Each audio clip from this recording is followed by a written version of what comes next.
Hey everybody, this is T.S. Madison, and if you are trying to grow your business, brand, or product, why not advertise with me? Email me at booktsmadison@gmail.com so that you can get in on our comprehensive advertisement packages. Unique visits, unique subscribers, honey, a broad demographic. Advertise with me today. Quit talking and listen. Get over to my Patreon right now so that you can receive some exclusive content from the TS herself. Who you said? The TS. Patreon is filled with one-on-ones, exclusive content, behind the scenes. You can even chat with me in there, me and you. It's just me and you. So get to www.patreon.com/TS Madison Hinton, and you'll be glad you did. I promise. You ain't gonna have no other choice but to see me because I'm in everything. There it is, you right ain't there. gonna have no other choice but to see me because I'm in everything and everywhere. Ooh. I'm in film, television, streaming, music, bitch, and pornography. Bye. The views and opinions expressed on this program is just that. Views and opinions. Don't take any of it serious. But I will warn you, viewer discretion is advised. Ladies and gentlemen, get ready for some fact talk. You met me as Miss. Yes. Yes. This hair looks delicious on you. Yes. This 99J. This 99J. This 99J. This 99J. This 99J. Yes. Do you have what it takes to be a fag? Oh, honey, you know you do. We all do. I'm most definitely a popular, hot-ass gossiper. Oh, honey, I was born a fag. And so are you.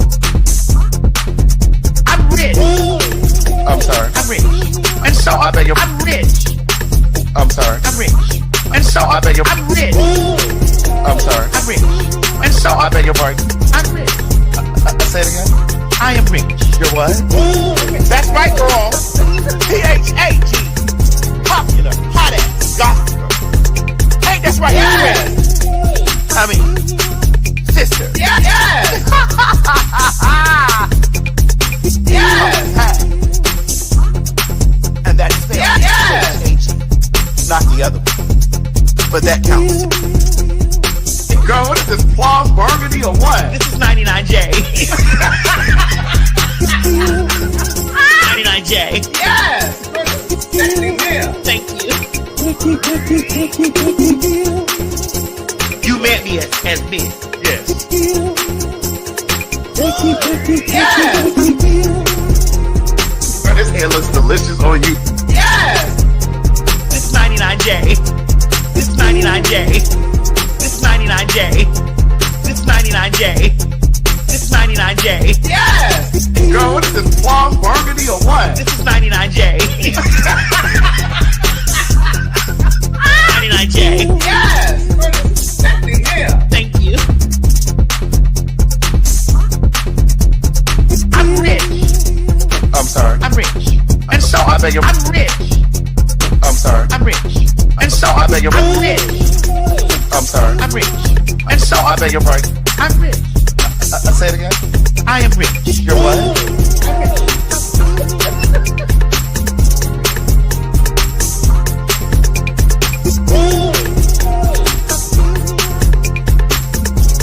I bought it home.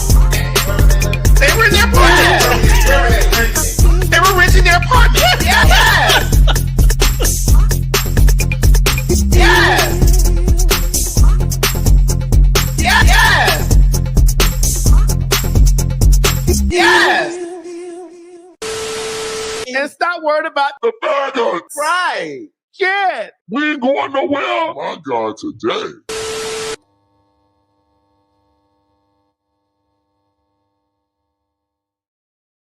Right. Hi. Hey y'all. Girl, they done drop bombs over Baghdad. Bitch. Girl, I just want to know. Excuse me. Let me. Hi everyone. Are you ready for Jehovah's return?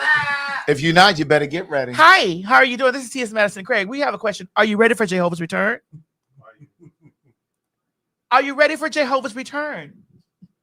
I don't think they are. No, I don't No. think they are either. But this is when you put a nigga in the White House. Yes. Are you ready for Jehovah's return? Some of your kids are going to get drafted. Oh, Is that how you starting it off? yes. Some of you who voted for Trump, if your child is going, boy or girl, them or they, if they are 20 by the time the lottery happens, they're eligible. I just don't understand. Like, what?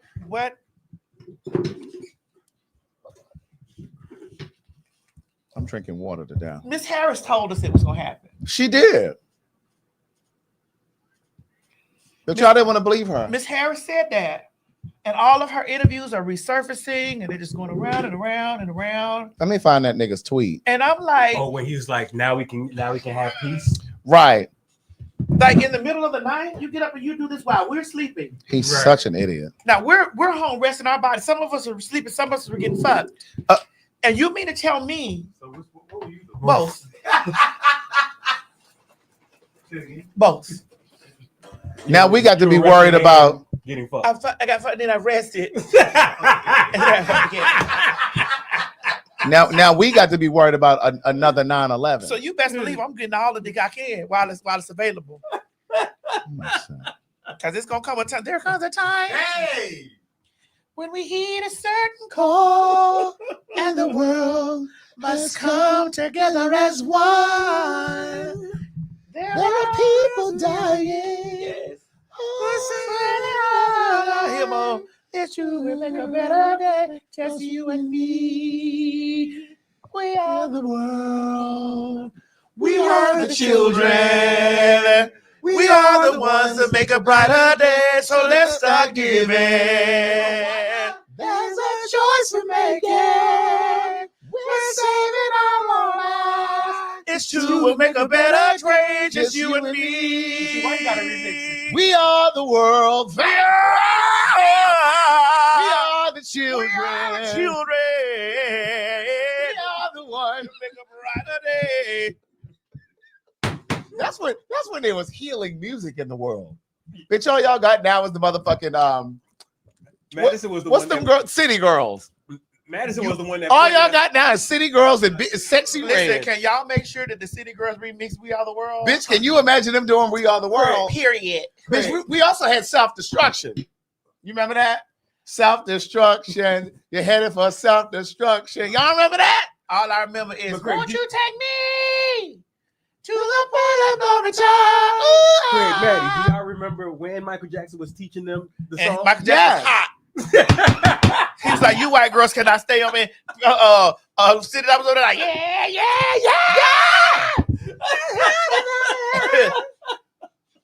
But wait a minute. You know who wasn't there? Whitney And neither was Prince. Houston was not there. Didn't they bring her in? Oh, no, that was Dr. King's birthday. They brought her in. Whitney Houston was not there, honey. Oh. Remember they had a little hologram of Whitney. Said that was Tina over there. Like, there are people dying. I knew that was there. I got to tell you this story. Speaking of Tina Turner. So once upon, remember they used to do the Divas on MTV or whatever it was? So Tina Turner was on the Divas and they brought in Elton John. He was an honorable diva. There. And he was an honorable diva. I know some of y'all remember. Y'all may not know this story though, but they were showing like the behind the scenes of them putting it together. So they were in rehearsal, right? And you know, Elton John was doing the keys for everybody. And Tina said, something's off. Something's off. I think it's the piano. Elton John said, I don't tell you how to sing. You don't tell me how to play. Wait a minute, you got to find it on YouTube. I got to find it. I got to Are you find it. serious? Yeah, I don't tell you how to sing. You don't tell me how to play. When I say they were getting into it. What is called our it says, oh no. Craig, see if you can find it. Let me see if I can find it. Something's off. Something's off. Something's off. Something's I off. think it's the piano. She said, there are people dying. There are people dying. I was like, when did she start speaking like that? Okay, I don't see a video, but here's what came up first. Elton John and Tina Turner had a public falling out during the planning stages of a joint tour in the late 1990s, which ultimately led to the tour being canceled. This is something else. The issues arose from clashes in their working styles, with Tina Turner reportedly criticizing John's appearance, musical choices, and band's performance of Proud Mary. Elton John, in turn, reacted strongly, even telling her to stick to her fucking song up her arse. Stick her fucking song up her arse. And storming off. Stick your fucking song up your arse. A-R-S-E, not ass, arse. Stick her fucking song up her arse and storm Yes. it up. They did not play. Is Elton John British or Scottish? Yes. He's British. He's British. Oh, okay. Because I didn't Yeah. know British say arse. I thought Arse. it was Tina Turner says, steamy window. Go out and get in your car, honey. Steamy window. Oh my goodness. Okay, somebody said Elton John stayed cussing people out. She was okay? the queen, honey. She didn't mind. Sure didn't. And Tina was the butch. I think she, yeah. There are people dying. Who said Tina was a butch? Her. I love Tina, but when did she start talking like that? When she moved to Europe, bitch. Oh, she did it. That's right. Just like when bitches get money, they start speaking differently. Bitch, when she moved to Europe, bitch, she said, fuck you, American. And she said, people, there Bitch, are. when she moved over there to Switzerland, bitch. And she said, I'm. Same thing Madonna did. And that bitch from Detroit. Detroit. Detroit. Girl, that's why her and Aretha. Madonna shady too. Oh, really? Madonna needs to go sit down. Let her do. Don't do Madge. How? Alexa? You will not do No, that. we ain't got no Alexa. Hey Siri. How old is Madonna? Oh, she about in her 60s Madge. or early 70s. Madonna is 66 years old. She don't need no motherfucking gold fronts in her mouth. Don't do that. They live her best life. That's Craig, what let me she explain does. something to you. At 66. When you and I Yes. reach that age, We're not going to be wearing gold fronts. I don't know who told you that, bitch. So when you 66, you're gonna have gold fronts. I'm gonna have if I can still have on a lace front. She can be walking around. she can be walking around at the senior citizen home with a senior diaper on and gold fronts. Honey, I'm rich. The senior citizen home is gonna come to me. I know that's right. It's gonna, Come in, Miss Hinton. Get over here so I can change your the pamper. senior citizen home is gonna come to me. Girl, we at your house, but we need to change your pamper. Come upstairs. Come here. Come upstairs. Take them goddamn gold fronts out your mouth. Send that young boy up here to change my diaper. Honey, we got soft foods for you. Take them fucking things out your mouth. Send that young boy up here to feed me. I'm gonna start talking. Send that young boy. Send that young boy up here to feed She on the me. feeding tube with a motherfucking fronts in her mouth. Send that young boy up here to feed me. I know that's right. You know. Oh, give it here. He found it. No, See, y'all- no, it Kayla. was Kayla. Oh, Kayla found it. Kayla. Thank you, Kayla. See, y'all think I be making shit up. You gotta Okay, rewind. I'm gonna rewind it. The beginning of this last time around for Tina was her appearance on VH1's Divas 99 show. This is the way we do. Proud Mary. She was set to perform her trademark version of Proud Mary with another rock and roll legend, Elton John, a longtime friend of hers with whom she was planning an elaborate world tour. A plan, she says, that died at the Divas show rehearsal. I made a mistake when I needed to show him how to play Proud Mary. The mistake is you don't show Elton John how to play his piano. But she did. And Elton John's reaction? You don't tell me how to play my piano. Oh, Lord, it just exploded. It was like the past slapping me back in the face, truly before all of those people, when all I simply was trying to do was get an arrangement. So then he stormed off. He just went into a rage, which he apologized later. He said, it was wrong. He said, I was wrong. I'm sorry. But she canceled the tour and the multi-million-dollar payday that would have come with it. Divas and bitches. My goodness. She said divas He's and not bitches. like Jagger or like some of the other people that's professional enough to give a bit when two people are working together to make it work. I had to pause it right here. She said, unlike Mick Jagger and other people who are professional enough to make it work. She cut him even when she said that, who are professional enough to make it work. The piece of the story that she left out was the piece where he said, I don't tell you how to play. He said, I don't tell you how to sing. You don't tell me how to play my piano. That's the intercom. Just very sensitive. So the back is very, broken? very sensitive. We wouldn't have been happy, I think. Oh, I think you probably would have been. Do we have another one Miserable. like it? Yeah. Yes.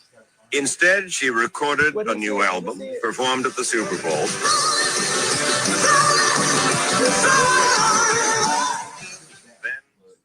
That's it. So we need one of those to make it work. Because Miss Mary gonna be calling about the food.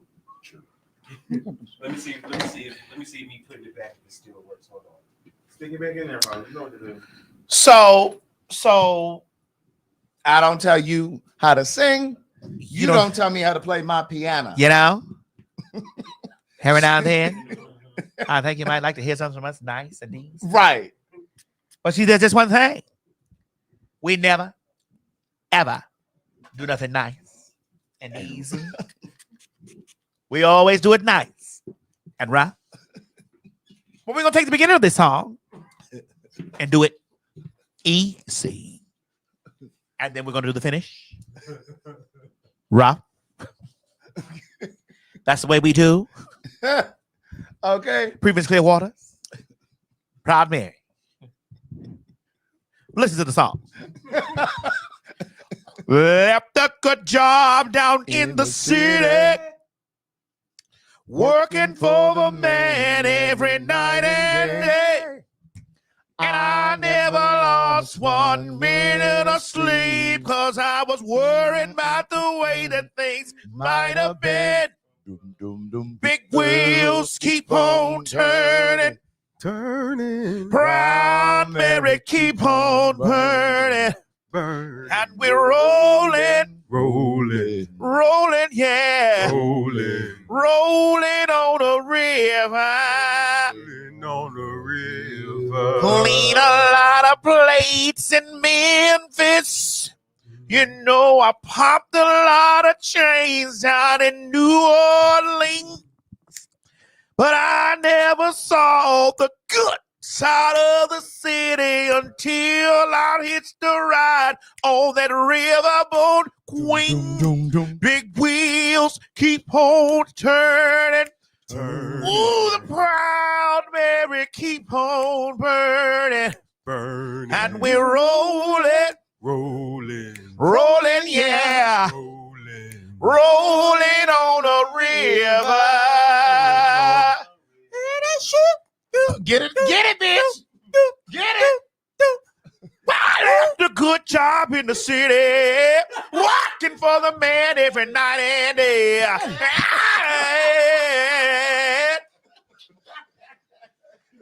Turn this box fan on.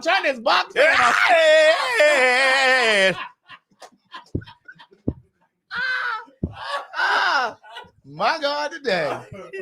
They say you need to be a Masked Singer, man. Girl, Okay. they'll be like, girl, who is that? God, she done changed keys 7 times. She has changed keys 7 times. 7 times. Honey, we have no idea who that is singing. What key is that? Don't you unmask her? Right. Down there. They be like, I don't know who the fuck that is. Right. Ooh. Right. You crazy. Girl. But it was just like, it was just like, get out. Right. But she did start to do this thing with her voice. And it was just I was like, because I'm a fan. right. It's like, girl, you from St. Louis. Why are you acting like that? Well, you grew up in St. Louis. You're from Nutbush, Tennessee. Over there near K. Michelle. But do you think that they do that to adapt their voice to the because they get older? Hold on, Mom. No, this was her speaking voice. She would do that. Oh. What are you pointing at over here?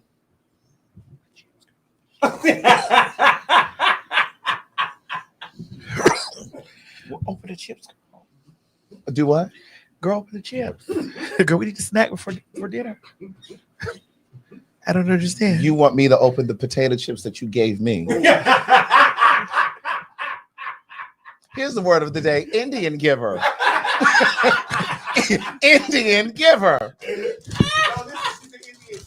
Yes. Girl, I just wanted to taste them. Oh, okay. You know what they taste like, though. I forgot. There's so many wrap snacks up there. Mind y'all, she got a box. Yes. She got a box of them. They are good. You want something too? No, I'll go get my own bag. What's up with you and Craig today? Excuse me? Huh? Excuse me. Don't say nothing to him, Mo. Yeah, bitch moving to an apartment soon. He gonna want a housewarming gift. Excuse me, No, girl. no. You know what you did, bitch. You been No, I giving me just need fever to all understand. afternoon. No, y'all doing too much talking right now. This girl said she's gonna go in my stash Oh, and get your and take her own bag. You don't know with whose permission.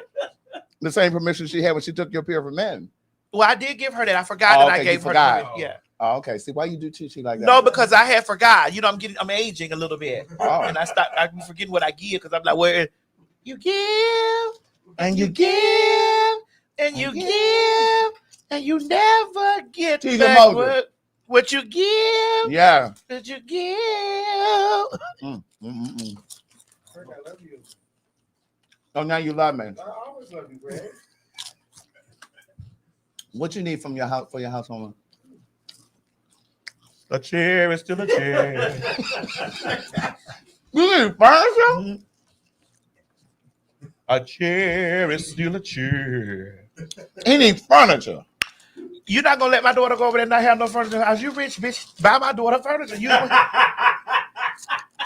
Well, usually a housewarming gifts is like a 12-pack of glasses, a box of plates. Oh, I'll take care of that. You get the furniture. You got a mattress? I'll see you. I got a mattress guy. You got a lot of guys that you know. That's right. You got to listen. All you gonna do is give my daughter a mattress, girl. What kind of friend are you? What kind of friend are you? Oh, that you treat my daughter so bad. talking about I was just about to say that this is the perfect segue to the B. Simone shit. We're gonna have to play it over here though, right? Yeah. Did you see this already? All right, this is the perfect segue. I was a little confused because I was too. she was talking about the friend, The friend was. but I didn't know it was her. Right. I was like, my God. So for those of you who are watching this clip up here on the thing, this is B. Simone's best friend. B. Simone is down in the little circle right here. That's B. Simone right here. And the friend is in the main part of the picture. So did B. Simone know she was talking about her? I hope so. I would hope so. I did. A lot of people didn't know. I didn't know. We're going to play the audio for you. But basically, the friend who's in the main part of the picture was saying she was struggling and she was having a difficult time with her car got repossessed and she was having trouble paying her rent, blah, blah, blah. Hold on. I gotta say Go ahead. this. Mm-hmm. Put it up. Oh, okay. You mean this beautiful woman? Yeah, with the pussy. I didn't say that, Craig. I know You I did. But since you're there, Yeah. you mean this beautiful woman Uh-huh. was struggling Right. with a car note, And rent. and whatever other expenses. And so in the story, she was explaining that even though her friend, B. Simone, is famous and I guess she said rich. I can't remember. I'm not being funny when I say that, but I think she said has money at least, right? But I don't know. But I'm going to play the audio for you so you can hear it. But she was basically saying that she was having a hard time and she's witnessed B. Simone do things for other people. And she said, but I never said anything. You know what I mean? Like, I just kind of went through it, da-da-da-da. And so a lot of people in the comments were like, ain't no way in the world. My friend is a millionaire. And I'm struggling. every time I see women like that, I always say, my God, you've always been so pretty. Yes. Yeah. My God, Those looks ain't did nothing for you. you've always been so pretty. Right. Bring my car around.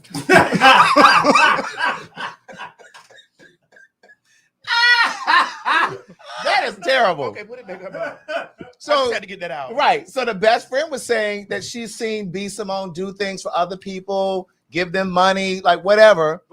And her car was repossessed. How do you know that B. Simone was doing this? She said she witnessed it. She saw her doing things for other people. And she said, but let me just play the audio. Let me get the audio for y'all. But a lot of people in the comments were saying Ain't no way in the world my friend is a millionaire and I'm struggling to pay my car payment and this, that, and third. That's crazy. Okay, let me turn this up. Yeah, best friend with a celebrity. Everybody thinks that, oh, because you're connected to this person, then your life is just as grand as theirs, or you got it, or they helping you. Baby, didn't have a job, living with my parents, a single mom. All this happened to me this past year. Jesus. And then it's like to not have resentment in my heart towards you because I saw you do this for other people. I saw you give a check to somebody to help them through whatever they went through. And it's like, God, like nobody didn't give me a handout, but guess what? That wasn't your responsibility. God had to take me through that for my own season, for my own thing. I had to get my car repossessed. Jesus. I had to go through the food stamps line. I had to be on Medicaid because whatever I'm building my story too. But it's like, as a friend somebody who has it, it's hard to digest. They're probably shocked that I'm even saying this right now. Yeah, best friend. Jesus. What say you? At what point does your money become their money? Here we are. That is true. And that's the thing. My thing is You'll go broke. trying to help everybody. You'll go broke paying all of your friends' bills and taking care of yours too. And family. And just because you see me do a charitable thing for somebody else doesn't mean that I owe you that. And I'm not. How about how many times that I've done charitable things for you, and you've looked at it as is it that I'm supposed to do that Right. because I have. Right. There's this expectation. Correct. It becomes expectation. And so I'm just nervous here about this. Why? She's so pretty. Oh, But here's the thing. But a lot of people in the comments were She's like, so well, pretty. I don't understand how, your best friend's car is repossessed and you not reach out and say, here, let me help you, da-da-da. A couple things here.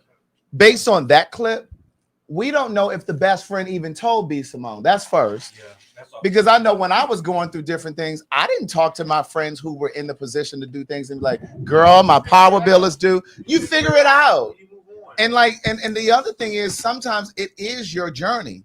Not all, sometimes it's always your journey. Very much so. It's your journey. And no one is responsible for your bills. Now, people can help, but like you said, if I help everybody that's reaching out, listen, and I'm not being funny when I say this, I'm being really for real. I don't have bill collectors anymore. I pay my credit cards every month in full. So I don't have anybody calling me. The bill collectors that I now have is family and friends. Those are my bill collectors now. And then not to the point where they're reaching out to me all the time asking for Well, synchrony can suck my ass.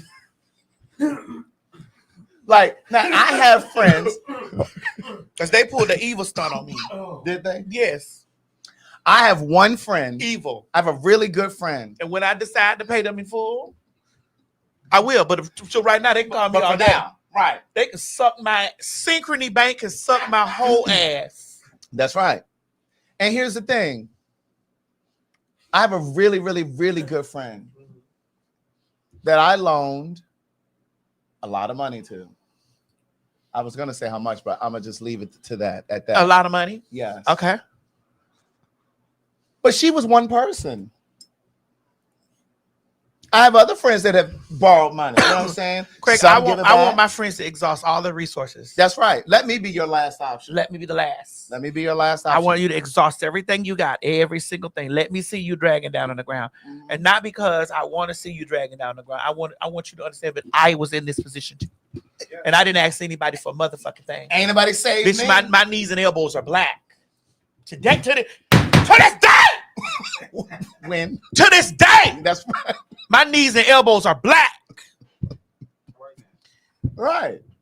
Well, I think a lot of people believe, and I'm not saying that's how her friend thinks, but I need to see the comment. oh yeah, I was just about to put some of these super chats up. Please. But I was going to say that a lot of people believe that they're entitled to whatever to the things Why? that you've accomplished in your life, Mhm. and I don't think that's the truth because you have to realize. Little Kim was damn near. Little Kim, I was listening to interviews of her Mhm. when she was on the Wendy Williams show. She said she took care of the entire Lil C's and all them, and they were the first ones To turn her in when to she went to turn her jail. in. And she was taking care of all them niggas and all this stuff. And it's just like she almost lost her entire fortune. Taking care of. But Taking you care set of them. yourself up for that though. When you take on the responsibility of, it's called the black tax. I know some of you know what that is, but like when you're the first one and or the only one in your family that makes it, everybody is relying on you. Whenever there's a crisis in the family, everybody's looking at you. Oh, hey, do you think you can? You know what I mean? So it's just like if you Wait a minute, they said that girl didn't say that. Hold on. I didn't say she said that. They said that girl didn't say that, Maddie and Craig. So the what girl did we didn't say what? What did we say? What She did we didn't say? say what? I don't know what that means. But you know, it's just like you can't take care of everybody. God speaks. Please elaborate. Yes, because what did we say she said? I don't know. Because we can't play it again. It's right here. Right. But and I think sometimes because you are the one that made it, sometimes you feel like you want to help Hold on. everybody, but you can't. B said she helped all these people. B said she. Hold on, let me just put it on the screen. B said she helped all these people, and the girl said, "I watched you help." What are you saying? We already said that. What I said was the best friend said, I've literally seen you give a check and help other people while her own car was being repossessed and da-da-da. I don't understand what you're... Oh, and then she also said, she also said it wasn't B's responsibility. Yeah, she did. We know that. We got this. We know she said it wasn't B's responsibility, but what I said was there were people in the comments who kept saying, ain't no way in the world my best friend is a millionaire and my friend is struggling. Right. I'm not saying that the girl said it. I'm talking about the people in the comments said this. And she was just recounting what happened, what she was going through at the time. So keep up, niece. So Don't do goddess. She just probably keep up, niece. She probably a little lag in the behind. Now, don't Right. do goddess. Keep up, daughter. Because our internet was acting stupid too. Don't do goddess. Well, everybody else got it, but her. Don't do goddess. We don't know what the internet speed is. Don't do goddess. Oh, so you said she's on a dial-up internet? We don't know that either. Oh, okay. It might have a little lag to it. I'm just kidding. She said she wasn't able to type fast enough. Okay, we got you. This that elitist shit, Craig. I tell you about this all the time. Stop this. Stop this. But just because you drive 2 luxury vehicles. Oh my God! Stop this. But listen. But my main thing with this is, like I was saying earlier, when I was really going through it, I didn't talk about it with people, and I've had 4 cars repossessed. So my point is, for the people who were in that comment saying they're not being repossessed now, bitch. No. Not those luxury vehicles. Stop this. No, ma'am. Or those Rolexes. Stop this. No, ma'am. Or those diamond keychains. Stop this. Or those real diamond canary yellow earrings. Stop this. It'll take care of that double wide down there. Ah! You talking about the icons? No. I'm talking about any double wide. The only double wide I know about is the ones the icons live in. Girl, you was trying to terrorize those girls. Stop this, Craig. I thought that's what you were talking about when you said double wide. No, there's a girl here that has a double wide, girl. Oh. That nice siding.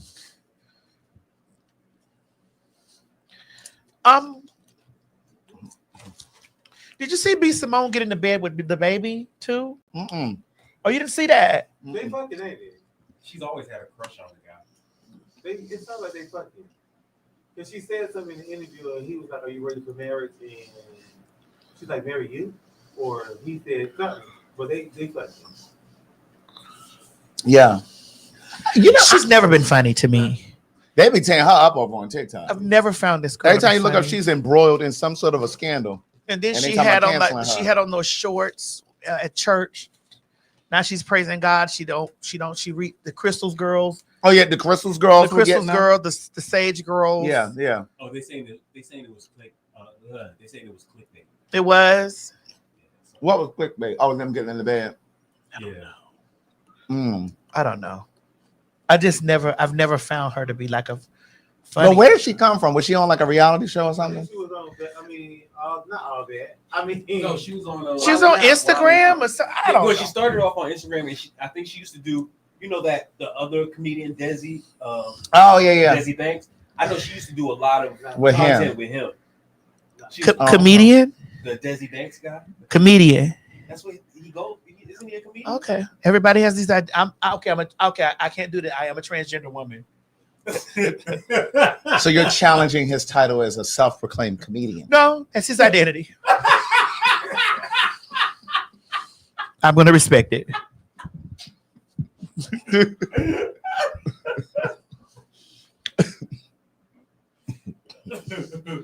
I respect. Oh, they said she was on Wildin' Out. Yeah, she was. She was on that too. Okay, see, I never really got into Wildin' Out. I never really thought that was funny. I used to like it back in the day. You thought it was? Back in the day, like when we was kids, watching it on TV back in the day. Mo, first of all, you were not a kid when that came out. I was. You were not a kid. I was in my 20s. That's not a kid. Oh, she's naturally funny? No. Who said that? Somebody in the comments, I guess. Let me see. Oh. Can we do a one gotta go with the list of all the unfunny people? I gotta make it though. Yeah, I'd like you to add Tiffany Haddish. Can it be male and female, or you just want female and one female, one male? Yeah, like that. Separately. Yeah.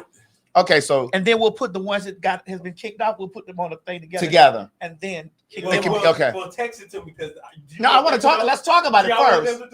No, we'll let the people put it down there and we'll write it down. Craig, Right. Craig, get your notes together. All right, so we're gonna start with Tiffany Haddish. Yeah. Okay. Also, B. Simone. First, we're doing women first. Pretty V. Okay. Nah, I think she's funny though.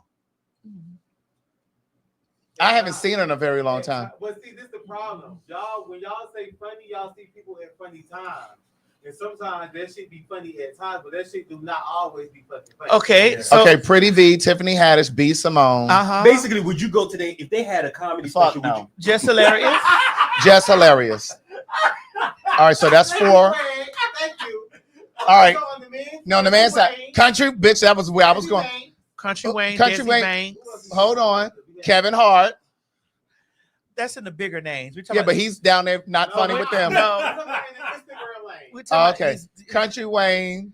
Desi Banks. Who else we said that? We had all of them yesterday when we talked about it. Damn, Country Wayne, Desi Banks. That other boy, what's his name? That be doing that little spoof show. He black, and he just sold it. Drewski. What's the one whose baby's mother? What's the one whose baby mother died, and they had all those children? Yes. What about him? Oh, DC Young Fly. DC Young Fly. I think that he's funny though. Who? DC Young Fly. He's comical. Who? DC Young Fly. Because I went to see that 85 South show. Okay, well we're gonna put him in there. And what was the other man? The other guy that was with him on that show. Country Wayne. No, We got Country Wayne. King Bach. No, we just. They saying King Bach, Drewski. Funny Marco. Yes, funny Marco. Put that in there. Because we just said that. It's not. Now I'm speaking of funny. You know who I would want to fuck? Who's funny? Wait, no, we'll get to that. Is Craig. that Calvin Grimes Who is that? Other man be walking up to you in the store. in the grocery store? That nigga funny, but he's sexy to me. I just sent it to Mo.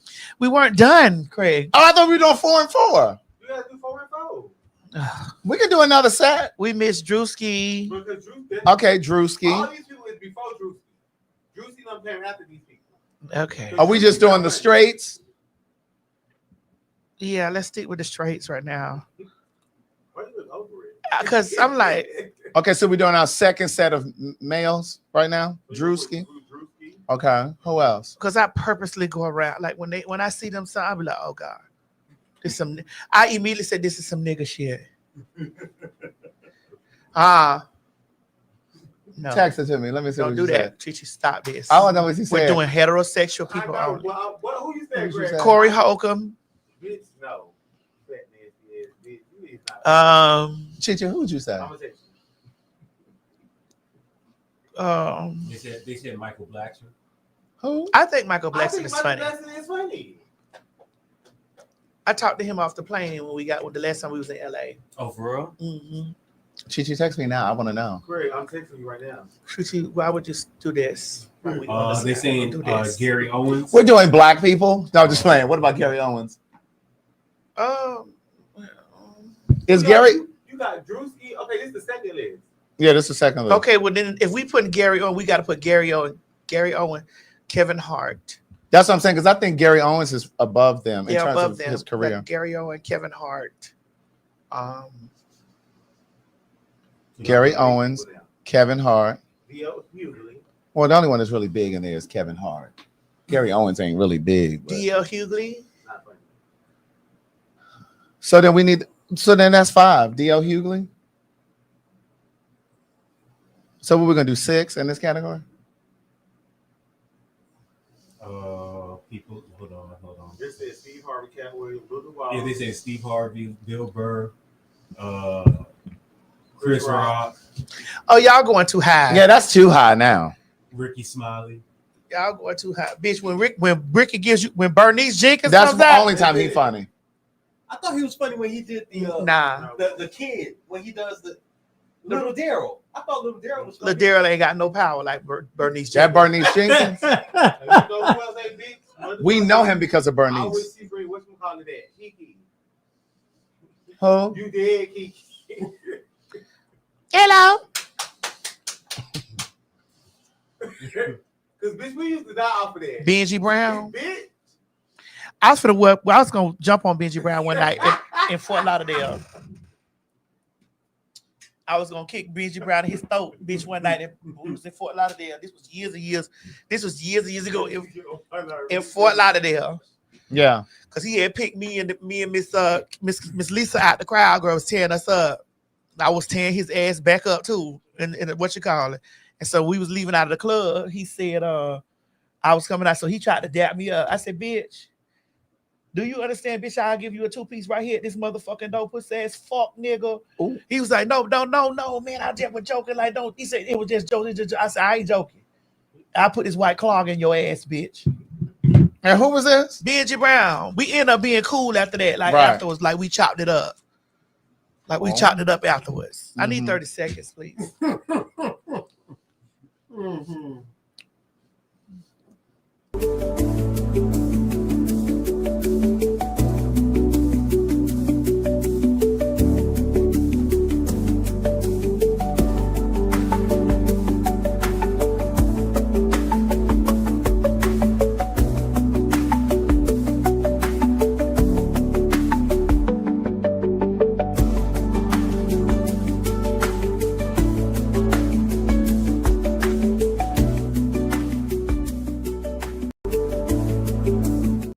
That's all I needed. Mm-hmm. But we friends now.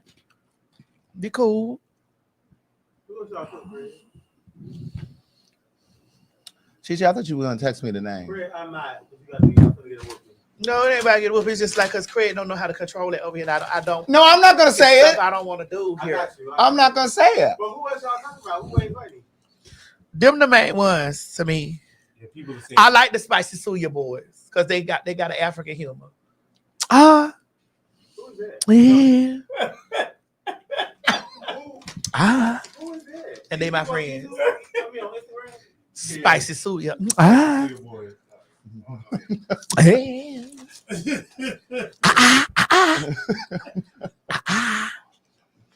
Kenny said, "How many damn chips are in that bag?" Well, that's the big bag. Right. Diamond Styles, you say Spicy Suya fine. Listen. That's my Diamond is. that's my bitch. Yeah. Yes, we never did that story. Remember, Diamond, you had posted like a little. I guess it was like a little behind the scenes of a documentary you were doing, and we had talked. This was months and months ago, and we were sort of put it on the show, but we probably had a break, and because I thought it was so fascinating, and we had exchanged it. We were sort of put it on here, but like I said, I think we. I listen. I really Diamond lives in Texas, so they live in Texas, whatever. And I call Diamond about the King Spicy. I'd be like, girl, you ain't got over there cut you ain't went over there got you a piece of the spicy suya yet, girl. Mm-hmm. He went over there got you a piece of that meat. He's like, He got that lazy eye like a Nigerian, that Nigerian lazy eye. He do mode. Nigerians have lazy eyes. Yes, all of them. This is a blanket statement, but majority. It's a No, lazy. turn around, look at me. I don't have a lazy eye. Turn all the way around. No, you don't have a lazy eye, but you're American. You got a passport to go to Nigeria. Because you were born But over. both of my parents are Nigerian though. Yeah, I Yeah, know. because you were born in the States. So because I was born in the States, I don't have a lazy eye. It's somebody that Yeah. when you got on here, you got on this soil. Don't worry about that dirt. The ancestors that died in the ocean, the Atlantic Ocean, They have a little lazy they blessed eye. you. They blessed your parents as they were coming over the ocean. So you telling me the ones that come from over there, they got a lazy Oh, eye? I know. I see them. I'd be like, You stereotype. Y'all stereotype. nah, but you Y'all listen. stereotype. Nah, it's those church shoes that give y'all away. Those church shoes with everything. Those Stacey Adams. And white sweat socks. Those Stacey Adams Because you with know Mo everything. will have on a white sweat sock at a live show in a minute. He'll have on his dashiki, bitch. Those Stacey Adams with And some everything. black hard bottom It's shoes. gonna give it away all the And time. a white sweat sock that you would wear with a Nike. Yeah, or open toe shoe, and it's the shape of their toes that I can tell. An open toe sandal It's the toe shape that too, you see at floor like that Sheen. bubble toe. You ain't here. Yeah, you're not from here. You remember? But listen, but you know you can tell people that's not from here. You can look at some island people and know that you ain't from here because it's their hands, it's their feet. I can tell in their gums and their teeth. Oh my God. Yeah, Can you tell? Most A lot of times- West Indian people, their gums and their teeth look different. How does their No, teeth? we tell Mo smile. no, Smile. Mo is American, Oh, he's American island. but you can't get Mo a little bit. You can I get think Mo. he was Jamaican at first. Nah, I ain't think he was Jamaican. I knew he was African. How did you know I was African? Oh, I knew. How? Just like you know, I was a male. I knew you were African. Just like you know, I was born male. I knew you were African. I'd like for you to know that. Somebody in the comments don't like the way I said that about the dental. Can you tell from like? You can tell quickly. You can tell. Just like you can tell some of the English by their teeth.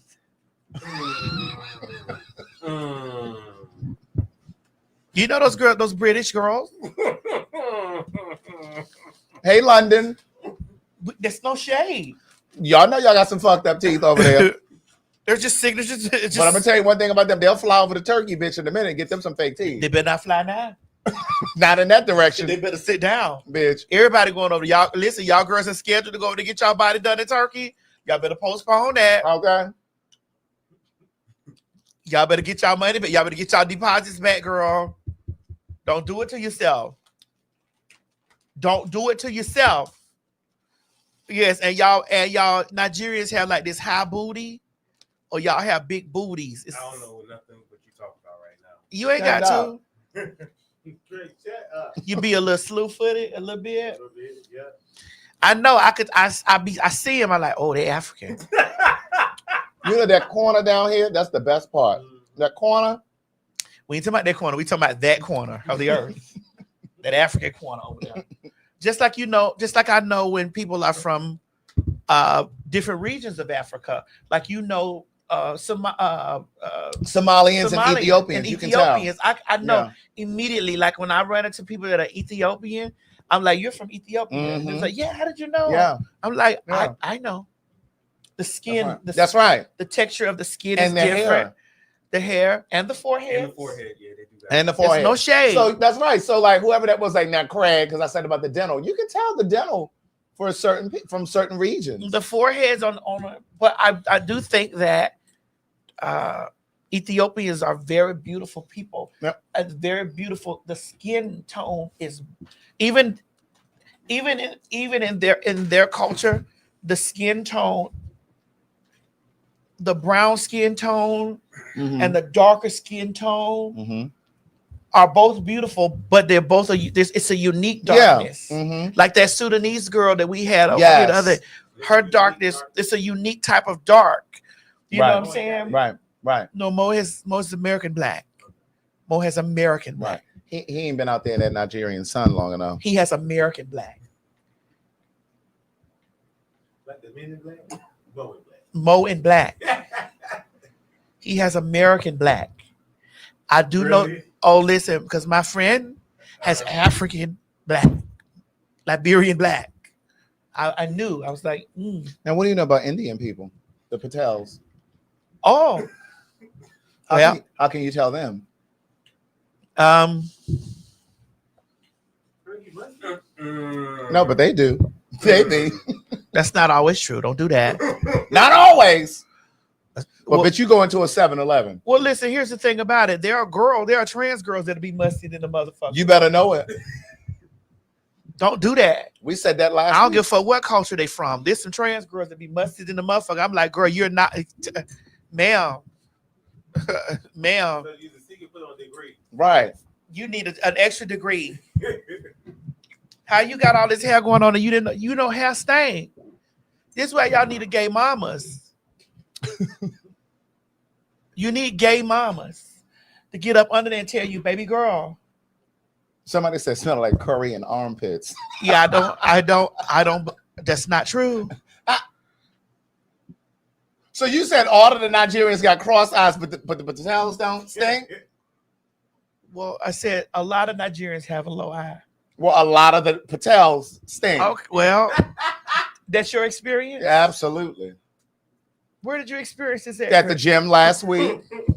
So how many? Two of them had walked past me. Bitch, I So was it was passed out. so two of them. One was on this side, one was on that side. I got caught up in the tail. So two of them made you know that all of them. Well, that was just the most recent experience. I didn't say that was the only experience. That was the most recent. Elaborate, Greg. Well, So two of them this week, last week, made you say they're Georgia Tech students. Is that crossover exchange students? I don't know if they may have been born here, but they're working. They're students over there at the Georgia Tech. So what's which is an synonymous? engineer So what's school. synonymous to American blacks that I'd like to know? What's synonymous to us? In terms of what? Smell? Yeah. What's synonymous to us? Is it just chicken and watermelon? Well, I only eat watermelon. Is it chicken and watermelon? Well, it's hog mogs and chitlins. Chitlins, pig's feet. Now I don't eat no motherfucking chitlins, bitch. Your daughter eats I them. will have a hog maw. Oh, okay. Well, you're in the family. We are a family, like a giant tree. Fried chicken, Yeah, cocoa butter. cocoa butter, Yeah, Vaseline, baking soda. baking soda. Yeah, I remember. But you remember, you're not American black. but you Y'all remember. used to use that to brush our teeth? Y'all never used baking soda to brush Oh, our y'all teeth? were really poor. Oh, sorry, Oh, no, we sweetie. didn't use baking soda. to We brush had our teeth. toothpaste. We had toothpaste too. Right. But that's for whitening, you're saying. We didn't. No, that was the only thing they had. No, that was for whitening. Well, why do you talk about the baking soda? That's for whitening, Craig. I've been to some houses before. Oh, so you had some When I really was a poor kid, friends. Craig, that's for whitening. No, he said that's all they had, bitch. It was one or the other. Craig, What- that's for whitening. It does whiten your teeth, but that was because they didn't have any alternative. So these people, when you went into their house, they had to wet the toothbrush and they had to dab it in the box. Yeah. And then they brushed their teeth. And these were the black Americans Or that these you were knew. Africans. They were African. So these were black Americans that you Yes. knew. Yes. They had baking soda for toothpaste. Yes. They didn't have they didn't have baking soda and toothpaste. No. They had one or the other. They had the Arm and Hammer box. Yep. So Specifically, so these were Poor. that's fortunate. Poor. I'm not saying that. That's not what I'm saying. Well, that's what you're saying. What you saying, Mo? I just said that they use baking soda for toothbrush. So why didn't they just buy toothpaste? I mean, hold on, Craig. Hold I on. was a kid. I didn't know. No, why they hold did on. that. I need to. So as an African, Uh-huh. what are things that are synonymous to black American people Mhm. that you know? you just gave us baking soda, You just gave us baking soda for toothpaste. which isn't true. That's Craig. I knew what he was talking about. I knew he was talking about too, but he said that's all they had. What, baby? Those black people that he knew. Okay. Come on, African. Tell us about us. Hold on, let me see it. And you listen. And you can go as racist as you need to. That's right. We're Go in the ahead. racist section of the show. Go ahead. We'd Let's like to see. know what you Africans think about us. It's not. Don't do that. Go ahead. Don't do that. It's not about what we think. It's just what you might see. Go ahead. What have you Okay, seen? what's your perception? Yeah, we're ready. We can handle this. Let me see. Hold Now on. they may not be able to, Right. but we can. We can handle this. But go ahead. We're black and American. Let me see. Derek Brooks you said, guys- "Mo, it's a trap." No, you guys have already said some of them, like the chitlins. Like We don't need all these disclaimers. No, we don't. No, but no, I'm trying to come up with some. We'll others keep because you y'all safe. mentioned some. Y'all know y'all mentioned some. Your like the blackness will chitlins, keep you safe here. The chitlins, hot sauce. But I know African Americans love hot sauce. I love hot sauce. But, yeah, come on up. Let's just let me you can see. say you blacks. It's okay. Go ahead and say Ebonics. I know you want to say it. Yeah. Oh, that is true. That's true. Ebonics is a big one. Let me see. We are Kool-Aid. Oh. Kool-Aid. Guilty. Let me see. Well, your mother and father are African. They've laid us out. Go ahead and let's see what the conversations have been. No. But those are conversations. Well, we'd like to know. What? No. Go ahead. They'll say something like, loud. High blood pressure. Diabetes. Yeah. Okay. Guilty for one. Well, guilty for two. No, I don't have that. Let me see. High blood pressure, yes. The ghetto part comes into play too. We are ghetto. So Africans not ghetto? Oh, we'll get we'll get to what we say about them. We're just waiting. You always say what you say about us. Oh no, We've seen those shanty towns you all live in. Don't do that. We've seen those shanty towns. Because I know I can't even say that because I used to live in those. Okay. What? I used to live in those neighborhoods. We know. Hold on. We know. But go ahead. Hold on. Let me see. I have heard. Well, you do. No. Because they say that about Africans being angry also. So They said we're loud, yes. ghetto, Uh-huh. Ebonics, lazy. I have heard that one. Yeah, you would hear that because most African people What about uneducated? dumb, No, I wouldn't say uneducated. Well, you said lazy. lazy. Yeah, because I'll honestly say from the people that I've talked to, they've never said like African Americans are dumb. They'll say lazy because they'll say that they have the attributes to do great things as a whole, but things don't come to fruition. It's so interesting because all of the things that we've done in this country came to fruition, and all of the benefits that the immigrants have are because we weren't lazy. Well, no, we're not talking about. You mean the African immigrants? All immigrants benefit But we're from talking about the But we're African not. We're not talking. who call us lazy, right. and No, they're black no, and they're but dark we're as us. Please believe the Asian immigrants say their things too about us.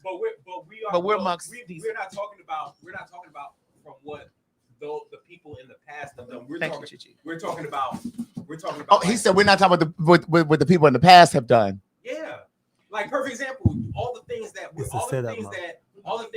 able to benefit were from The black people that came before us. right. Oh, Now I don't know what they said. I don't know how they felt about African Americans before my time. But I'm just talking about from what I've heard in my time. I don't know about like before I was born. I don't know anything about that. So I don't know how they felt about Would you like to talk about them? go ahead. No, you start. Do I want to talk about who? The Africans. Oh. A lot Racist against us. black Americans. Racist against us. Racist against Africans. They Is that true? Is that a well, lie? well, it's true Is that a lie? because depending on what tribe you're from or village and that kind of thing, No, I'm talking about being here. of being here. Yes, I'm talking about being here. We've been like Africans have been treated less than by African Americans also. And to be honest, that's why a lot of Africans do have some sort of aggression towards Yeah, because we tore y'all up growing up. You African booty scratch. Yeah, and we all did say that. shit. We did say that. So you can't Ignorance. exactly. So you can't make it seem like we just came. But you all came here with a preconceived notion about us because those white people brainwashed y'all when they came and stole all of that land. No, I will say that They did. When those white people stole all that I land, will say because y'all that- were so busy trying to be Christian. No, I will say this: the experiences that people have told me were personal experiences that they I know, dealt with.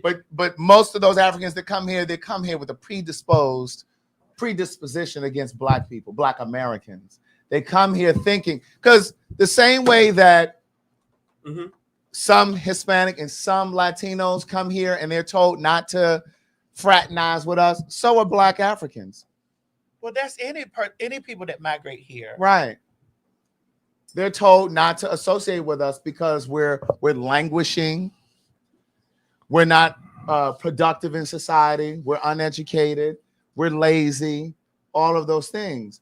And so, again, going back to African roots, a lot of Africans from various countries around the continent have an affinity for whiteness. It's why in a lot of those African countries, they're over there bleaching their skin. They're your complexion trying to get to my complexion or lighter. You know what I mean? But a lot of that is rooted in Christianity.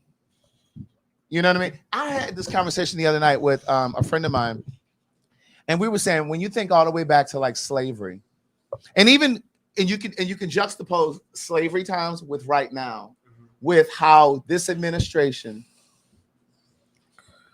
they're trying to tie every bit of legislation in with religion, no abortions, because it's supposedly, you know, connected to religion, right? Mm-hmm. They don't want you to kill an unborn baby. Mm-hmm. Why is it, going all the way back to slavery, why is it they only allowed us to read the Bible? Africans weren't allowed to read. African slaves, when they were brought to this country, they were not allowed to read. They could have been killed or severely punished if they were caught reading or learning to read. There is no mistake. There's no accident that they would only allow us to read the Bible. They allowed us to read the Bible because they knew that it was a vehicle at which they would use to control us. And they still use it today to control us. So back then, we had a lot of white folks that were using the Bible and religion to control the minds of Black people. Now today, you have Black folks who are using religion to try to control other Black people. Okay? Like when you look at these mega churches and all of these things like that, and I think early on when we first started doing PhagTawlk, I remember saying, I read this article a long time ago, and it was talking about how some of the most successful and educated Black folks attend a mega church. They're members at a mega church. This is the Black elite.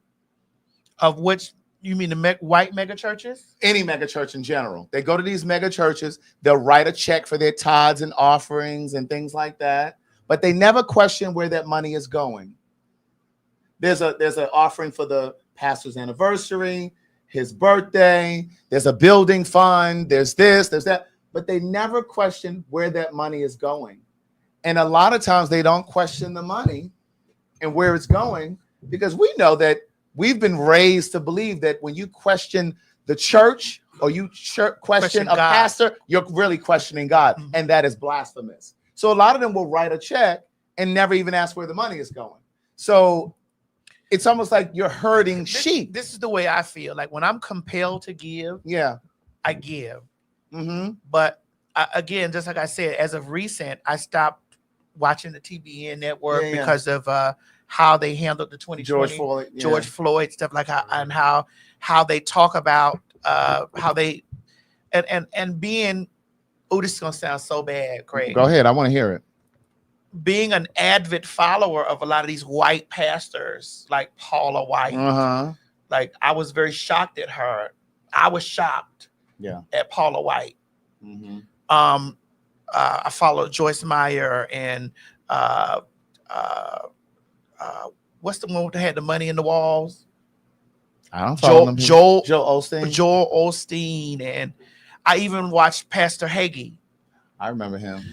And you know, I just was watching them, and I really watched how they handled this. I watched how they handled that black and white thing in America. I watched how they talked about it. I watched how they either talked about it or either they grazed around it. Yeah. And I was waiting to see the follow-up from our black pastors that are on TBN, like Creflo Dollar and TD Jakes, and like I wanted to see how they were going to address what is it called? Their cohorts. Their cohorts. How are y'all going to address these white people? Yeah. That do what you do. You're on the network. Yeah. Y'all are on the Trinity Broadcasting Network. So how are you going to hold your counterparts accountable for either not talking about the race situation or glazing or glazing over or making what's his name? Chauvin? Derek Chauvin. Making him innocent. Right. How are you justifying this? And so I watched this in real time. Right. I watched Mike Huckabee. I watched these people. Like I watched these people do this, and I was like, I gotta. This is, and I love the Lord. Yeah. Because that was passed down through. Yeah. But I gotta break away from this. From the institution of church. From this thinking. I gotta break away from this bullshit because, like, I just gotta break away. Like, these people are wrong. Religion has always been rooted watching the 700 Club. Yes, it's always been rooted and tied into control. You know what I mean? So for me, it's always been God is about spirituality is about your connection with God, right? So even when you get down to the whole idea of tithing and making donations and things like that, like I just believe that it's not always about giving to a specific church. I think tithing is what we do in the community. Like even like on my live stream, like we always do. So we're going to LA. This might be a good time to put that flyer up. We're going to LA this week because we're doing a show, a PhagTawlk for NAESM. Oh, we had a better flyer than that, Craig. Oh, there's another one? That's the only one I saw. Yeah, it's a better flyer than that, you know. We're doing a show. It's going to benefit the T.S. Madison Starter House, but we're going to be at the NAESM NASM conference.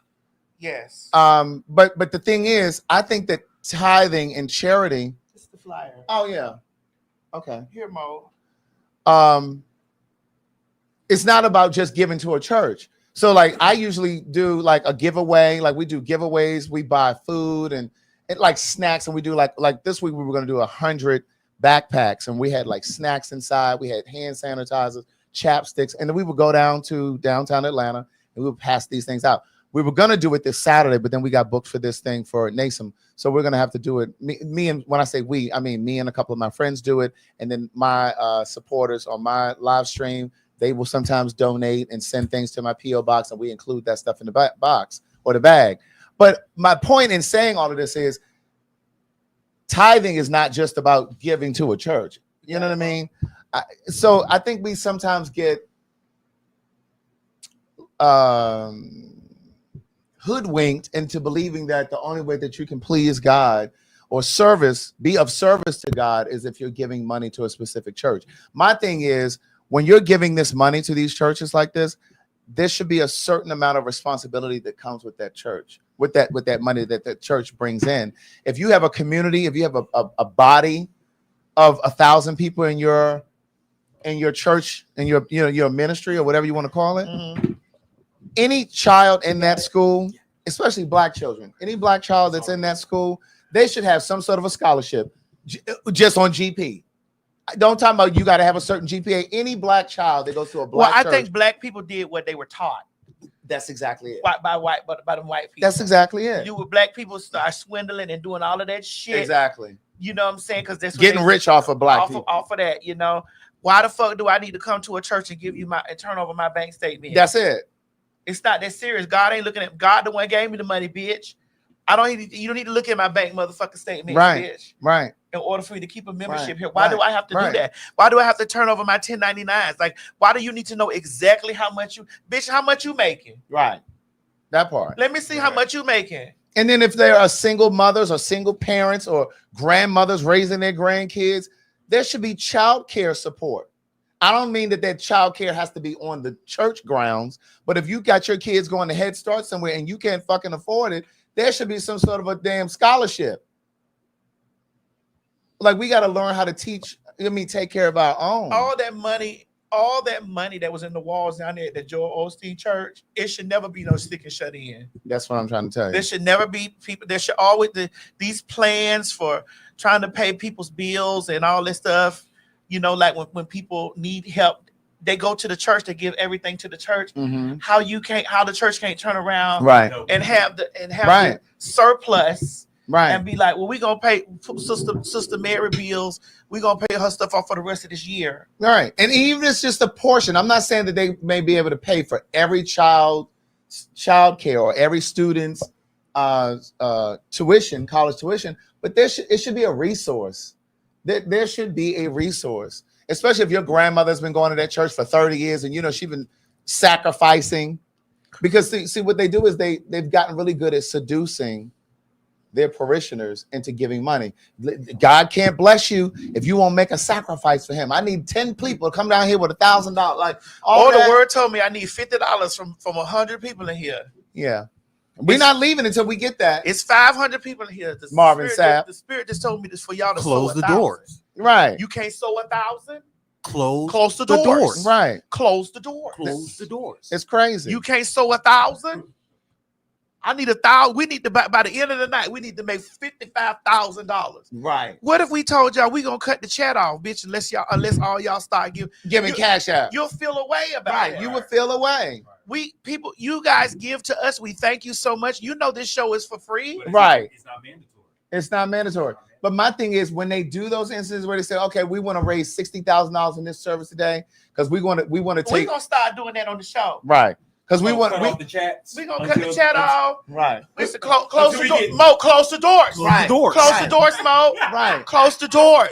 Because like, why not just say, okay, Close the doors. We're gonna take a percentage of that, and anybody who's on the verge of getting evicted, we need to come on up here. Obviously, you're gonna have to show proof of it. Right. You understand? But they should be doing stuff like that. Do you? And I'm not saying The that there church aren't is some supposed to churches help. that do it, but this should be across the board. The church is supposed to help. And I was Yeah. and here at PhagTawlk, we give ministry too. Right. So we should have a tithe and offering plate to come around. Right. It's just some parts of the motherfucker. It's going around right now. Yeah, Go ahead and put something in that cash app. Hey, if you choose. Right. But this is not mandatory. It's not. It's not mandatory. Y'all don't even know the times that we've talked about stuff that our videos have been demonetized. Yeah. Yeah. Like We this- just over here volunteering for We y'all. just giving y'all the things. Right. We just know how to turn it around and make it work for That's us or right. whatever. But it's been plenty of times that our videos have been demonetized for a story we've covered, Right. for a rant that I've been on, honey, for a read, bitch. It's been plenty of time. What is this? Yeah, Kayla sent that. Send it to Craig. Yeah, but no, I got it right here. You got it? Yeah. It's, So it's in the so we'll it's take a in the inbox. screenshot and we'll play it. yeah. Okay. So, but the thing too is, in terms of that whole thing about what the church can be doing for the community, how many times have I said over here that there so many black communities? It's a food desert. Like you can't even get fresh produce and fresh groceries, vegetables and things like that in certain communities. So, like, why can't some of these churches have like gardens or open up grocery stores? Now, that was one of the things that Eddie Long had. There was a grocery store over here at one point. How many of the girls work there? I don't know. But then I think they need to be buying up some of these abandoned homes It's and putting black people in them, making them affordable. So again, we spend a lot of time talking about what white people do to us and what they exclude us It's from. the same thing like I was talking about in Florida. That brings me back to, people complain about, well, nobody speaks English and Right. stuff like that. Like they complain about that shit. Yeah. They complain heavily about it. Right. And I'm like, well, you was running down there giving all your money to the church. Mhm. The nigga was over there trying to buy bling and cars and stuff Right. like that, and did not reinvest into his community. Right. And didn't just like buy the area up enough so that it could remain, Right. not just remain black. And here's when I say remain, not just remain black and put people out, but still keep the community Yeah. that we've built the community, because Yeah. we've opened our doors to so many different communities. And then when other communities arrive, they tell you, well, you're not welcome here anymore. Right. Yeah. Because that does happen. We talked about this on many occasions. Yeah. And the church ain't by no neighborhoods. The church ain't by no motherfucking stores. The church ain't do none of this, but they all sit around and they have these conversations Mhm. about, oh, well, nobody It done changed around here. Yeah. Don't nobody speak no English Right. in this bitch. Or the church buys up a bunch of property in these inner city neighborhoods, but then they make the rent too goddamn high for the people who live there to even be able to afford it. A question though, because the same thing we said, and I'm not going to talk about the church. I think the church is supposed to be almost like a community safe haven. That's what I think the church should be. But I'm talking about for when you guys just mentioned, people that end up getting money, they don't usually pour back into their community. Yeah. The same thing we said about what's her name? B. Simone. Is it her job to do so? It is the church's job. No, not the church. I'm talking about the people. People who make it out of a community and then they're able to make money, but they just don't pour back into their own community. Well, is it really their job to do so? I think it's a nice thing to do, but it's not their job. It's a nice thing to do. And I think I said this last week when we were here. A lot of HBCUs, historically black colleges and universities, are struggling financially, with the exception of a handful of them, because a lot of times when we graduate from college, we don't send a check back. True. We don't send a check back. Bitch, you been trying to pay them students. You trying to and again, so there are a lot of reasons for that. Exactly. So it's not always you've been paying them student loans. You're trying to survive. Yeah. And again, it goes back to the black tax. Sometimes when you're the first one in your family to make it, bitch, I ain't got no money to send to Hampton. How the fuck you gonna survive? You know what I mean? But yeah. When you do it, but I still charge the dope dealer, the nigga that was glorified in the motherfucking neighborhood for having all the money. Ooh, that nigga got so much money. Nigga, buy that store. Yeah. If I was rich during that time, there would have been a lot of things that like I would have saved that whole street over there. Yeah. Or tried to save the whole thing over there. And when I say this, I'm not anti nobody else because I'm pro-black. That doesn't mean I'm anti anybody else. It means, bitch, that I want to preserve things, community things. Right. You know what I'm saying? Like I want to preserve stuff. Like, do I think that I was having a conversation with my gentleman friend weeks ago. He said the worst thing that we did as black people was integrate. Yeah. It is, because a lot of black folks thought that integrating was going to give us access to something that was better. You mean integrating with white people? Yes. Integrating period? With white people. A lot of black folks thought that integration was going to give us access to better stores, whether it's grocery stores, clothing stores. It was going to give us access, better education in the school systems. And I say this even now, like as we've become more haves, we have more now. And a lot of black folks, they want to send their kids to these private schools that are predominantly white. Perhaps there is a better education at some of these schools than the ones that may be in a neighborhood, in a black neighborhood. Perhaps. But what's the exchange? So maybe there's a better education because the classes are smaller.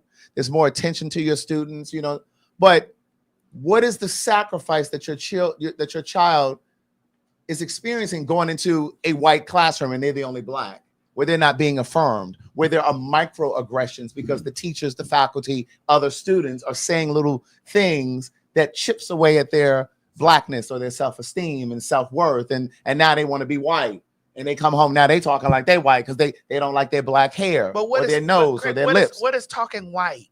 I don't bitch, we talking a different pitch than white folks. Yeah, but now I speak proper, but bitch, I don't. Hi guys, how are you? It's a different pitch. Yeah, but all white people don't talk like that. But most of them do. But you can usually tell a white person over the phone and a black person. But I'm not saying correct. Hello. Hi, Nancy. But people can force that, or they might just might be the way that they talk. Thank you for calling Bridgie BD&D. This is TS speaking. How can I help you? But see, I know you're black. Good. I would still know you're black. Thank you for calling Bridgie BD&D. Now, there's a difference between speaking proper and speaking with a white pitch. There's a difference. I shared this over here before. A vocal coach told me years ago. It's a white woman. She said, hello. When black folks sing, our tone, the texture of our voice sounds fuller because of the way our vocal folds are made. Like you can literally look at the vocal folds and see that they're made differently. It's just what it is. Someone can slip through the cracks though. Yeah, some of them, of course. Of course, there are always exceptions. Yeah, there are always exceptions. But you know that code switching voice that the people like to use because they're at work or they're in a restaurant. Well, you can't say ain't and stuff. Well, white folks say ain't too, and their subject verb agreement is not always agreeing. Right. Yeah. It's very funny. Right. All that code All switching. that foolishness. Right. But I think that integration has hurt us in ways, right? Well, here's another thing. Since we're in this space talking about it, look at how we value the Grammys over BET, or we value the Oscars over the NAACP Image Awards. The Image Awards. How we value these things. But again, oh girl. But I want to play devil's advocate. No, because we are. Devil's advocate with BET. Yeah. Oh, well, I want to do.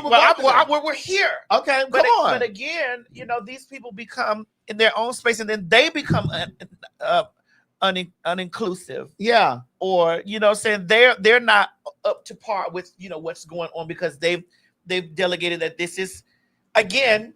Let me pull this bitch together real quick. Hold on. Okay. First of all, I know that I should have said properly because it's an adverb and it describes the verb. But bitch, I'm speaking over here. Okay. You motherfuckers always want to try to pull somebody together. Bitch, I know it's properly. Bitch, I'm black. But bitch, if I was speaking somewhere where I needed to know that you needed to know that I know, if I was writing it down, trust, believe, and know, I would have said properly. Continue, Madison. Yes. So we were speaking of the NAACP Image Awards and also the BET Awards. We tend to find out that sometimes they can be, uninclusive. And so when other places try to be inclusive to things, what I'm saying, or whatever. And here's the thing. I'd love to get a BET award. Yeah. I'd love to get a NAACP Image Award. I would. Uh-huh. But just like those people, they I don't know, Craig. It's just this is where I was going to push back. Go ahead.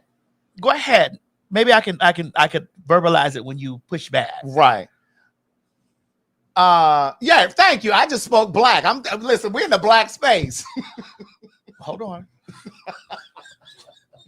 We're in a black space. Because I'm going to go back to pull you together about the Indian thing that you said over there, girl. I'm not fighting with these Indian people. We back there? Yes, I'm not fighting with the Patel. Oh, you think the Africans aren't going to be over there on Reddit about that shit you said? No.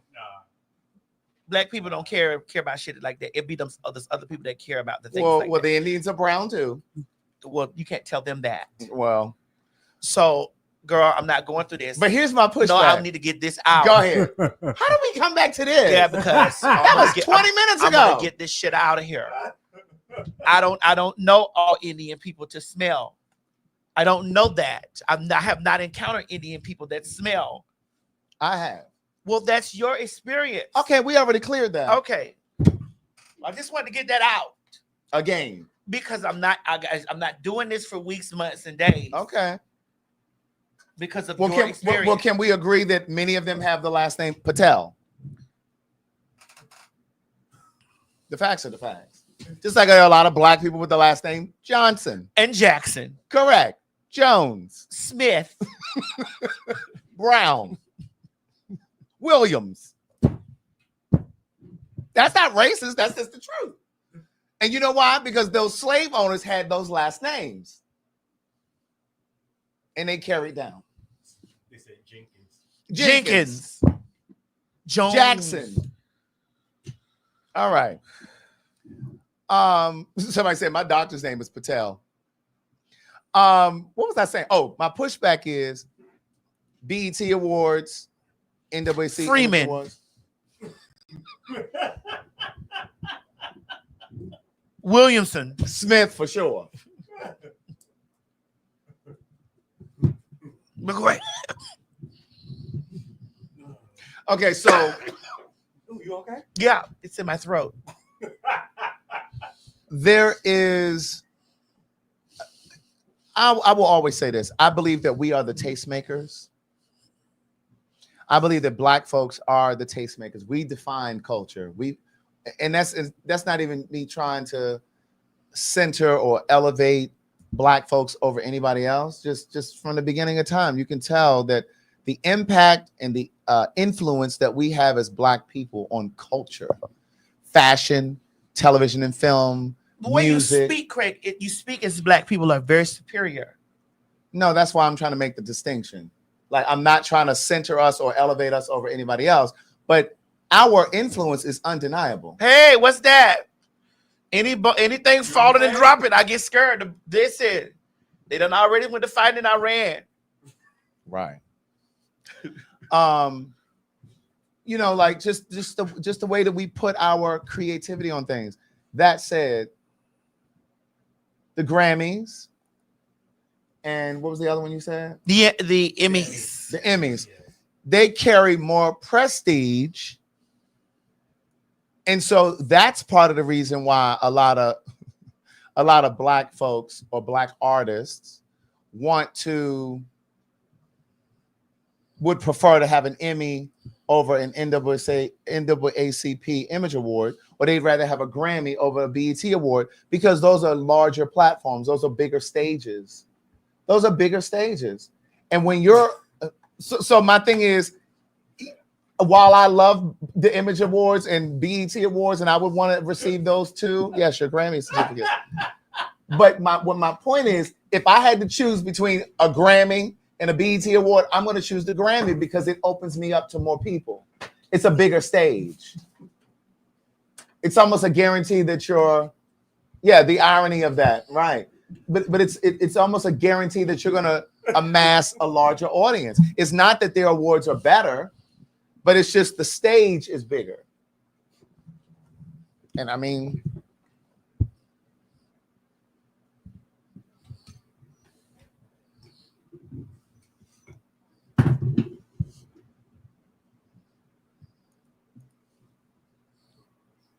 somebody said, is the Trumpet Award still in business? What's that trumpet? Isn't that gospel? Yeah. That's gospel music. No, what's the Stellar Awards? That's Black. That's gospel. What's trumpet? Isn't That's gospel too. Yeah. But the Stellar Awards is gospel. What's the difference between Stella and trumpet? Mary and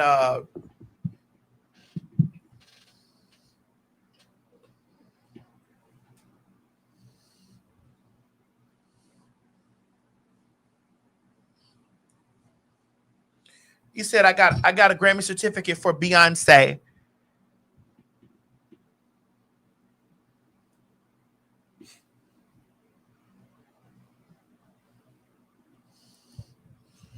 For Beyonce. I don't think you can see it. Hold on. Let me get it close. So Really? It'll tell you why I got it. It'll tell you why. You got to back it up a little bit, just a tad more. Okay. The Recording Academy. The Recording Academy presents this certificate to T.S. Madison Hinton in recognition of your participation as songwriter on the Grammy Award-winning recording Renaissance Beyonce Best Dance Electric Music Album, 65th Grammy Awards, year 2022. For Renaissance. For Renaissance.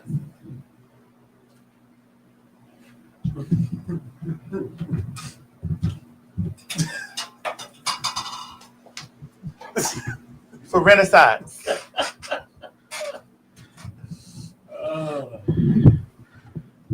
What they're saying about the difference? Oh, one, they said the Trumpet Awards is Christian music and the Stellar is gospel.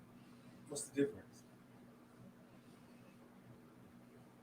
I don't get the difference between Christian and They said what? The Trumpet Awards is Christian music. Oh, they said trumpet is not gospel. Somebody just said trumpet is not gospel. Oh, well, what is the Trumpet Awards? What? Okay, somebody just put it right here. It says the Trumpet Award heralds the accomplishments of Black Americans. Oh, yes, against great odds, immense odds. That's right. Okay. Yes, that's right. Okay, so there are two different things. Somebody in the comments line talking about one is Christian and one is One is gospel. I think they the same. Isn't that the same thing? And I was like, oh, isn't that the same thing? okay. Yes, community heroes. That's right. Okay, I remember now. I mean, I haven't really watched award shows in a long time. Sometimes I watch them. It's because you know I watch the VMAs because I actually go to the VMAs because I get invited. Uh-huh. But it's just that Sometimes I don't feel like we can't miss that. it. We can't miss that. Oh no, we can't. Because I get invited. I go to the Emmys because I get invited.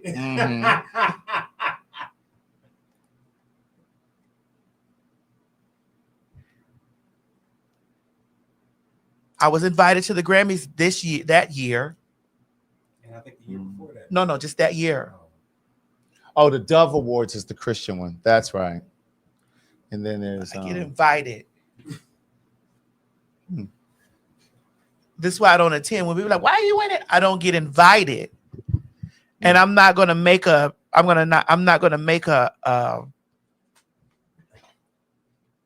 effort to show up somewhere that I'm not invited. right. Wouldn't you feel a way if you weren't invited and you're standing out there like you don't have an invitation? What are you talking about? Any of those awards that I don't attend. I thought you were talking about somebody who went to an award show and they didn't get to come in, like the icons. Girl, is that what you were talking about? I don't know, Myrtle. They had a great run. Girl, I'm just trying to ask you because I mean I figured that's what you would. That's the only Craig. They had a great run.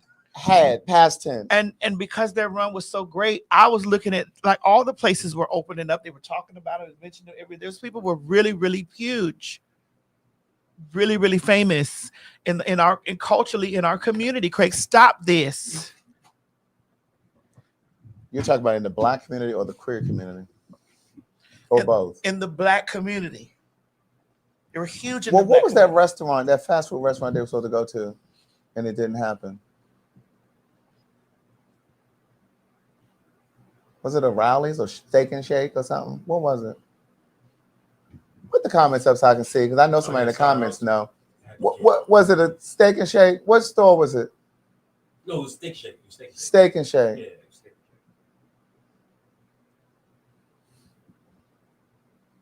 So their time has expired? No. Well, what happened at the Steak and Shake?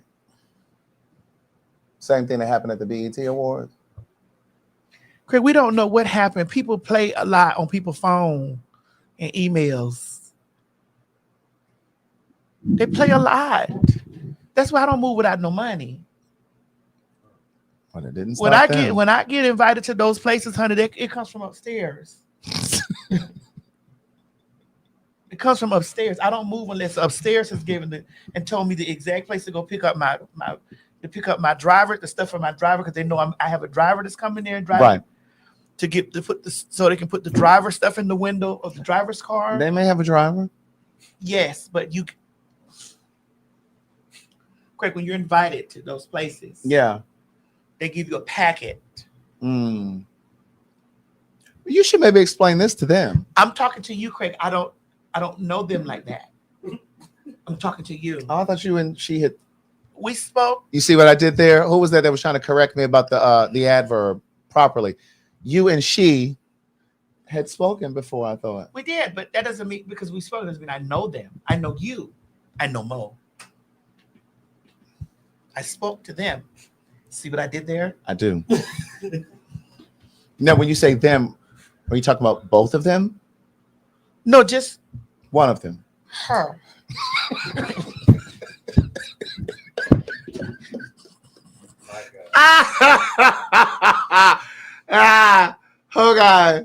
Oh God.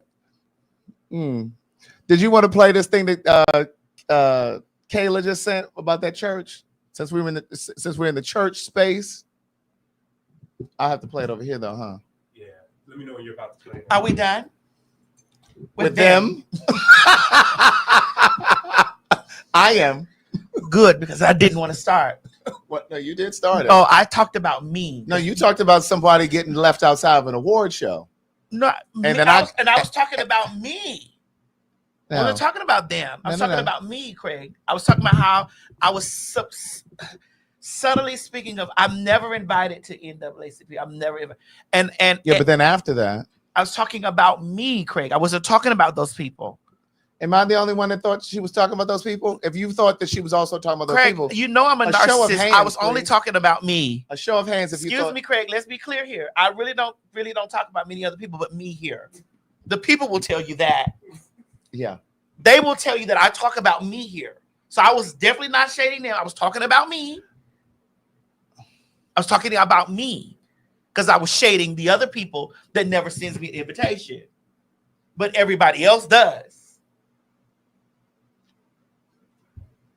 Well, They never send me an invitation. Well, I'm in good company. And here's the gag. I hear what y'all saying over there.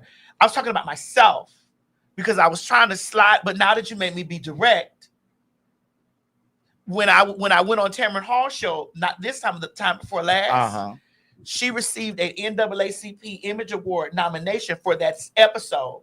Oh, Tamron Hall. Yes. And they still didn't give you an invitation? They did not.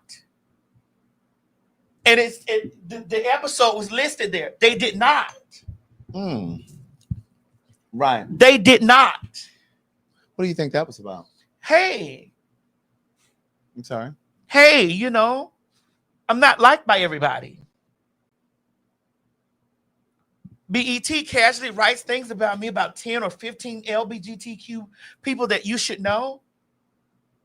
Never can find me a way. Never can. Invitation has never found itself to me. And I was lucky enough to. Well, maybe it went over to the old house. No, because that mail gets forwarded here. Oh. And I was lucky enough to get a soiree invitation because I was in DC. Had I not been in DC, right, getting a day, a T.S. Madison day in DC, I wouldn't have been even thought about.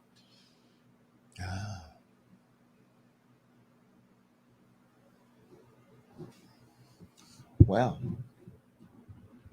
that's a shame.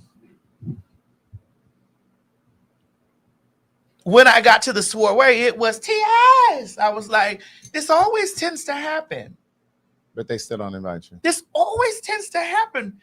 See how I'm talking about myself here? This had nothing to do with the icons. Craig was terrorizing the icons. This has nothing to do with that.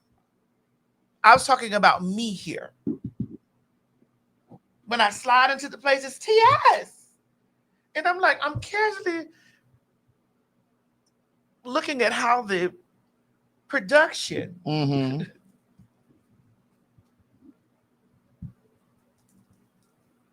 Yes. Production.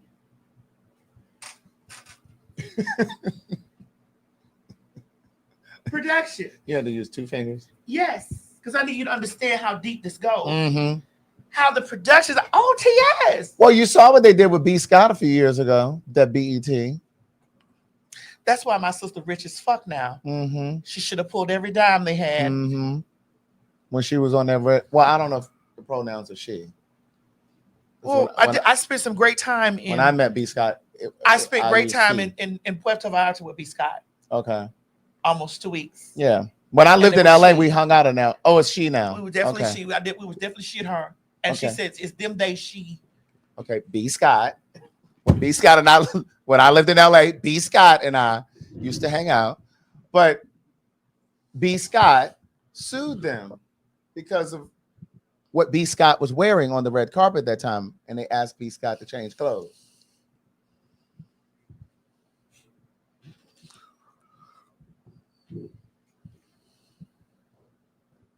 I'm done because I wasn't talking about the icons though, but you brought them up. But I was just letting you know that. Girl, I literally thought that's what you were talking about. No, I wasn't. When you said they got left outside and couldn't get in. No, I didn't say that they got left outside and couldn't get in. Oh, okay. I said left outside, meaning me. Oh, okay. Well, that happened to them too. Mo, but I didn't show up there. They did. They just showed up.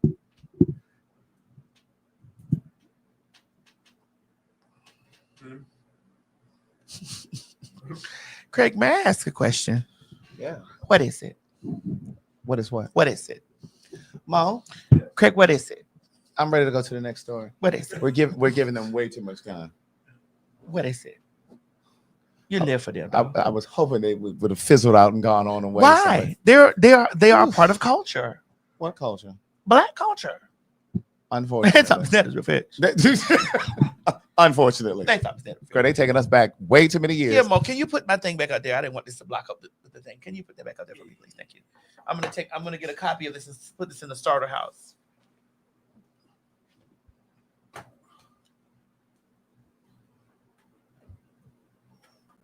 It's top standard for fish. Yeah, they sure did. I don't know who they were. There was all of them. You thought she was fish? Mm-mm. I'm sorry. No. You weren't fooled for a moment. No. Not even a millisecond. I knew she was one of us. You knew what? She was one of us.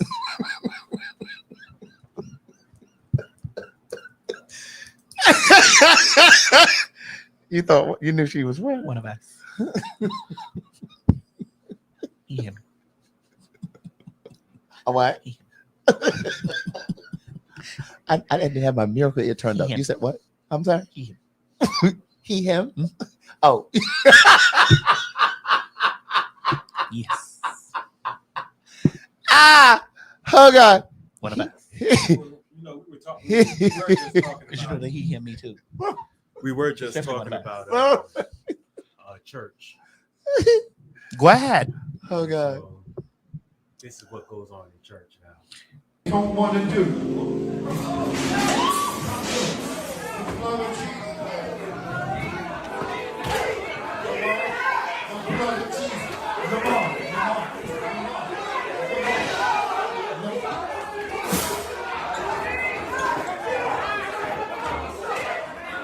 Jesus. The blood of Jesus. The blood of Jesus. Come on, listen. Come on.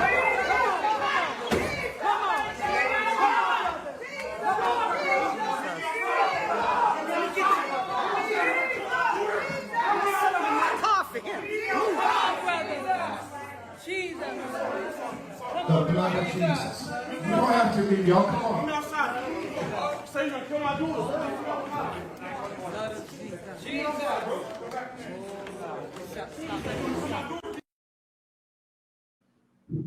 It's always this little storefront church. Craig, it's not just a storefront churches. I've seen a mega church. They was in their tan ass.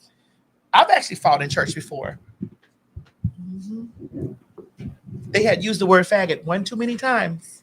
And who'd you get into it with? A boy whooped his ass This right is there. in Miami. Of course, whooped his motherfucking ass. And who was saying faggot? The person preaching? No. Well, who? The boy and the rest of the class. Oh, you were in Bible study. Yeah. Had to whoop on some ass. I'm thinking the service is going on. You actually in the little breakout class. I'm sitting in this class. Next thing I know, I'm whooping a bitch ass. Well, give me the story. What happened? What Girl, did it he was, say? he You said, were sitting down, you had your legs crossed or something? doing me. I've always, anytime I had to whoop on a bitch, I was doing me. Uh-huh. You know You what? remember what you had on? What you have on? I can't remember. I was Okay. on a bitch ass. I know Miss Mary. They had to go get Miss Mary. Miss Mary came over there, honey. Miss Mary was over there with the adults. Yes. I was with the Were adolescents. your brothers there? No. Okay, so it was just you and Miss Mary at church. Yeah. And he said what? Well, it was too much faggot stuff going on. It was too many words, fag and gay, and Was he saying it to you, or was he whispering to the side talking to it somebody else? was talking to me. And what'd you do? Well, I turned around, And began what? thrashing him. You didn't say anything. No, it was no reason. You don't tell me, punk faggot, you'll do something to me. These girls get away with this because they're online gangsters. Uh-huh. So what did he say? What happened? It was something to the word of faggot, you fag, is gay or some Once shit. you hit him, what'd he say? There was no more to say. He couldn't speak anymore because I was on him, stomping him. What did the Bible teacher do? They had to rush to go get Miss Mary. But I So was, while they were running to get Miss Mary, you still fighting on the boy? yes, knees and chest. Knees, chest, elbows, hands. So Miss Mary came back. Yes. I don't know. I gotta ask her, did she whoop me? I don't know.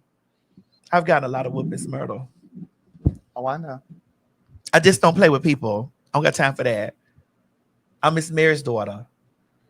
Miss Mary don't talk too long. She don't talk too long. It's action. Yeah. So I mean, I can understand. I don't know what happened, but you know, They said it was over a girl. But did you see the way that deacon or whoever that was up at the front, how he tackled that boy when he got up there? listen, you think I'm gonna be paying my tithes and offers in there to be a breeding ground for boxers? Right. What? And it's like they doing all of that in that little church. You never battled in church? No. Have you ever had a sexual experience in church? No. Oh, You have. maybe. This is the same church? Yes. That listen. There's a lot going on in that church. Maybe. Was one of the other parishioners? Yes. It wasn't with one of the pastors. No.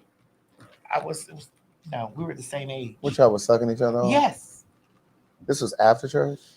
Yeah. Before church? It sounded like it was during. Yeah, during. It was during church. So what y'all go in, went in the We bathroom? found a spot. Y'all went into the bathroom? Where'd y'all go? Where was your mama? She was in the adult church. Parents, when you take your children to church Someone said, I bet it was the drummer. and you think that your children are over there in Bible studies with the children, Well, Miss Mary know now. Well, they're fucking. could happen. Where is he now? I don't know.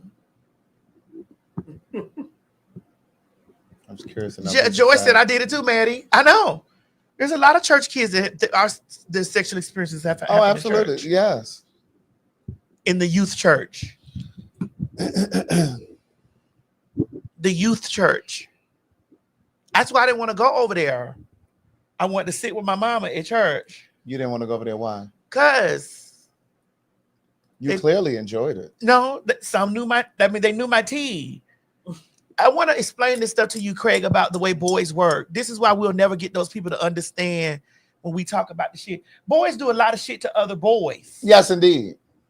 Yes, indeed. Boys do a lot of shit to other boys, and boys do a lot of shit with boys. They just won't tell you. They ain't never gonna say no shit Right. about that. Never. They're never gonna speak about that. Right.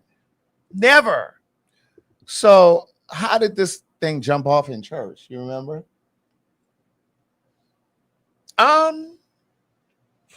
Did he approach you? You approached Well, him? Craig, for me to be so clocky now, I've always been feminine. Yeah. Effeminate. Mm-hmm. Effeminate. Right. So they could always spot the cunt in the room. Oh. Yes. Go ahead. No matter how much of a double-breasted over two-piece suit it was, they saw a ball gown under that. A little lace was coming. They saw a ball gown. A little toiling. Wait a minute. How old were you at this time? You know? No, I was young. 8, No, 12, I was in the youth church. 16. No, I had by that time I was it was probably 12, 13. So you weren't wearing a high top fade yet. Because that was more high school, wasn't it? I was No, middle school was high top fades. I was in the middle of the things. I was in the midst. So he said something to you? Well, we were looking at each other. It was Go mask on. for mask. One of us was trying to find the film. Right. That part. So But one found the film. So y'all were just sucking dick. Yeah. So y'all didn't fuck. No. Didn't have enough time. Had you fucked by then? I didn't start fucking until I was 20, 21 because of the AIDS stories. Right. So it was 8 years later. Yeah, it was because of the AIDS stories. You know, Right. when you growing up, you know, even if you said you were gay, Yeah. you had AIDS. Even if you've never had a sexual experience, you've never had you don't know anything about being gay. Type of encounter. The moment that you say, "Hey, I'm gay," you have AIDS.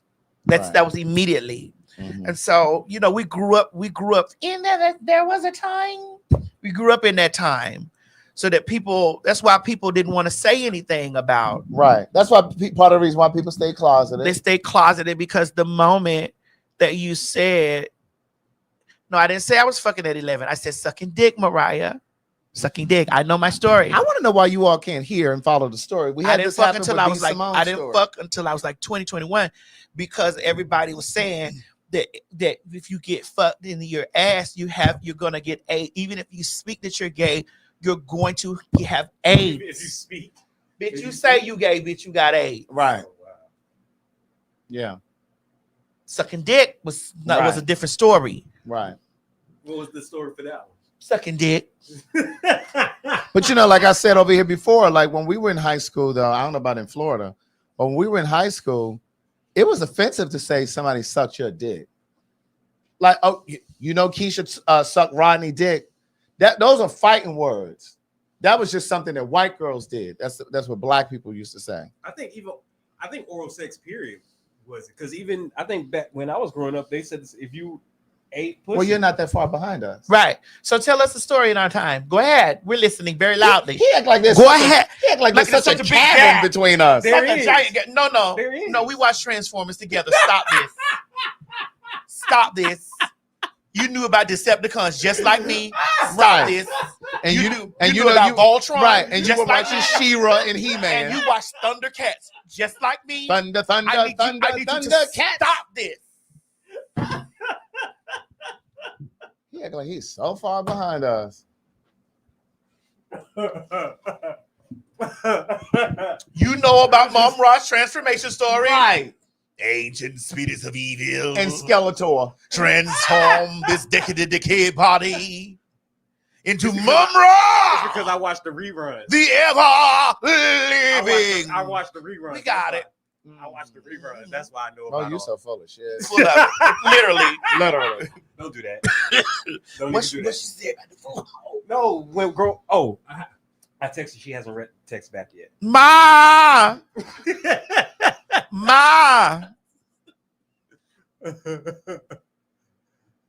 Oh, Ooh, I heard her. that's you watched the Ninja Turtles. That's right. You knew about Master Shredder, Splinter, Michelangelo, Donatello, Leonardo, Raphael. and Raphael. You knew about them. Come on, stop this. Wait, somebody said, wait a minute, Craig. My name is Keisha and my husband is Rodney, and I give a little head. Where is that comment? Wait a minute. Shit. Hold on. Where was it? They're moving so fast. I can't find it now. Yeah, they do. Yeah, it's gone. Well, Yeah, so Craig, when did you know about the suite? so my mother used to have another house that she turned into a home for people living with HIV, and I think that feels like the first memory that I have. And so all of the people who were living in there had HIV, and I remember meeting him. I remember, she renovated this house, and I remember going down there with her, and we just stopped by. I think that's when I first really started maybe paying attention to. But wait, my cousin who just came here this weekend, I remember one time. I think I told this over here before. We were all outside playing, and like she had a soda, and I said, "Oh, dang, I'm so thirsty. Can I have some of your soda?" She said, "Yeah, but you need to get a cup because I'm not trying to get the AIDS." They had already outed you back then? No, bitch. It was just Girl, they had outed you. Oh, correct. no. She said because the AIDS is going around. Yeah, girl. That's what she said. She said AIDS is going around. That was her being shady as a younger. Right. She said, because the AIDS, get you a cup. We want to the AIDS eat, is going mama. around. We ready to eat, mom. Oh, okay. And I was like, Yeah, girl, they had done outed you, Craig. The gig was up. Craig, they had clocked you. Danielle clocked your said. Listen. She's like, girl, this is a veggie. I don't want the AIDS. I don't want the AIDS with this veggie. Oh, she clocked you, bitch. because at that time, like you didn't know if people could get it from. Well, what was it? When was your first time seeing it? seeing some. Yeah, the very first time me seeing it, like we had my grandfather's aunt, which is my great aunt. She had a son that had it. And I remember we going over there and like all the whispers. It's just like the whispers and the shit. Two things about black people that's a stereotype that could be true. Yeah. One, they got somebody sick in the house living. Yes. And two, they got an old white lady in back there, some old white lady living in the back of the house somewhere. The very first time I saw two of those things be true was at my aunt's house. Like I saw my cousin, her son out there. He was sick. The whispers was talking about that he had the power. Right. And then Miss Tippy came from the back on a walker, and it was the I was like, oh my God. Right. So when I started seeing movies and shows talking about the old person in the back, or having a white person in the back of that, I didn't understand why Miss Tippy was there. Why that white lady was in the house. Right. Probably was displaced. I didn't understand why she was in my aunt's house. She was old. Your aunt was probably getting a check for her. Could be. What? Because we'll have a house guest if it's a check. They said, was she white or like Miss Tippy was white?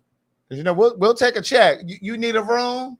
How much is your check each month? My mom in the comment, Mama, why was Miss Tippy and Louisa? Bitch. But I remember there was a girl that I don't know if my cousin's gonna be watching this, but my Aunt Louise was the fattest bitch I ever seen in my motherfucking life.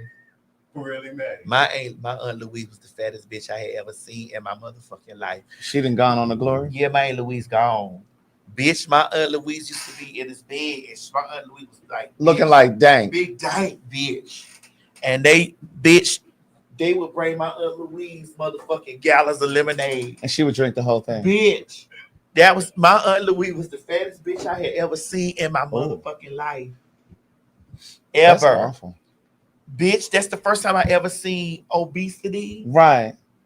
Well, I think the first maybe person outside of that person that lived at my mother's house, because I don't even know the man's name, but down the street from me back home, there was a girl that, well, people used to say, because nobody really said HIV. They were like, she got AIDS. Oh, yeah, because it was different. Yeah, they was like, oh, she got AIDS. Oh, that. But and even at my grandmother's house, because I used to spend every weekend and every summer down there, there were people on the block that had AIDS, quote unquote. So it was just, that was the time. Like you heard about it so regularly. But isn't it amazing the way that we have had the opportunity to live a lifetime to see how it came in? Right. We watched it come in. Yeah. Craig. We saw a lot of people go out. And we saw people go out, and we're seeing people now live through the power of the medicine, and we're also seeing PrEP. Yeah. PEP. Speaking of, there's a PrEP. I saw an article the other day. There's an intravenous way of administering HIV drugs for people who are living with HIV. I think it was Kevin. Well, one of them I know was Cabenuva, and I think it's twice a month. And then it's twice a year, twice like a year, every 6 months, something like that. But there's one for PrEP now, where it's called. I don't know the name of it. I don't even want to make the mistake. But there is one for PrEP as well, because like for PrEP, for those who may not know, it's a pill, but they do have a drug that they can shoot you with the Could needle. you imagine the survival rate would have been back then? Like it would have been different. And like how all those people are are now our ancestors that transition because of that. That we have the opportunity to watch them, that they've watched from the spirit realm, watch this stuff go on, and like, damn, I wish I would have lasted, or But also, yes. But then also, in addition to that, there always has to be a lamb. It's almost like they were sacrificed, and through their lives, that's part of how they figured out how to make drugs and manufacture drugs and that kind of thing too. So it was kind of through the experience of them living with it and dying, and you know what I mean? Oh, it's called Apretude. Oh, you say you're on Apretude. It's a bi-monthly injection. Okay. Yes, Trump has cut funding for some of those programs. I think we talked about that before he got into office, or either early on, and I was saying how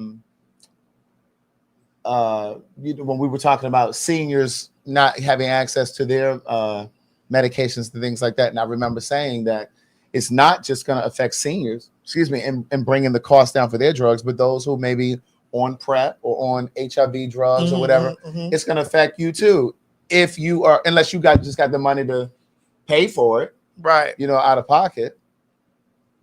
But yeah, that nigga didn't cut Job Corps. Yeah, this is crazy. It's just like, well, listen, I when I think back about it, since we're here, and I think about my cousin. His name was Ronnie. I watched my cousin Ronnie, and I remember sitting on the floor when we had to go visit. It's looking at him, and I was just like, well, what is AIDS? Like, what is it? Like, what is?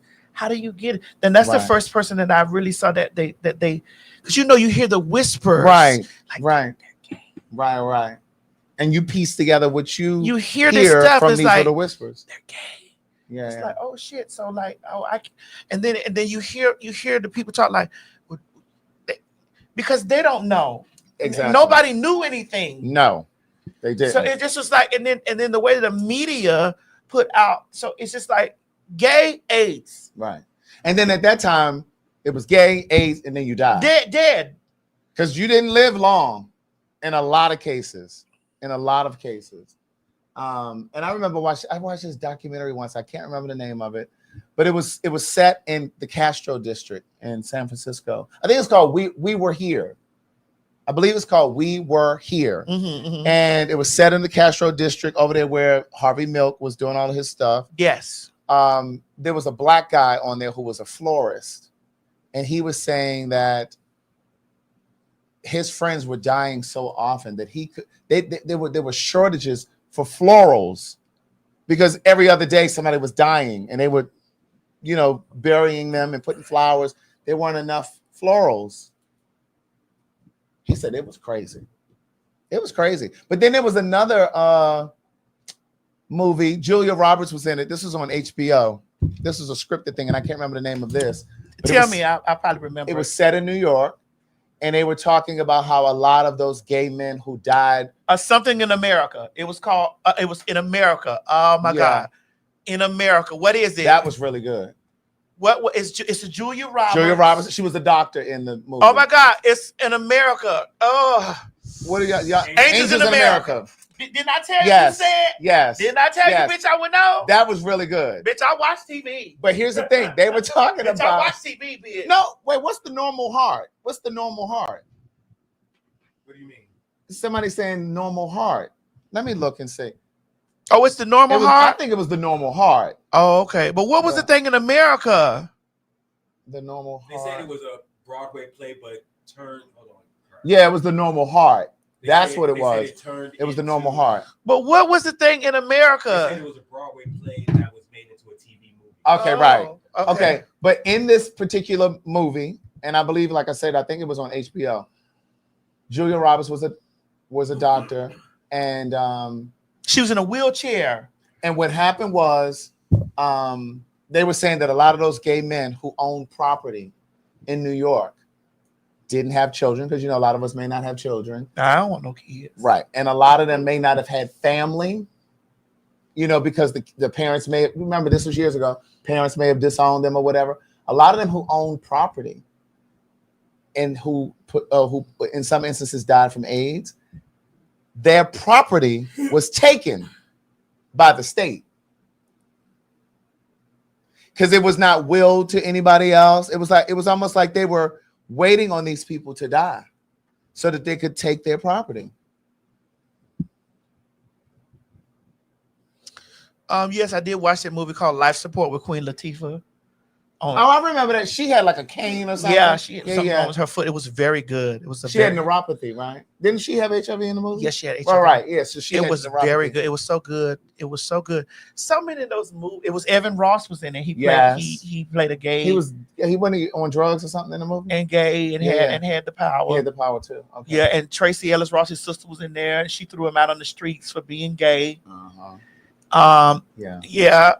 It's been so many movies. You would think, Craig, there was all these pictures and movies and stuff that people watch or whatever that they still wouldn't be so ignorant. Yeah. Yeah. Because I mean, we come from that time where if you had HIV, some people, they wouldn't even let you come to their house. They didn't want you to drink out their glasses. They give you paper or plastic cups. Yeah, one of my gay kids. You could eat off their silverware, their plates. One of my gay kids. I told this story here in the show. One of my gay kids. He died. I remember his grandmother was like, when they found out that he had it. I remember I went to go pick him up in my car. I was like, girl, you can come live with me. I went and picked him up because they didn't even want him laying on the sofa. They was like, he's sweating and this and the other, whatever, you know. Because they didn't know at the time, they didn't know if you could get it through sweat. I went and picked that girl up. I said, put all your things. Oh my God, don't make me cry, Madison. You know, you think back about this stuff and how long you been a gay mama. Like how long you been, like how you done raised kids or how you done did this. And it's just like, girl, I drove over there, bitch. I didn't have anything. Did you know Chi-Chi at this time? Chi-Chi I didn't know Chi-Chi at that time. This was way before Chi-Chi time. And I remember I didn't have nothing. I had that it was a white Cutlass at the time before I painted. I drove that motherfucking Cutlass over there and picked that boy up, put all his stuff in the trunk, put all his stuff in the trunk of the car. And you know, because they didn't want him to sleep on the sofa. And I took him back to the house. And I remember being, how old was he? He was 14. 14, 15, something like that. I brought him there, had a 2-bedroom. I let him live in the room back there. And I was like, listen, I don't have a lot. Yeah. But bitch, you're gonna always eat. I remember going out on the street, walking the street, bitch, to feed us both. Yeah. You know? So and the thing is, I think it's important to say here, and I was just talking about this with my family. I had my brother was here, and 3 of my cousins were here this past weekend. And I was just saying to them that the majority of homeless youth are queer. And a lot of gay, trans, bi, whatever. And a lot of times they're homeless because their family has put them out. And a lot of times their family has put them out because of the church or because of what their friends are going to think, what other family members are going to think, what people in the neighborhood are going to think. You know, they're embarrassed by their own child. And I think in a lot of instances where queer children are put out on the street, even if they're not put out on the street, if you don't have people that you can talk to, a lot of times we go looking for shit. We go looking for answers, right? Because if you don't know any gay people around you or queer people around you, you go on the internet and you're looking for it. You're looking for answers. And oftentimes we fall into this sex pitfall. In some instances, I don't think we're always looking for sex. I think sometimes we're looking for friendship. We're looking for support, emotional support, whatever. And we're the only window to the gay community oftentimes is the internet. But you end up finding sex first, not support. You end up finding bookstores, online chats and things, you know what I'm saying? And then it leads to sex.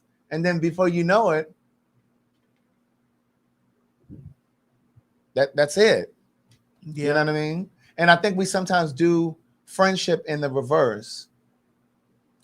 You know, I think sometimes we, and I can only speak for gay men, and I know I can't speak for all gay men, but in a lot of the instances that I've experienced early on or things that I've witnessed, it's because I'm gay and you're gay, you're a man, I'm a man.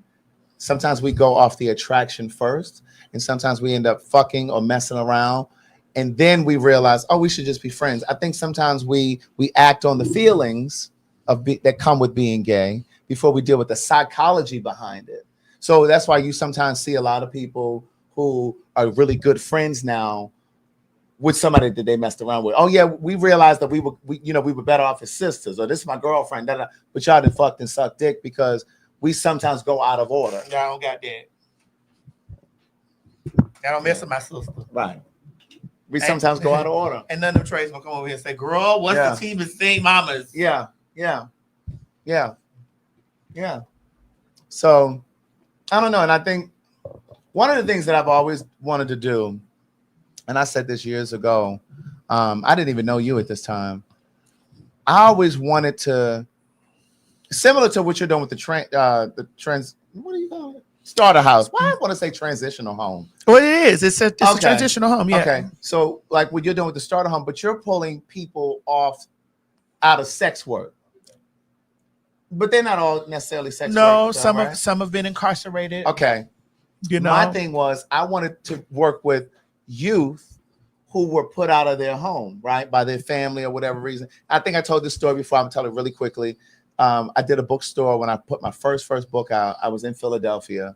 I did a bookstore, and this young boy came in just to get the free condoms. Mo coming, mama. And they in a lot of these bookstores, they have like a bowl with like free condoms and lube that you can come in and get. So this young boy, he was in college at the time. He came in to get like condoms, and I happened to be holding a book signing, and I was reading an excerpt from my first book, and he ended up hanging around. And at the end of the book signing, he came over to me, and he basically told me his story. His mother was West Indian. I don't remember where she was from, but she was West Indian. And he told me that he was in college, but she found out that he was gay, and she put him out. He was sleeping in a park. Some man, and the mother called his aunts, her sisters, told them not to fuck with him because he was gay. So he was sleeping in this park. Some guy came and let him come stay with him. But obviously the exchange was sex. So this young boy was coming into the store to get these condoms. So my thing has always been like, I would like to have like some sort of a home for queer kids, not just gay men, but it could be lesbians, whatever. But you gotta cut the fucking off. Not y'all fucking, but you gotta stop them from even fucking. Correct. But and see, that's what I was gonna say. My fear of doing that, because I think that it's important that. That's why we raising enough money, Craig, that we're gonna have house mothers. That's what I was gonna see. And have house mothers that's there, that's don't even by shift. Correct. And that's but see, I'm so afraid because I think that queer people need to be in there to be their counselors, to kind of show them the rope. I want them to have like group sessions where they talk. Thank you. Where they have group sessions where they're talking about what it means to be queer. I want them to have Black queer studies because they need to learn about the Black queer heroes from Marsha P. Johnson all the way down to Bayard Rustin, and they can even learn about me and T.S. Madison. And they also need to know about even like the Harvey Milks. It doesn't just have to be, but they definitely need to know Black queer history. But the thing is, and I want them to talk about sexuality and have, just have like exchange. But it would also be a place where it would prepare them for if they want to go to college or if they want to go into the workforce, whatever. But my fear is because I think that we would have to have queer people who work there to show them the rope, because those are be the best teachers. Yeah. But I'm afraid that they're gonna start fucking. No, that's why you have to wire your house up. I'm not. And then y'all be talking about, oh yeah, child, he got that house over there and them children getting raped and stuff. I'm not playing none of that. I was trying to create a place. And bitch, if you don't think that I'll have a bitch pull up over there and have them arrested. You think ICE snatching people up? I'm not. I'm just never gonna get away. Never. I would have the police snatching them people up out of there.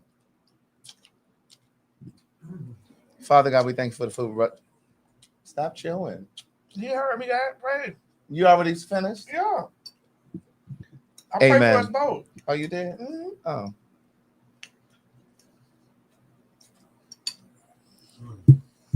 Oh. Bitch. Yours is vegan or you got meat? I got meat. Yeah, Mine is chicken.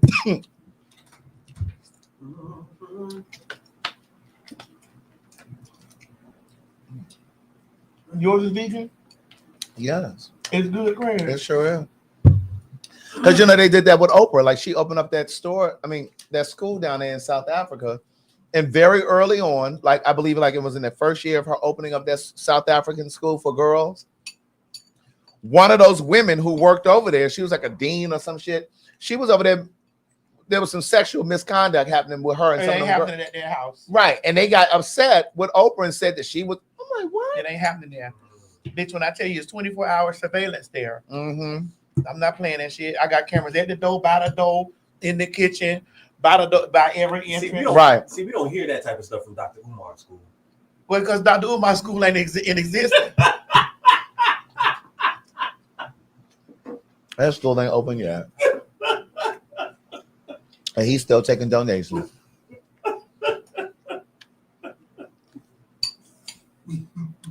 So what is it? How do you get into that school? We got a 200 questionnaire. Mm-hmm. You do background check. Mm-hmm. And the reason why I wanted to do this, I just thought about it.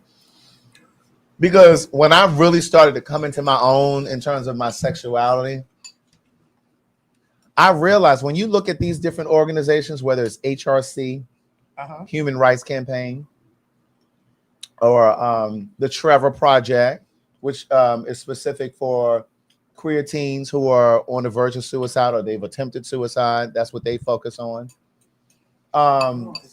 GLAD and all these other organizations, they seem to be so white focused. And I don't really, again, representation matters. And like, it might be better now, but once upon a time, when you go to those people's website, Trevor Project, GLAD, we're not there. You don't see our pictures on those websites. It's kind of the reason why Black queer people started having Black Pride events. Because we weren't represented. And we have a video in here about that, don't we? Black people weren't represented. The entertainment was white focused. The messaging was white. The flyers, everybody was white. The music was white. Let me see. No, that's we talked about that one. We have a video. Let me find it. Yeah, because I think I might have deleted it because I think we had that from the last show.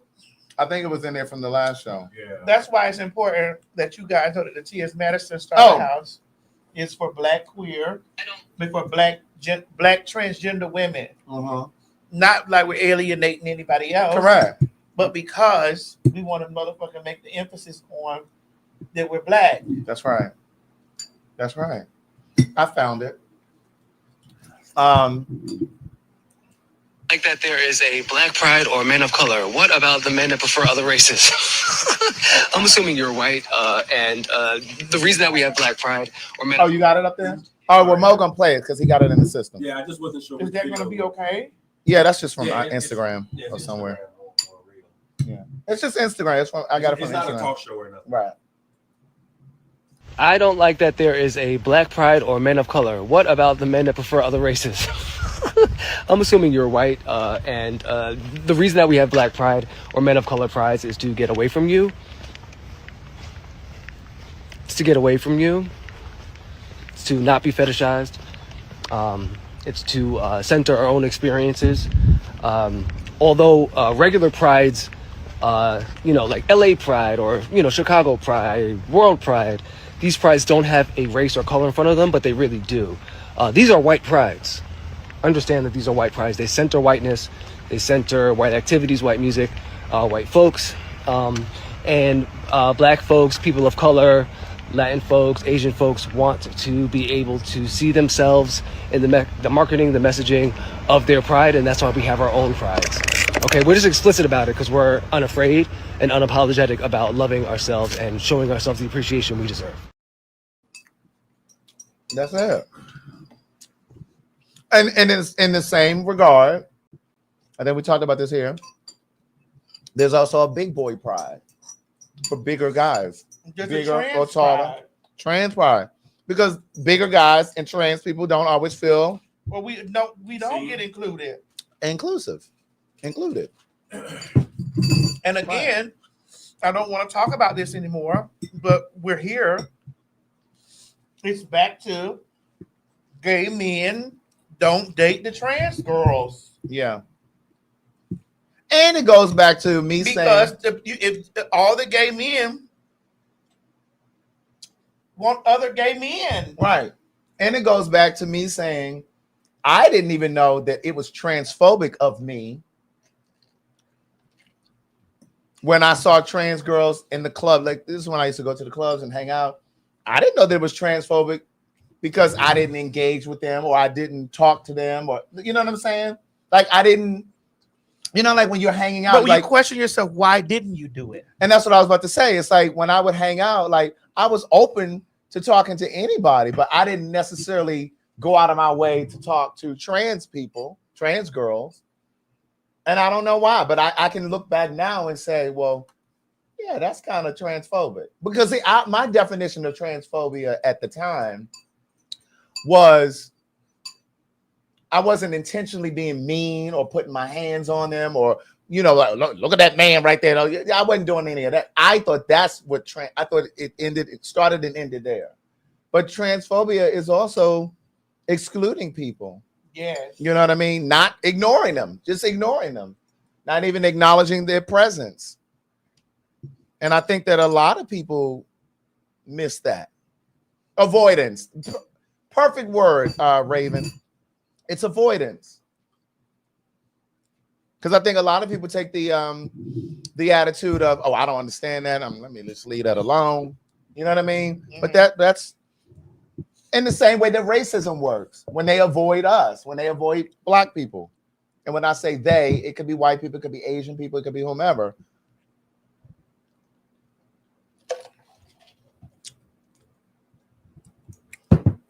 What? How long you want me fighting, Craig? What? What did I say? How long you want me fighting? What did I just say? No, I just want to know how long you want me to fight. You want to fight for the rest of my life by then? About which part?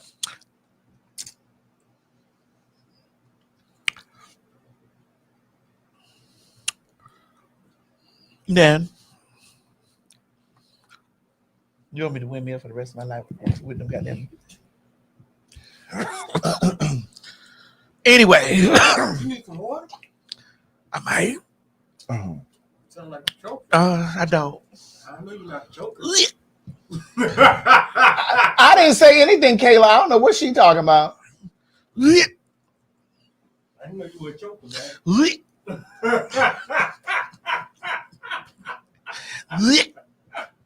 I'll be back. Oh yeah, we got to do that. Let me set this in there. You lost me there because I don't know if I said anything. We discussed Iran at the top of the show. Mm-hmm. We did that already. But I'm gonna tell you, when I first found out that he bombed that country, I was like, oh, bitch, we got to be on the lookout. Oh, yeah. It made me immediately think about 9/11. And see, what happens is countries like that.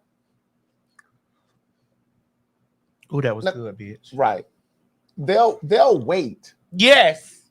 Years. It's called, oh, my God, dormant. Right. They'll like wait. Those dormant cells. Correct. They'll wait years to attack.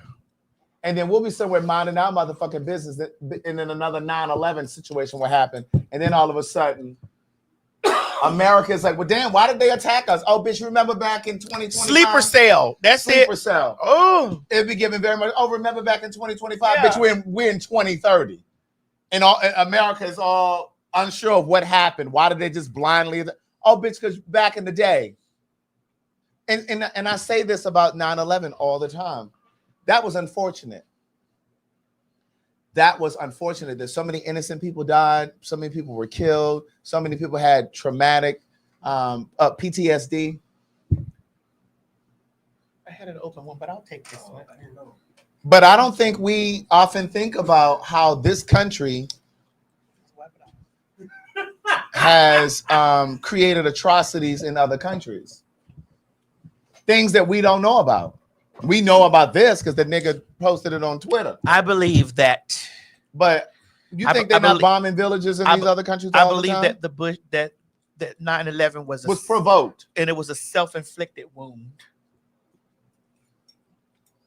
to prompt war.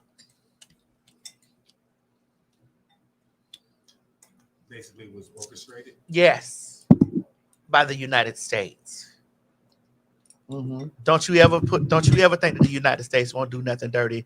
They enslaved people for hundreds and hundreds of years. But y'all got to put this clip up here. Mo, I need you to get a screenshot of this, and I'm gonna play it over here. Okay. I just sent it to the IG because it is so apropos. When I tell you, and again, even when we talk about 9/11, a lot of that was rooted in religion. All of it is, Craig. Right.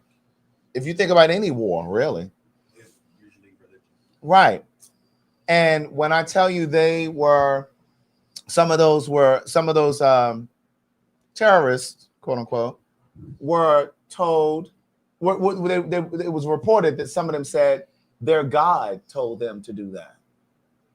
You know, they did it for their religion, to run those planes into those buildings. A friend of mine said, we were having a conversation the other day. She said, yeah, I'm talking to my financial advisor this week because they said wartime is the time to really make some money. Yeah. Well, that's why the United States is down for it. And if you think about history, this president has the worst rating. And and you see how these people have been standing out in these streets across this country. They've been protesting across this country, even in battleground states. This is a way to distract them. History will show it. Like, this is his way to start a war so that now people will no longer focus on how horrible of a job you're doing. They're now focusing on the war. And then, to be honest, I did just. Hold on. I'm about to get his name real quick. Mm-hmm. But it was for some reason there was a Democratic senator that was condoning what Trump just did. Also, I can't remember his name. Say that again. Hold on. Let me get his name for you. Wait, what did you just say though? That he was condoning what Trump just did. Oh yeah. So then that makes me think about what you just said, Maddie, about America wanting to engage in this type of act. His name was, hold on, I'm about to look it up. His name Fetterman. is Fetterman. Yes, John Fetterman. Somebody said it in the comments. Yes, his name is John Fetterman. He's backing Trump with this airstrike that he just did in Iran. You got that screenshot up there? I'm putting it in. I want to show you guys. I want you guys to hear. This is an old clip. It's Louis Farrakhan, and I'm not a Muslim, and I know how But he talks truth, though. Yeah, and I know how the Muslim religion sometimes speaks about queer people. But there's a way to take what you need and leave the rest. Is that called cherry picking? Well, Craig, is it called cherry picking? they do it. Craig, is it called cherry picking? Okay. It is. When I say this is one of my favorite clips. Oh, I thought you were going to say, when I say this is some good ass motherfucking spaghetti. Oh, it is good. Bitch, and it's good, Mo. Chicken, Mo. It's good. I feel like chicken tonight. Like chicken tonight, like chicken tonight. Huh. Remember that commercial? I don't. What food was that? It was I feel like chicken tonight, like chicken tonight, I don't like know that. chicken tonight. Do chicken tonight. Hmm. It was a commercial. That must have been a regional commercial. I'm sorry. They must only play that down there in South Florida because I never heard Wait that. a minute, bitch. What do you mean? I don't understand. That must have been a regional commercial. Girl, you always think because you lived up there in the DMV area, girl, that y'all was like better than us. No, I didn't say that. Okay, so Stacey Michelle says she remembers it. She's from here. Where's she from? She's from here. Where's she lives right over here in Conyers. Where? I don't live in Conyers anymore. I know, but she's over here in Conyers. It's adjacent to Lithonia. Somebody named Rashonda or Rwanda. The name just went by really quickly. She said, "I remember that." Where are you from? It was called Chicken Tonight. And Lovely Tea. Where are you? If you remember this commercial, It's called. Hold on, let me. Put in the. Somebody said I'm from Chicago. I remember it. You remember it because you're from Chicago. Because introduces Chicken Tonight simmer sauces, and suddenly everybody's saying, "I feel like chicken tonight, like chicken tonight."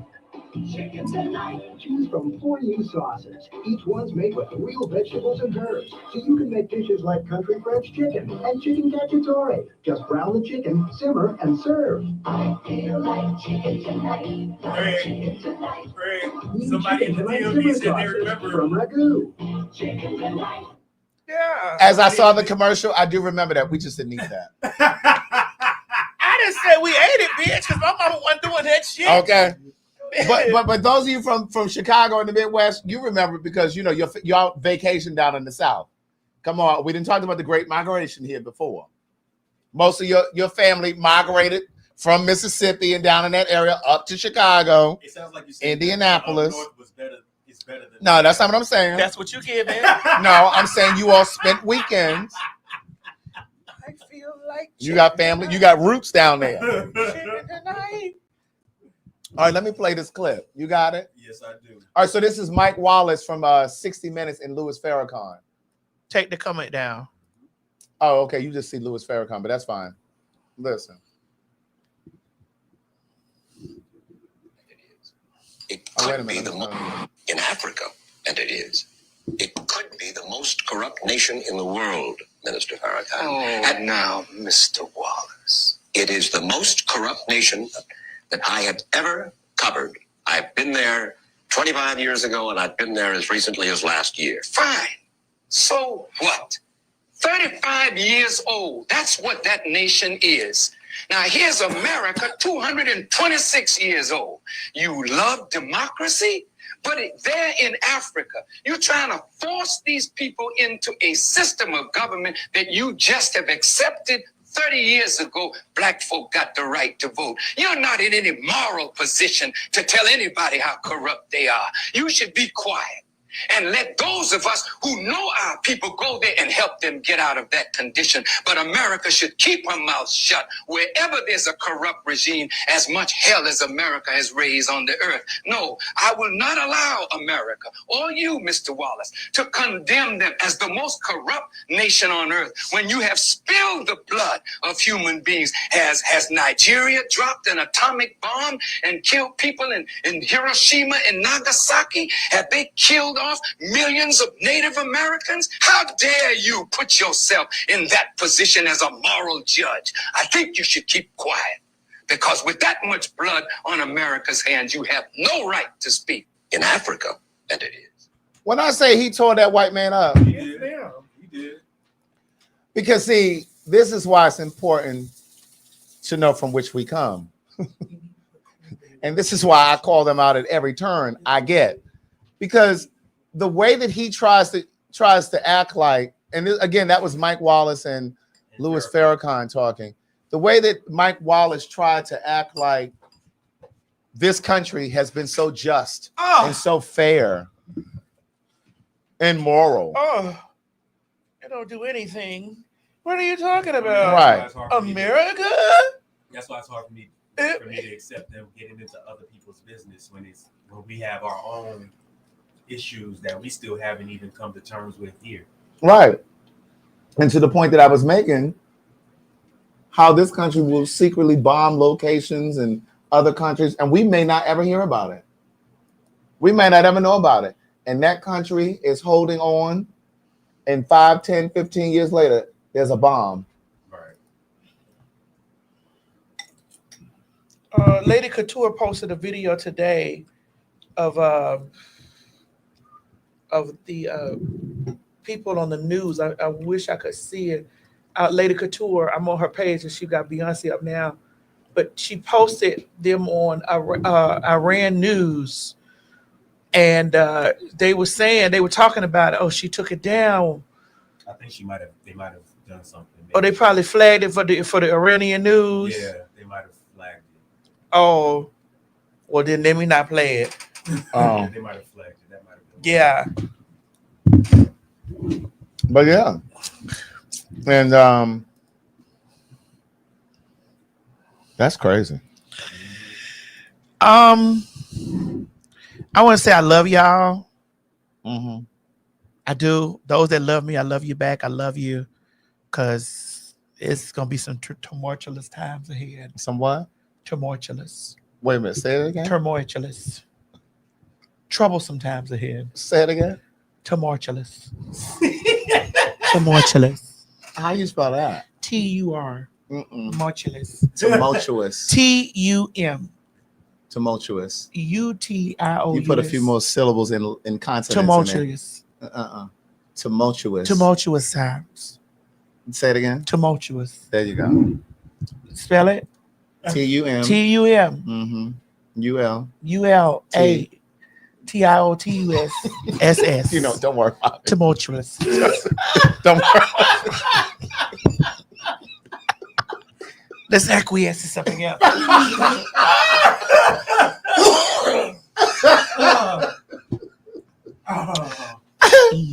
Oh my God. Do we have that video up there by First Class on American Airlines? Girl, what's going on? Because, girl, the way these Delta prices is getting outrageous. Girl. Is that the one? Going Yeah, down I to the think ground that's it. first, turning, just getting that girls upside down. Girl, you're crazy. Y'all girls getting that turning bitches over. I'm so sick of Delta Airlines. We got to climb out the roof to get out the plane. I had to pull Delta Airlines together the other day. They called me yesterday. Girl, give us your tea before we get this American Airlines seat, because are we going to American? No, No, I told you I don't fly none of them airlines with the American name. United? None of that. They the ones that go down in them terrorist attacks, and we just bombed Iran. Stay away from American, United. Girl, stay away, period. Girl, just get a buzz. Well, Just period, girl. I don't trust none of it. I was booking my flight for us to go out here to LA. What happened, bitch? Give me the motherfucking And, checks. Mo, put that link down at the bottom for the people who may want to come on to the What conference. Delta did to you, bitch? What happened? Bitch, they tried me. First of all, I was trying to purchase my first class ticket, bitch, and it was $2,300. Bitch, what? Round trip. No, the Craig, NAESM. Nason. Craig, It's down there in the you bottom. said $2,300? $2,300, bitch, round trip. Bitch, I was like, bitch, I ain't going to Brazil. I'm going to LA. That's why, Craig, you got to use your American Express. Let me tell you how you work that. You use your American Express And get your points. No, you use your American Express and you buy you buy Comfort Plus And then upgrade. and then let them bump you up. Right. You use your American Express, buy Comfort Plus, Mm-hmm. then allow them to bump you up. Girl, I was so sick of them. So anyway, I chewed them up. Girl, what happened? Give me what you said. I need this verbatim. Well, I wrote them a nice letter. Oh, you were a Karen. What happened? More like Carlos. But No, Karen. Carlos. I wrote them a letter and I told them, listen here.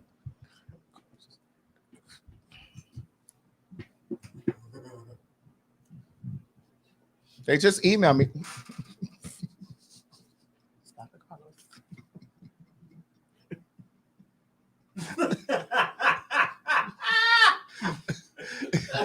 They just emailed me told me to go ahead and choose my meal for my flight. Select your entree. Here they go. But anyway, I just had to eat them up because it was just like, what is going on? Like, you know, because I prefer to use the chat. Like, you know how you text them? I prefer to text because, like, I called and they had like an hour and a half wait. And sometimes their automated system will say, if you'd prefer for us to call you back, you will not lose your place in line. You know that message. Uh-huh. Bitch, it didn't say that. It's like, please hold. Bitch, for an hour and 30 minutes, you think I'm sitting here holding on for an hour and 30 minutes? Mm-hmm. So that was first. Secondly, when I went into the chat and I'm texting them back and forth. You sure, Carlos? I win vote. And what happened, Craig? So I was trying to I was trying to book my seats. And so I booked Comfort or one of them, and I was going to use the points to upgrade. Well, in the app, it didn't give me the option to use points to upgrade. It was only trying to make me pay to upgrade. So I pulled out my laptop, and on the laptop it said, yes, you can use points or you can pay. I clicked on points from the laptop. It tells me, oh, you didn't purchase the right class. So when you clicked on upgrade with points, it gives you the diagram of the plane, and then you choose your seat. When I clicked on the seat in that section, it gave me very much so, oh, that's not the seat that you purchased. You have to, you purchased the wrong class. You can't purchase a seat. You can't choose a seat in this section. I'm like, bitch, I'm under the upgrade with points section. So I get on the app, I'm texting them, bitch, a whole hour went by, and they still going back and forth with me about, is this what you want to do? Like, they still confirming back. I'm like, sir, ma'am, you've asked me this 3 times. Then this bitch gonna tell me he was stepping away from the computer, he was going on break, and a new agent was gonna come in. Oh, wow. So then the next day, I'm emailing back and forth again. And finally, I said, I need to speak to a supervisor. This is ridiculous.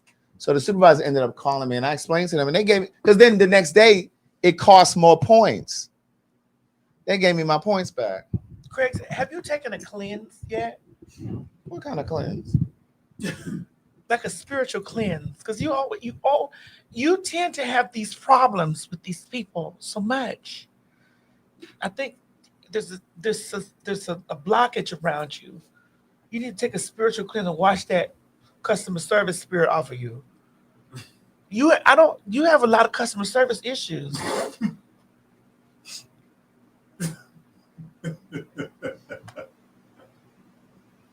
You need to take a customer service cleanse. I need one of my workers out there, one of my workers out there, my spiritual workers, to make you a customer service cleanse. To cleanse you of all negative customer service issues.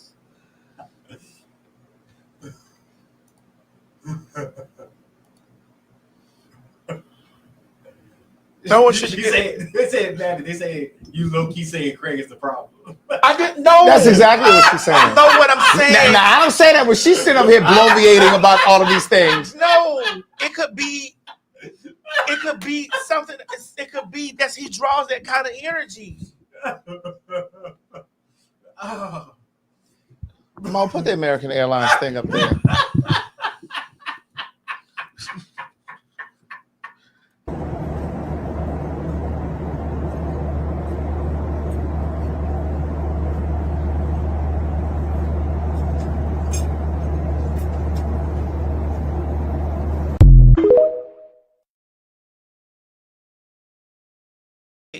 Wait, You need to see it again? Run it again. Okay.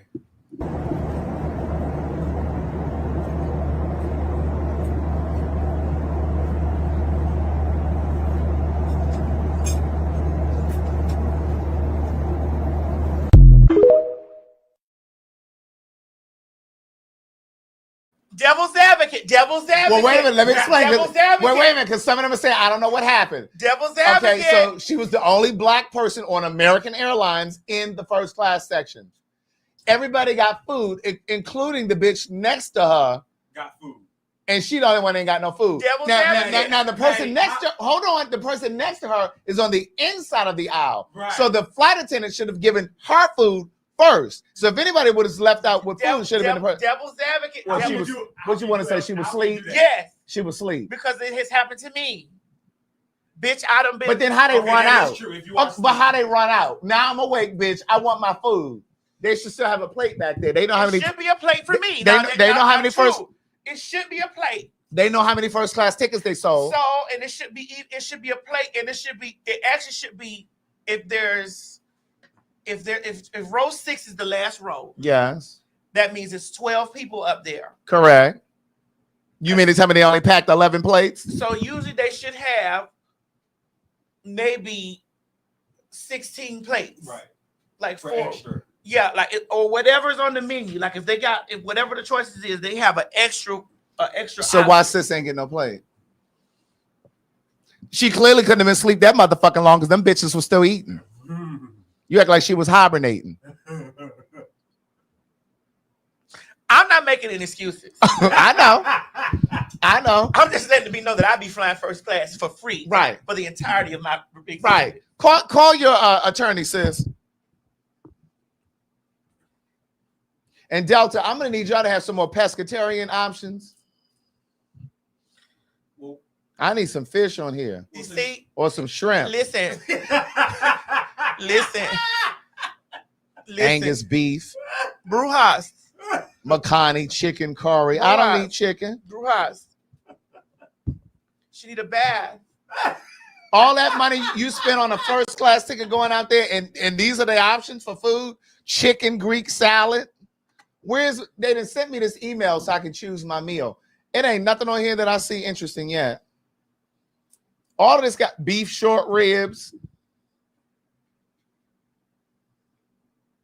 What am I supposed to eat? That? Yeah. The spinach cannelloni. Okay, go ahead. Go down. Chicken curry. A Shake Shack. Is that where they were? Shake Shack? Or Shit. you can just skip the meal. No, I don't want to skip the meal, bitch. That's a 4. Yes. Craig want to eat. Now I'm already going to drink them under the table, bitch. Oh, for blood. Because you know you drink for free over For there. blood. Well, Yeah. it's not free. It's $2,300. Correct. It's $2,300. I'm drinking there and back. Correct. Wake me up. I don't give a fuck if the gout is going on, bitch, foot swole when I get on and off the plane. Bring me a wheelchair. But wait a minute. Speaking of, if you're sleeping though, to the point that you made with old girl, maybe she was sleeping. But here's the thing: on Virgin Atlantic, because was it Virgin Atlantic? I think it was Virgin Atlantic. When I flew them to London, there's an option on their TV monitor. Have you ever flown Virgin? No. Okay, it was okay. I was looking forward to it, but it was just okay. But on the back of their monitors or on their monitors, I've flown on Alaskan. I want to fly them. There's an option for you to press, if I'm sleeping, wake me up. They have several options. They whispering all in the microphone. I don't know. No. I don't know. Oh, Mo, I didn't know you had that much gray hair. No. Is it fixable? Yes.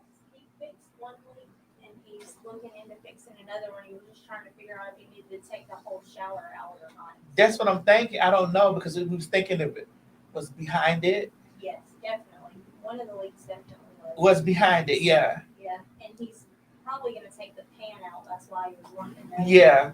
I don't know when the last, because, we haven't really been functionally using it. Okay. And I haven't had any guests to really, stay out there. Okay. Yeah, but, okay. That's all right, baby. I didn't know Mo had that much gray hair. Let him have his wisdom. I know he got gray pubes like you, too. Oh, yes. I don't have none down there. I will see. I'll inspect. The farthest it goes is right here. I'll inspect. Craig, get off of him. Stop making advances to Mo. Right, because you shouldn't be doing that with employers. Right. Listen, don't make him back. Name what? Don't make him back. Don't you do me, bitch. Me and Mo have a thing. Don't you confuse these people out here. I wasn't talking about you. Oh, Going on. girl, don't do that. What? Don't do that. What? We're still letting the records come out. Once the records come out, we'll revisit it again. We've done enough. Right. I think the only mistake was doing that, though. We've done enough. Mm-hmm. Craig, we've done enough. Yes, we have. Okay, Once the records come out, move on. and everything is they're coming out. Yes, but once it gets there, They're coming out we for don't sure. want to talk about anything in between. No, we're not. Let's move on. Okay, well, since we're talking about, planes. Please, is it nothing going down? Oh, bitch, this hot air balloon. Yeah, put that up there. Oh, girl. Moving that way. I need you all to pay attention. Read the caption up there. 21 people. There were 21 people in this hot air balloon. Bitch, I told you, I don't ever want to get no hot air balloon. All I can think of, because you're in a big ass basket and you can look over the side. I don't want to look over the side. And that thing is moving and all of that. Who wants to be in that? And the only thing keeping you up is fire. Right. And then that fire is going up in the thing and you hear it. Right. No. That's white people shit. That's not true. Well, some of you new Negroes are trying to do all this white people shit. Jumping out of planes. Swimming with sharks. Walking over there in Africa with them lions and shit. I'm going to December, bitch, and I'm not getting out there with no lions. Listen, there were 21 people in this hot air balloon. 13 survived. I think 8 were killed. You can see a couple people falling. Yeah. Read the caption on the video. Go ahead, Mom. Meu Deus do céu. Jesus Cristo.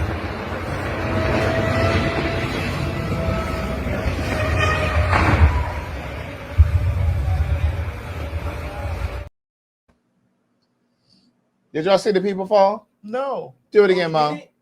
Yes. You'll see one person. I'm gonna put my finger up here when you see it. One person. No, they jump. Well, they may have jumped, maybe because they're fire. You know, you might jump when you in danger like that. You know what I'm saying? Because if you're in a building and it's on fire, you might. Because they said that about 9/11. Yeah, people were jumping out. There were people jumping. There's a documentary I watched. They were jumping out of the building, and you knew you weren't gonna survive. But bitch, if you in there getting burned up, you probably will jump. Go ahead. I'm gonna put my finger here when you see the person falling. Okay. Meu Deus do céu. Jesus Cristo.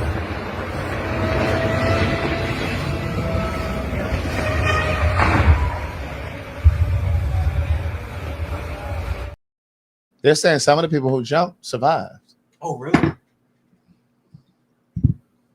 Oh, damn. That's awful. That's I don't want to get in no hot air balloon. Sorry. Yeah. I'm good on that. I am good on that. And then you heard the sound when the thing hit the ground. That's how my ass sound. I hit that motherfucker pelvis. Pow. Pow.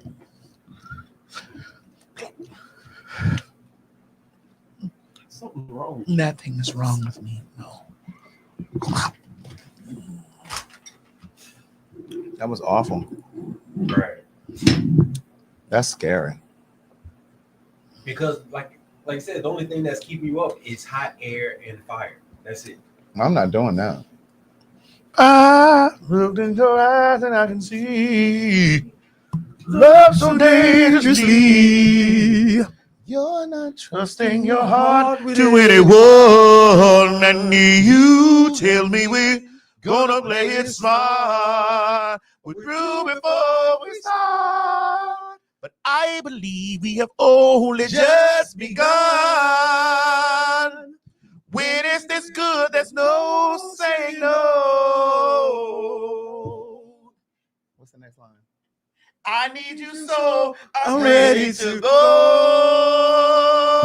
through the fire, through the limit, through the wall. For a chance to be with you, Caitlin. I gladly risk. Hi, hi guys, hi. I didn't know Caitlin knew this song. Hi, I gladly risk it all. Through the fire. Through the fire. Through the what? Through the fire. What is it? Through the fire. To the limits come what may. Oh God. Is she still trapped over there in another country? Well, we haven't heard anything. What country was she in? Tel Aviv. Let me Google and see. Someone said Caitlin Khan. Right, Caitlin Khan. Yeah, Shaka. Chance to be with you. I gladly risk it all. Hey, through the fire. Alexa, right down to the wire. Even through the fire. Through the fire. Through the fire. Through the limit. Through the limits. Through the fire. Through the fire. Through whatever. Through the fire. Through the limits. Oh gosh. Alexa. I mean, who is this? Siri. Hey, Siri. We got too many devices. What may? Oh God. My God. Hey Siri. Is Caitlyn Jenner still trapped in Tel Aviv?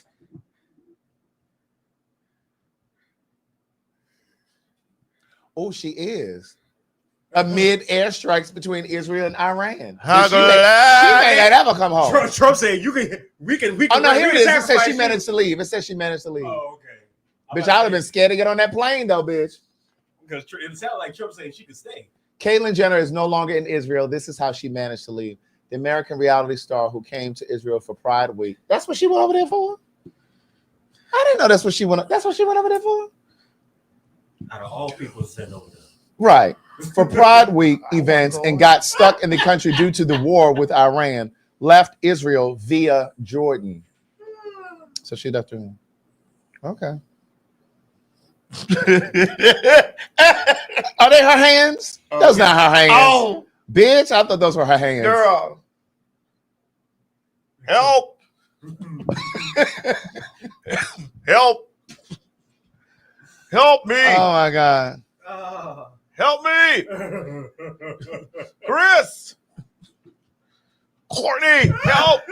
My Kim. Kim. Kim. Help me. Come get your dad. Chloe.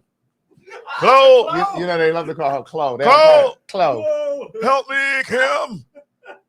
Come get your dad. Your dad needs you.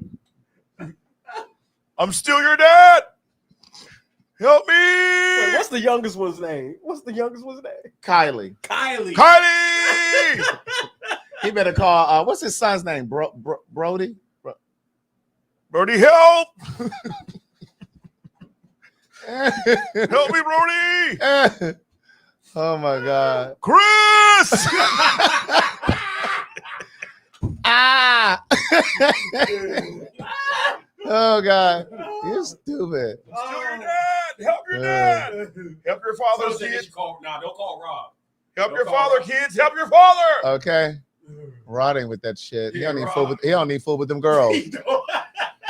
Okay. He is not fooling with him. Don't call Rob. Help your father. Oh my God. Ooh. Oh, we also have some. Call Dream's grandmother.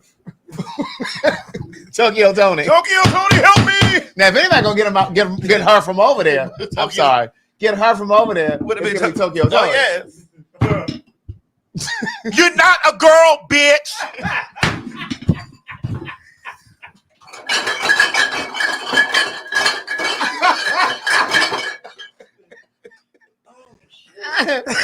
What was you doing over there? You're not a girl, bitch. Oh my God. Girl, that when I tell you that video sends me.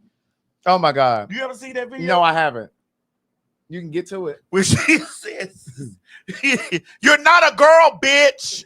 That's what she said to Caitlyn. That's what she said. She was arguing with. I'm not finna be arguing with none of you niggas in a wig. You're not a girl, bitch. When I tell you. Oh God. That Tokyo Tony. Let me see. Let me find it. Bitch, when I say that takes me away from here. That Tokyo Tony is a piece of work. And bitch, she says, "You're not a girl, bitch." Okay. While you're looking for that, man, we might as well talk about some. We've talked about this before earlier in the show about What's that? doing things for camera view, but I don't think they did this for the camera. So I'm gonna play this for y'all. Y'all just pay attention. All right, y'all. They caught some freaky frogs in Texas doing stuff in the park that you're not supposed to be doing in the park. Yesterday, suspects arrested for indecent exposure. Deputies with Constable Mark Herman's office have 2 suspects in custody for indecent exposure at Lentz Family Park located at 540 Cypress Station. This happened in Houston. Now look at his dumb ass sitting in the back of a cop car because he got caught cruising in the park. They said it was hot dogs out there, but no grill. There go the other one, he got picked up too. Neither one of them looks that concerned, like this isn't the first time. And they don't just do this shit in Texas, they do it in New York too. That's why I don't ride my bike through Prospect Park anymore. I used to love doing that during the summer. Get a good workout in, feel the breeze hitting you. But no, not in Prospect Park, because you start riding around, then all of a sudden all these DL men start jumping out the bushes and making kissy noises at you. Absolutely not. Go back behind them trees. I'm not into that. And can we talk about these damn shoes? What is this? You are not dressed to go cruising. You should have put on some comfortable running shoes so you could get away. You was just asking to get caught. There's a lesson in this. Stop doing that weird shit in public. And if you are going to do it, don't wear shoes like this. That's what's going to get you caught. I'm sorry, the commentary is hilarious. You terrible. Interestingly enough, though, that happens. Yo, fucking faggots. Y'all motherfucking faggots getting on my whole nerve. So real. For real. You're not a girl, bitch. I'm not arguing with no fucking dicks. Ever. You can pop and twist and shake all you want. You still got dick and balls between your fucking legs. So don't fucking come from. You're not a girl, bitch. You're not a girl, bitch. Why the video called it titled "You're Not a Girl, Bitch"? Ooh, I need this. This got to be a part of it. Dick and balls between your legs. Ever. We need to keep this and put that in the. Girl, I need to Just get that part. That part. I just need to. Yes. You're not a girl, bitch. Ever. You're not a girl, bitch. She looked right at the camera when she said that. She made every motherfucker. She made Every word. Real. You're not a girl, bitch. You're not a girl, bitch. Eyes locked on the She camera. meant that. Call Dream's grandmother. What you doing over there? You're not a girl, bitch. Right. Oh my God, that is too funny. Oh Lord. But that what he was talking about in that video, that Tokyo happens Tony, in where, a lot of cities. I just want to look at the camera. Tokyo Tony, where did we go wrong? Where did we go wrong? I think she still likes me. I think she likes me too. Oh. I think she go through those phases. Listen, I've never stopped the love that I had for Tokyo Tony. Yeah. I just never did. Yeah. It's just very much so, there must have been an angel By my side, something held me, led me to you. Look at the sky. It's the color of love. You gotta know when you think about those things. Yeah. Wasn't it clear from the start? Look, the sky is full of love. You're not a girl, bitch.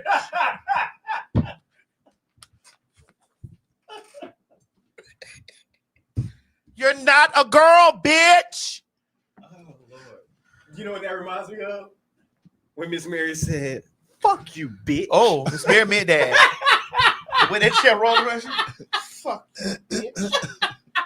And I stood there like I told y'all. Bro. You know that plan? I told y'all Miss Mary with that bullshit. Okay. She was mad. We talking about her store. No, she ate her up before that. Yeah, she was eating me up before the store. She was eating me up. I think it was about that Tasha K stuff.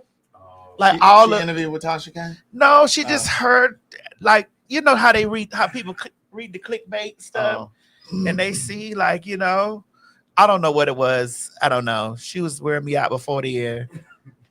I just was like, okay, Tokyo. Do you ever see those water boys on the corner?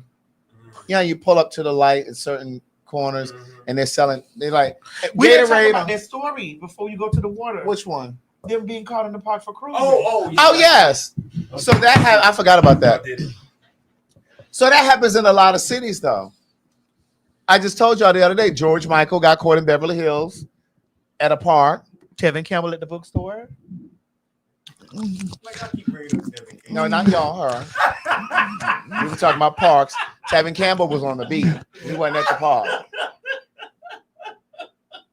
It wasn't the bookstore? No. Oh, it was Liberace at the bookstore. Correct. Yeah, girl, you know we had not sent people home to watch that. Oh, I know. They were messaging me and tagging me in it. They were watching behind the candelabra. Did y'all see how sickening that motherfucking bitch house was? That bitch house was sickening.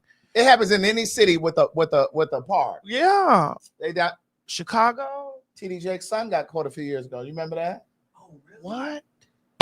Where are the? You don't remember that? No, Craig. TD Jake's son got caught several years ago down there in Dallas. Tell me y'all heard this. I know I'm not the only one. Put that down, bitch. That was real. You don't need no allegedly signed. Let me pull this up. Yeah. I told y'all when I sit down over here to talk, bitch. I'm Until you pull it up. Until you pull it up. I'm holding it. TD, there ain't no alleged. Until you pull TD it up. Jake's son caught in Park, Dallas. Until you pull it up. Yes, he did. That's true. I live in Dallas. I'm trying to tell you. Son of TD Jakes arrested for indecent exposure. Yes. It might have been an accident. No, it wasn't. His clothes might have fell off. Jermaine Jakes arrested for lewd behavior. This was in 2009. One thing you sisters do, you punks know y'all keep motherfuckers. We gonna archive you some punk shit. keeps letters on other gay men that's in the closet. Well, he wasn't in the closet when he got caught. You see, look, they said he was peeing. Oh, bitch, please. Who goes to pee in a park? In somebody's mouth, baby. Right. They don't have restrooms in the park in Dallas? Oh, you punks are dangerous. I mean, I'm just reporting the news. You punks is dangerous. I would have never knew anything about that. Well, that's why I'm here. You punks is dangerous. That was 2009. What's that? 16 years ago. You punks dangerous. I would have knew anything about that 16 years ago, girl. I was on something. I was riding the dig on a video camera. Well, let Mo tell it. He was barely born. Child. I mean, right. We hear you. I can't believe y'all don't remember. You don't remember that. no. And that was around the time that TD Jakes started turning that corner and wasn't really saying too much about the gays. But I seen Oprah. Where's that clip? We got that. Oprah and TD Jakes was together. But what's wrong with what's wrong? You don't want the girls to be in the pod, Craig. You don't want the girls to be in the pod. Stop. You need to stop sex shaming these girls. First of all, Tyreek, my Hampton brother, just did that story. You Talk need to about the stop gays over there in sex Prospect shaming. Park. I didn't say it. Y'all be sex shaming these people. Them people want to have voyeuristic activities. I didn't do the video. But the thing is that if you go, I don't think you should do it. But if you're going to do it, don't get caught. Well, they ain't just in the park. They at the gym too. They in the sauna. That's why I don't walk around without no shoes on in that gym. There's come spots everywhere. When the last now. time you went to the gym? I just went at my home. Well, you can't walk around without no shoes in your home? No. Okay, we were talking about public gyms. I'm talking to the girls that go to the gym. No, but your statement was that's why I don't go walk around in the gym without no shoes. No, on. I said Mo. I was telling Mo don't walk around there. No, that's not what you said. I know Mo goes to the gym. You said that's why I don't walk around in the gym without no shoes on. Don't And walk I around I in said the to gym. you, when When were was you the last time in No, the girl, gym? you trying to serve me. Girl, That wasn't trying to serve you. I was asking. girl, pay your phone bill. Get off my back, hoe, and pay your phone bill, girl. Pay your cell phone. You study trying to service me, girl. Pay your phone service, girl. Oh God! Oh God! Oh my goodness! Oh my God, my head! Oh God! Oh my goodness! Oh my God! You're so crazy. But that was around the time that TD really stopped talking. He stopped tearing the gays up. But what's going on in the park? Like, what do you think makes the people want to be park punks? No, I don't know what other People word. be park punks. That was alliteration. People be park punks. So what do you think makes the punks want to be park punks? What is it? I think sometimes it's the adrenaline rush. Yeah. Caught. Yeah. Well, just the. Like not that they want to get caught, but the adrenaline rush of the ability of being caught. Yeah. Yeah. You know what I asked the guy? Ocean. I'm on your street. I think some of it is trauma. You know what? Here's the thing. I'm gonna back that up Go because ahead. when I used to be on the beat, Go ahead. I- That's it. I You're would chasing tell- that high. I would ask the guy, like, why are you? What's the reason we can't go behind it? Why do you want to get so close to the thing? Yeah. You know what I'm saying? And it was It's like, the baby, adrenaline it's rush. like, man, this shit It's hot. the high. Yes. It's hot like that. Yes. You know, my pants around my ankle. Yes. You bent over this motherfucker Chevy. Yes. Bitch, you squatted up like this. I'm hitting it. I'm trying to get this quick. I'm getting this quick. This shit quick. And so I agree with whoever that was. The comment just went by. It's equal parts anonymity, nerdy something. Go up. It's the other way. Right there. Nerdy something. Up. I think it's equal parts anonymity and thrill. yeah, because I used to be like, and then I became, you know, it made me like it. And Yeah. you've heard me say countless times on the show, Yes. ain't no D like no sidewalk D. Yes. Yes. I've said it countless times. I'm like, Yes. oh my God. And even the other thing that so you this said, is a trauma. and even the things that you said also, Trauma unlocked. you make more money now than you ever made over there on the street. But you said that sometimes you miss the what? That's Oh. not. That's too reckless. Oh. I was reckless, girl. But sometimes you miss the excitement of, because even like when you said that last night you went out there, your spirit told you don't go out there, da da da. But sometimes it's about the thrill and the adrenaline rush and Like the it's cars, the habit of it. Like you so sexy, the cars pulling you over. The you got it's validation. You got all of that. Like you got a car full of dudes, Yes. ratchet ass motherfuckers, niggas around by like, Right. hey baby, what's up? Right. And then again, when you ask yourself, like, niggas know that particular street was filled with transsexuals. Yeah. Like, why are you riding on there playing these mental games? Like, Exactly. I didn't know. Yes. So it's the same thing. Like when Yeah. these men be playing in the girl's face, I'm like, I didn't know. Yeah. It's the thing of like, oh, if I get caught, this is my segue out. Yeah. But I'm going to play stupid. I'm going to play on everybody's intelligence. Exactly.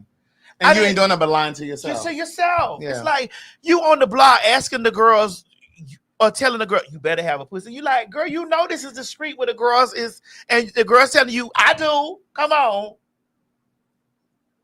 And then the girls jumping over in the car like with 5 and 6 boys in the car. Because, girl, it was nothing for a night for a bitch to dive over with 5 and 6 these boys are ratchet. Right. These boys ratchet. Yeah. They got guns in the car. Bitch. Drugs in the car. Guns for sure. But you may not make it back to your corner. Yeah. Because they can fuck you down, strangle you, bitch, run you over with the car, kill you dead, and go pick up another bitch. But you still jumping over there in the car with the intent of, bitch, it's exciting. Yeah. Oh, girl, you just helped me unlock this. Yeah. And because even like when I can't judge the park pump. Right. I used to try to understand it, but it's like why are you in the park? Why are you in the shower at the LA Fitness running the risk of getting arrested? Why are you behind buildings on Cypress Street? Because that was a strip here in Atlanta. I've never worked here in Atlanta. Right, I remember. But the thing too is, and you got an apartment or a house to go to. You understand? Like, why are you fucking in the gym, in the sauna, it's a trauma. Why are you driving your addictive behavior? Why are you driving your baby mama car with her badge? Do you know how many times I got in the car and a bitch work badge is in there? Because I think sometimes they become exhausted and they secretly want to be found out. They're tired of running. They're not courageous enough to come out. But if you catch me, okay, you catch me. Because why else would you leave the badge there? Like I'm gonna see this girl work badge, in the car, the baby seat in the back of the car. Yeah. It's like, ew. That's crazy. Yeah. And then you want to play with my money. And so, bitch, I'm the type of bitch that used to be like, oh, really? Oh, you would do that. Bitch, you playing with my money? Before or after? Oh. Bitch, this car don't smell like pear. Right. Y'all remember when that Victoria's Secret's pear was real pungent? Uh-huh. That you could get Victoria's Secret's pear and know who wearing pear. Bitch, I used to keep that Victoria's Secret's. Bitch, when they used to play with that money, it's either I'm gonna bust, I'm gonna do this. And I remember I did that. A boy tried to run me over. Really? Bitch, you playing with the money? Okay. I doused that bitch with that motherfucking thing and left her open rubber in the car. Oh, she bitch, probably found it. Too. I hope she whoop your ass when you get home, pussy ass nigga. It's called pear glaze. Or love spell. Someone said pear berry. Pear à glace. But so I can't judge. I'm right. quiet now. I can't. Yeah. I can't. So you're okay with the public? No, I'm not okay with it because it's a trauma you got to heal from. Right. But my question is, was he being judgy? I don't think he was being judgy. I think he put a little comedic twist on it when he was like, if you're going to do it, don't be in these sneakers right here. But I think that we have to be able to talk about these things, in terms of what like when we were talking the other week about the 96 loads, you know, which he did that video too. You know what I'm saying? But we got to be able to talk about this stuff because there is a psychology behind that stuff. And it's just like we can't be afraid to talk about it just because people are going to say, oh, y'all being judgy or you're sex shaming or whatever they come up with, because they really just don't want you to talk about it. They don't want you to bring a light to it. But I have a question for you guys. Do you believe that all types of, for example, stuff like, I'll just say something like this, all types of sex should be accepted?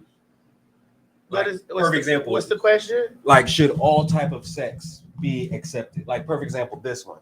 Where you're in the park. just in the park, where you're out in public, where people can obviously see you or find out that you're having sex in public places, or like the gym, as Craig said. Yeah. Should those type of acts be accepted? No, I think that when you share a space with the public, I think that you should keep in mind that, you know, again, there are kids, right? Of course. You know, this is why they always try to align us with being degenerates and stuff like that, or whatever, and pedophiles or whatever. Yes. You know, they're kids. They're just people that's coming through that. It's not like this chilling. Just like you, right? You know, going to the park for that. Like, I don't want to look over and there's a couple on the floor. Right. That part. But there's an orgy going on, and it's just like, wait. So, but I know that there is a niche for that type of content. Yeah. On in the porn space, right. And I used to tell all of my younger kids that were going into the porn space that wanted to do that. I said, listen, this is where you have to invest your money. If this is what you're going to take full time, do whatever, and make your money.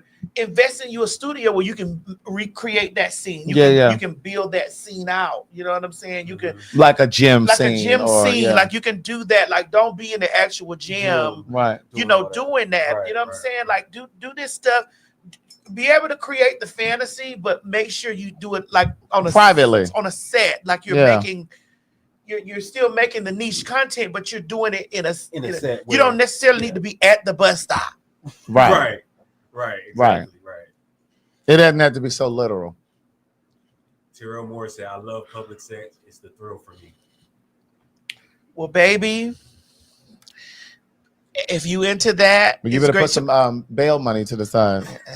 Listen, these people are so serious about that, and the way that they trying to even before this war thing gets real thick, before we get into the thick of it, right? Into the thick of it, before we get deep into the thick of it, they're going to still be working around that Project 2025. Oh, they are. Because remember, I said we talked about this here. Wasn't it supposed to be almost fulfilled by July or something like that? Yeah. So June now. Yeah. So porn was on their list. Yeah. To make illegal. Right. Oh yeah, that's true. It was on their list. That's true.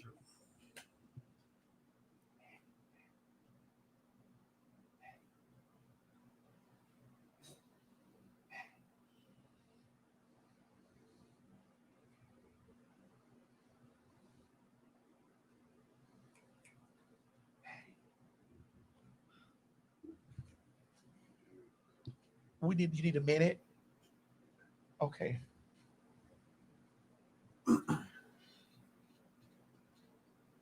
We need 30 seconds. Yeah, we do. Hold on. You're gonna address that. I'm gonna ask her if I can say it. Okay. We need 30 seconds.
Okay.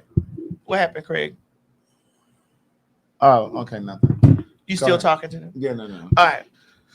Yeah, I'm getting something repaired here. I'm sorry, Right. y'all. Okay. And Craig was getting some tea over there. Right. But what was I talking about? You were talking about yeah, no. That's not that. I thought it But was... they're gonna talk, y'all. You gonna get that cleared up first? No, I'll tell you about it. Okay. So what were we saying? We were talking about I know you said get a set. Yeah. Uh-huh. Yeah. So I think personally, and that's what I did. Yeah. Like when I was filming adult films and stuff like that, I got a studio. Right. And I got an area where I filmed in, like that was my studio, and whatever scene I thought about in my mind, Right. I either bought the stuff or recreated it or whatever, you know what I'm saying? Yeah. And so, right, you know, I don't want to take away from people's fantasies and stuff like Right. that. Oh, we were talking about Project 2025. Yes, being fulfilled completely And by also July. saying that it was making porn illegal. Right. Yeah. Yes.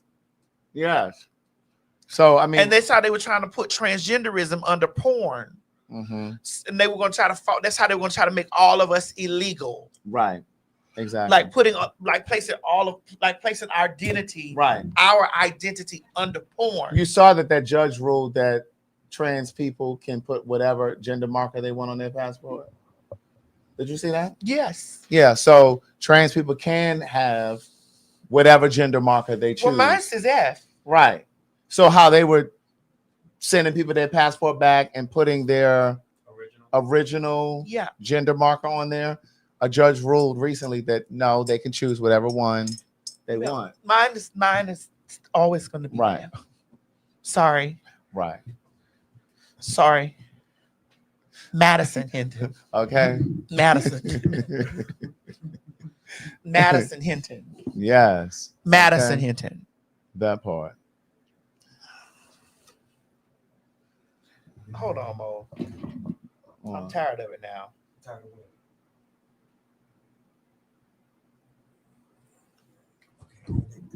You got to pee? Yeah. Go ahead and pee, Mo. Let me go Pardon to me. your chair. That ass is getting too big. It keeps sliding out the chair like this. Look at it. That chair looks handicapped now. Bitch, the way that big ass been over there crushing that. That chair looks the chair looks disabled now. Why y'all be exaggerating? If that chair was a person, it would need a handicap decal. Yes. That ass keeps sliding out there, motherfucker. Like, hey, hold up, hey, hold up. Bitch, I didn't know Caitlyn knew that song too. Hold up. You're not a girl, bitch. Yeah. Girl, the way that woman tore. Yes, she did. You're not a girl, bitch. So I was saying about these water boys that be at the lights, the traffic lights, and sometimes you pull up and you're sitting at the light and they're coming up with the water, you know, whatever they got, Gatorade, whatever. This lady, excuse me, she handed them her telephone. The water was supposed to be $2. She handed them her telephone because she couldn't seem to find the Cash App name. She said, well, I can't find it. He said, let me do it. He reached into her vehicle, took her phone. Guess how much he Cash Apped himself? How much, Myrtle? Guess. $150? $2,000. If y'all are in Atlanta, do not give any money to the fucking water boys. They just stole $1,100 from me. $1,100. Sorry, 1,100. Same difference. If y'all are in Atlanta, do not give any money to the fucking water boys.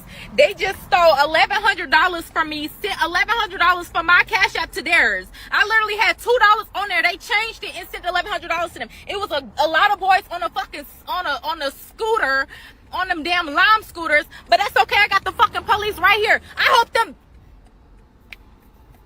Y'all, somebody need to put them hoes under the jail. $1,100, bitch. Didn't I just put on my fucking post that I just got laid the fuck off? Them hoes need to be put under the jail. I don't give a fuck about none of that. I don't give a fuck about none of that. That shit got me so motherfucking heated. $1,100 motherfucking dollars. But that's okay. Cause bitch, I got APD on your bitch ass and they're looking for you. They're literally looking for you, ho. You're dumb. Like, you're dumb as fuck. The fuck? Like, one thing about it is, if you know me, I'm always supporting the community. I've always given literally like a couple dollars to them hoes. $1,100? You gonna send yourself, really? You gonna change the amount from $2 to $1,100? Really? Like, I'm asking them niggas to put the fucking Cash App in, bro. It wasn't working. They're like, here, let me just do it. Nigga, this for $1,100? All right. Don't worry. APD is definitely on your dumb bitch asshole. I don't give a fuck about none of that. I swear to God. Fuck them niggas. And they are going under the fucking jail. Nigga, you claim you fucking 19? Bitch, you're done. You're done for, bitch. I hope them hoes run you the fuck over. You're done. You're done. Then when they sent it, the shit say rent. Bitch, I'm not paying nobody rent. This is where the fuck I'm at. Y'all know, literally, I was right over there. Finna get on the motherfucking highway to go this way. Bitch. Looped around because I'm like, wait, hold up. Tried to chase this nigga. The nigga ran on the motherfucking lime scooter. What the fuck? Them hoes are dying today. They're getting put under the fucking jail. I don't give a fuck about none of that. What are you doing? Fuck, nigga. Are you dumb?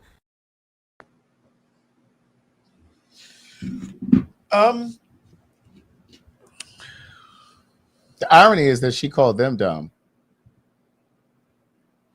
Well, she was trying to be for her community, Craig. Because she could have volunteered at the soup kitchen. Yeah, but she was trying to cash out them $2. Craig. She could have tutored some young kids after school. It's still their fault. She's the victim here. She is the victim, and it is their fault. But she also should not have handed her phone to them or let them snatch her phone. I don't even put my window down. When they walk up to the car, I'm looking forward. Well, why don't you have it where you have to re-authenticate it? Why don't you have to put a PIN number at the end? Mine is like that. I just put one on my brother's Cash App, and I put one on my aunt's Cash App. Because, like, once somebody takes your phone and puts that number, they can just send it. No, you can put $2,000 in there or $1,100 in there, but you need the PIN. It ain't going anywhere until I put the PIN. You got to be able to re-authenticate that. Right.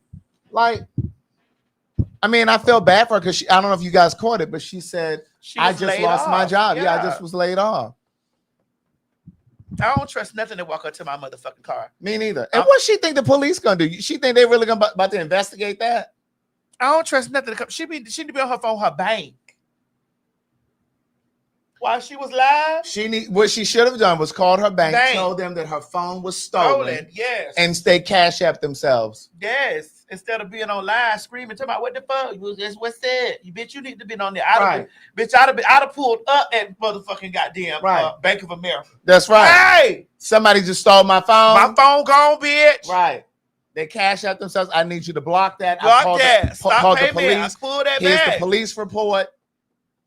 And even though the bank, even though they won't let you dispute that, like this one, I don't really. I know, but they probably could have blocked that. If she had like a police report and said, they probably would have done something in that instance. I fuck with Cash App and then I don't. I know. Because you could Cash App somebody and Cash App won't send it back to you. No, they won't. Venmo tried me like that once. They wouldn't send it back. What happened? I called my bank and I disputed it. To this day, I cannot use Venmo because there's a negative $125 or $250 over there. Oh, okay. I don't need Venmo. So that's why you can't use Venmo? Sure cannot. Me either. Fuck Venmo. I can't use Venmo either. Okay. We've had some of the similar experiences. For real? Yeah, I'm like, no, you bitches could have pulled that back. You didn't want to. So now you sit over there with that negative 250. Because I'm going to need mine back.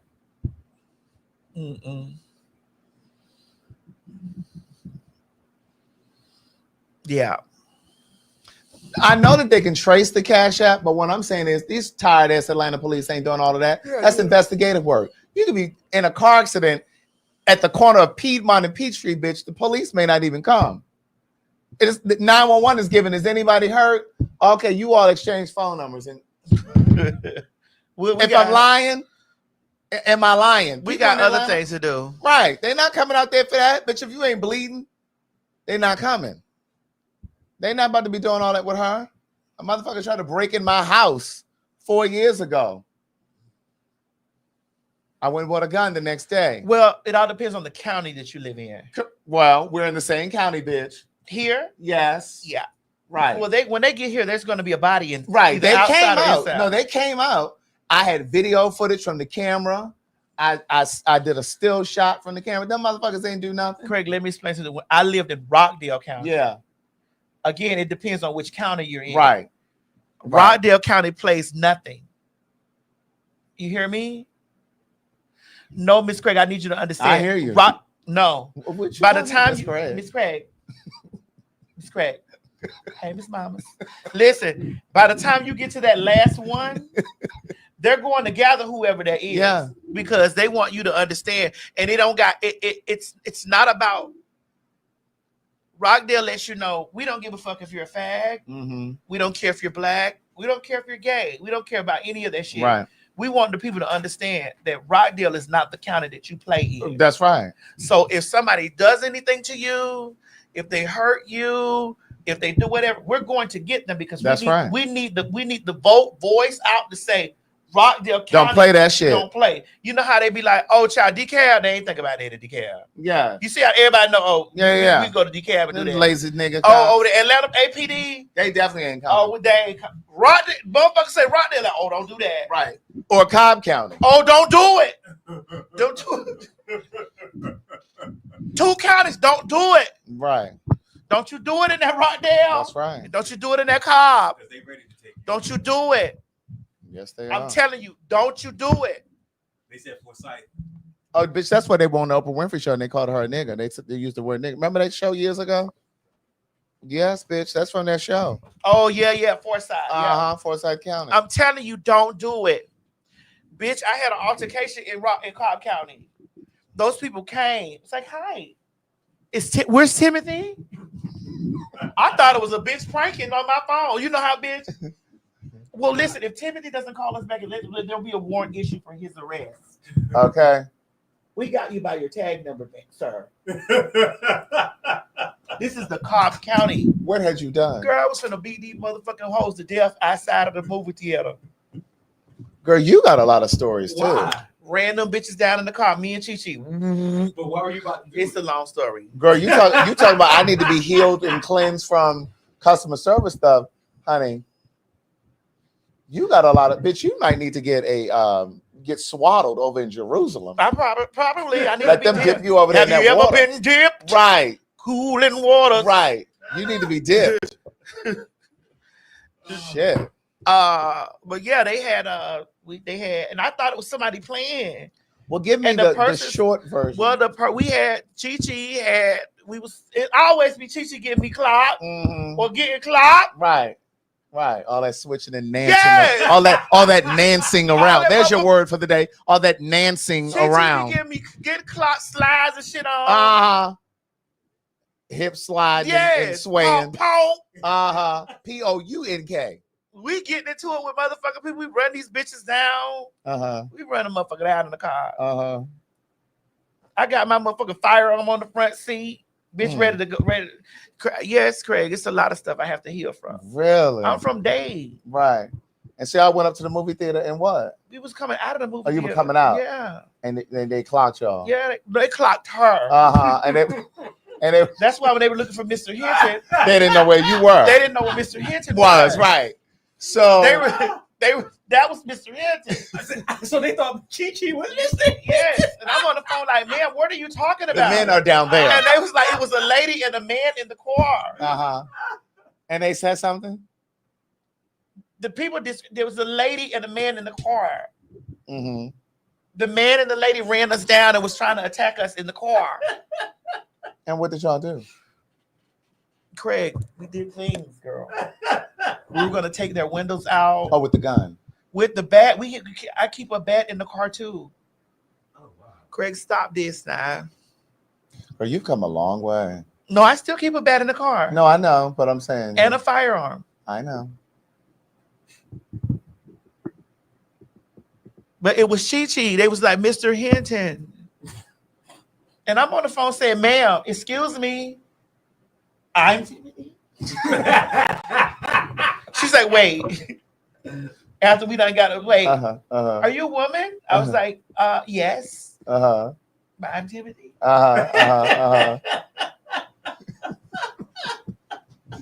Can you take us to talk from what happened? Right.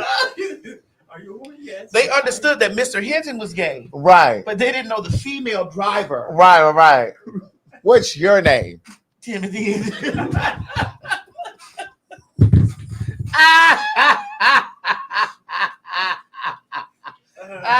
What's your name? Timothy Hinton. No, ma'am, aren't you a woman? Both of you are Timothy? Aren't you a woman? No, just me. But it was like, because the people was like, there's a female driver. But again, they didn't clock it. Right. It's like there's a female driver and then there's a man driver. And so they put, Right. they ran it came back to Timothy Hinton. So they just assumed. So they thought that they were going to come gather. Now the gag is if they would have came to gather me, they would. I was gonna say, she said, girl, go on and do this. Don't go do this time with me, girl. But no, it was very much so. It's like, well, ma'am, because they were describing what had happened, right?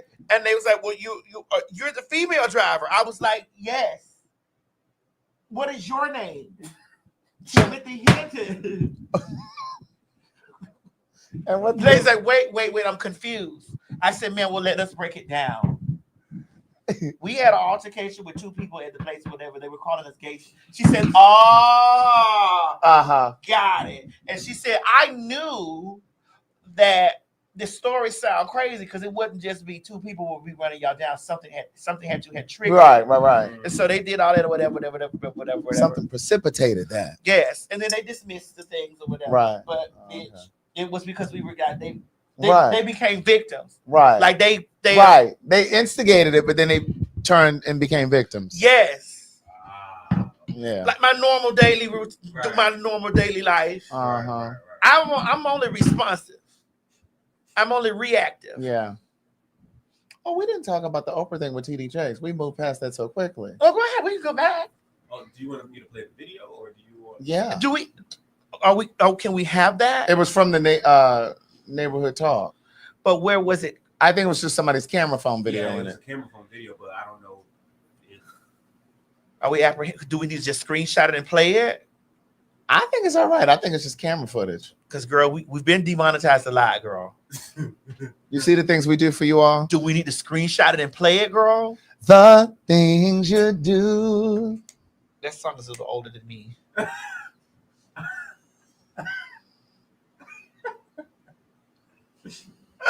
Makes me keep running to you. Hee ha. That was the first time Missy Elliott did that. Oh yeah, I remember that. Mo, can you play that? The Was tape? Gina Thompson. If you don't know, I definitely don't know that. Okay, we'll play the tape, Mo. First of all, I have never been near a puff party. Never been near. And anybody who knows me knows if there is a party, I'm the first one out.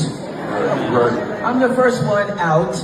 But people love salacious Yes. stories. Yeah. They love salacious stories. And you can tell them stories about you feeding those girls in South Africa. They don't want to hear about that. They don't want to hear about that at all. If you tell them about Puffy's biceps, they want to follow you all the way around the world. And I think it's because we have become so engrossed in other people's lives to keep from having our own. We are drunk off of things that don't matter to distract us from the things that do matter.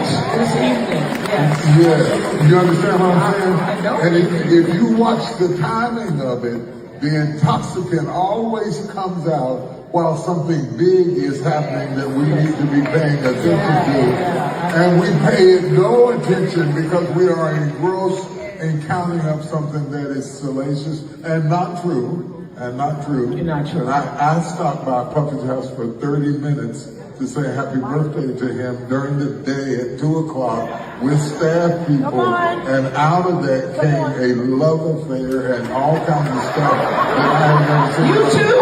Yes. We were sharing the same. Let's get yours finger on there. You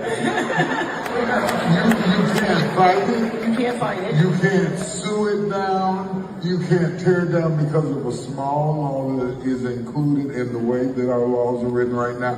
And our people don't know that. And not only do they not know it, they help spread it. Absolutely. They help spread it. They help spread it. Now, I'm almost 70 years old. What do I look like? And I am a grandfather. What do I look like at this late date? You know, but that's the kind of world that we're living in. He said he's a grandfather now. What does he look like going at this late day? What were you doing in your younger day?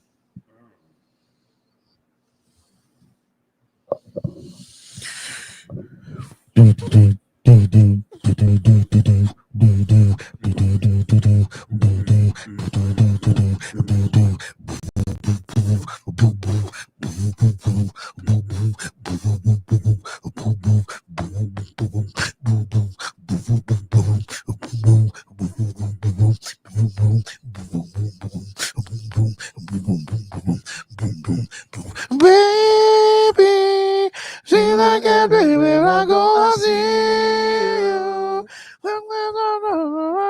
This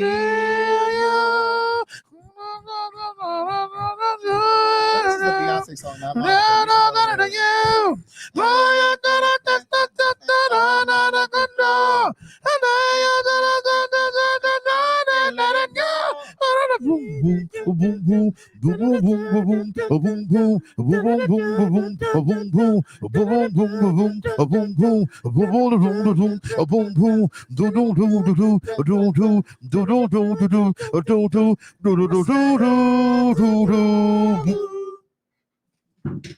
It was deja vu going on over there. It was.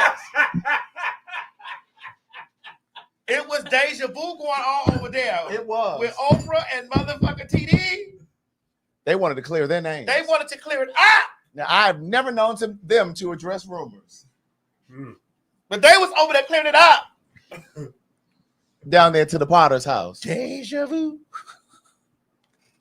It was like, no, we're not doing this at our big age. We're not going to prison. No. Because you go to prison. That's the end of your life right there. TD Jakes what, 70? Bitch. That's his life right there. 15 years? That's your life.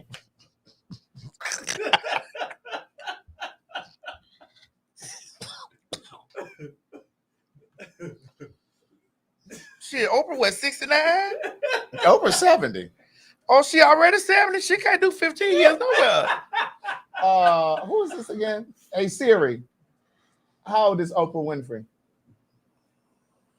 71. Yeah, she can't do no. She just turned 71 in January. I don't think she could do 10. No. Oprah probably gonna live past 81, but still. I mean, if Dion's still here, Bitch, and she smoked. All the Camel cigarettes, she doesn't smoke and still smoking. She can barely talk. Oh. Hey. Where's that Christmas jingle? Hang all the mistletoe. I want to get to know you better this Christmas. And that's what she did on that part because she didn't know the lyrics. Girl, how you not know the lyrics to This Christmas? You've been here for at least 75 Christmases. Hi, it's time singing Carolyn, tonight. This Christmas will be a very special Christmas. Somebody did it for us. Oh, why did? Who created this one gotta go for us and put this picture of just not hilarious? Girl, who chose? I got him in there already. Who did you choose? I don't have the new one that you just brought up. No, listen, they on Twitter making this. What I be on Twitter doing? Who told you all to choose this picture of just not hilarious? It's a bad picture. Right? It is. Mo, it should be coming to you. Oh, dear God. I want to see the picture that Mo put versus the picture that you all put. Mine was more flattering. Well, we're gonna look at them both, but I'm sure we're gonna go with the one that they created. Mine was Oh, You see y'all that? wrong. Yes, y'all are wrong. Y'all wrong. Do you all want to see the picture that we created versus the ones that you all created, or would you like to see the ones that you created versus what we created? Which one do you want to see first? Which one? And why she got the worst? The one that the internet created. Why she got the worst? I know you want to see both, but which one you want to see first? Oh dear God. They tell me we want to see both. I know, but which one you want to see? The one made by the internet? Oh, they want to see the one that they created first. Because the one I got is very flattering, I would say. Oh no, they want to see ours first. Okay, more people said ours. Okay, this is the one that we posted while Mo is uploading it.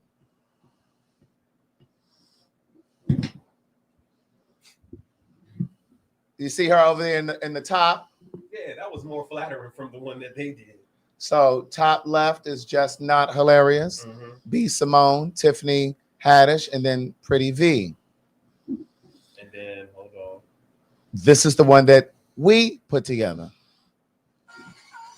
And then the other one that you guys, y'all mess behinds put up there. She's in the middle. Ooh, it's two of the same people in the middle. Don't do that. Don't do that.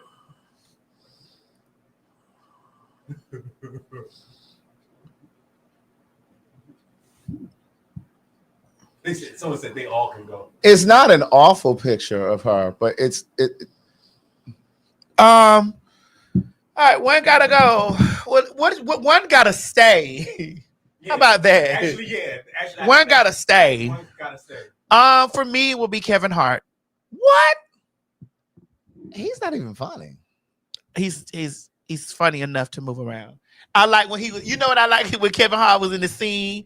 He was in there with Anthony Anderson, and they was out there on Scary Movie 4 when they was supposed to be playing Brokeback Mountain. I remember that. I didn't see that. Oh, You didn't see Scary Movie 4? yeah, they was supposed to be playing, so they went in the they was. So you didn't choose DL because he had put your name in the wrong area. The name DL says it all for me.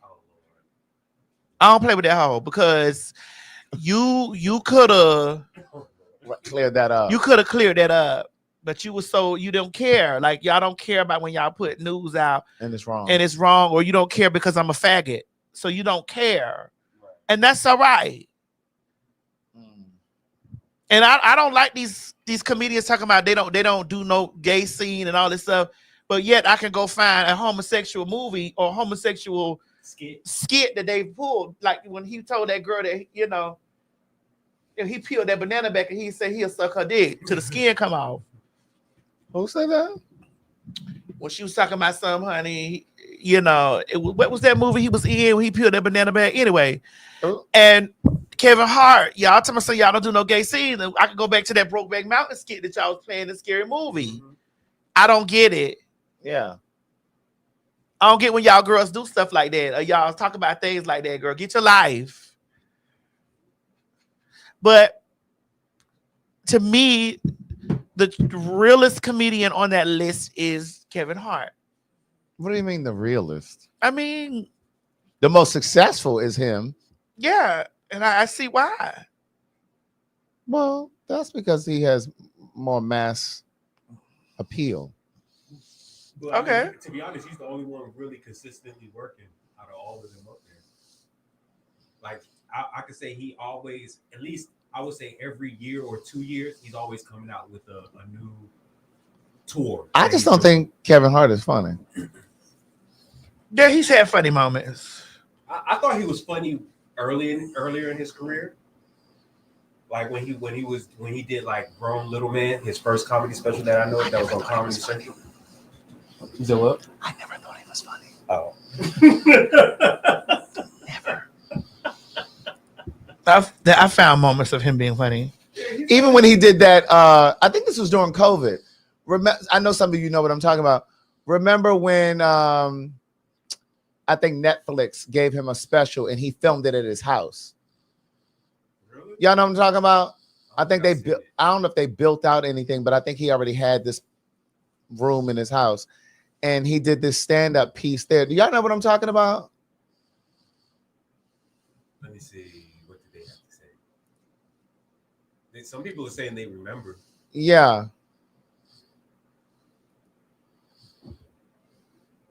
But I mean, I think a lot of people. Yeah, it was in his basement. Yes.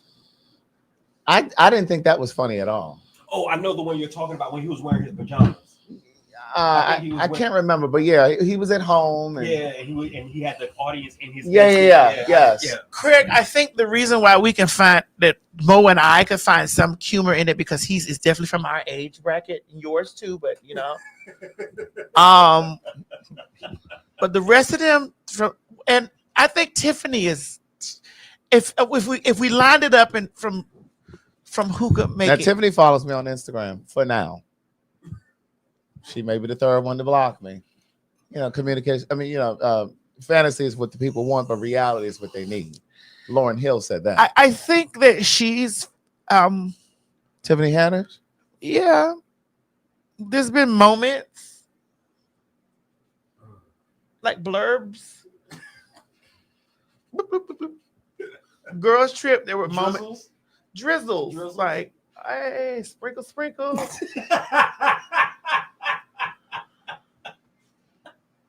I think DL can read like a queen. I've seen him in a reading that he can read like a queen.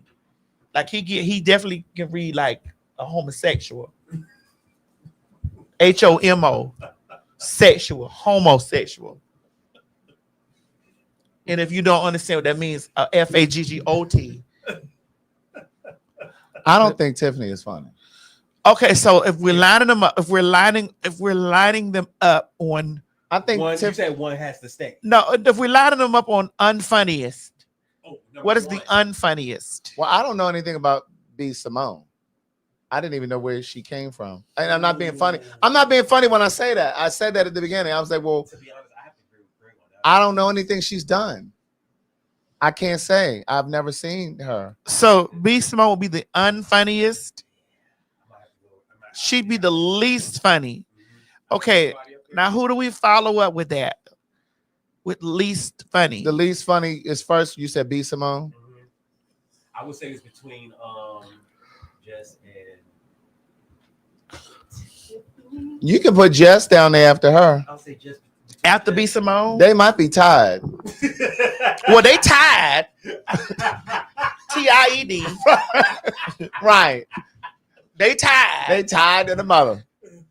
But some people are saying Jess, some people are saying Tiffany.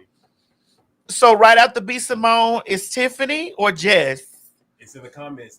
They're agreeing with what you guys are saying. They're saying it's between the two of them. So basically, you could say it's like a tie between the two of them. So the least funniest, like you may crack a joke. I mean, you may kiki at something. They said first is just not hilarious. Oh, okay. Well, I would have said that. Okay, then B. Simone. Yeah. Then Tiff. Because see, to me, Tiff is performative. Like she's kind of goofy with it, and I think sometimes she tries too hard to be funny. I was about to say. It feels like sometimes it's forced. It feels forced. With Tiffany, it does. Yeah, feel kind of and forced. see, like with Girls Trip, I know she probably ad-libbed some of those moments, but that was scripted. So you know what I mean. So that was like her breakout moment, but I don't really think she was funny after that. I'm gonna tell you what I really think about Tiffany Haddish. What I really think about Tiffany Haddish is she, because she was an orphan or in foster care.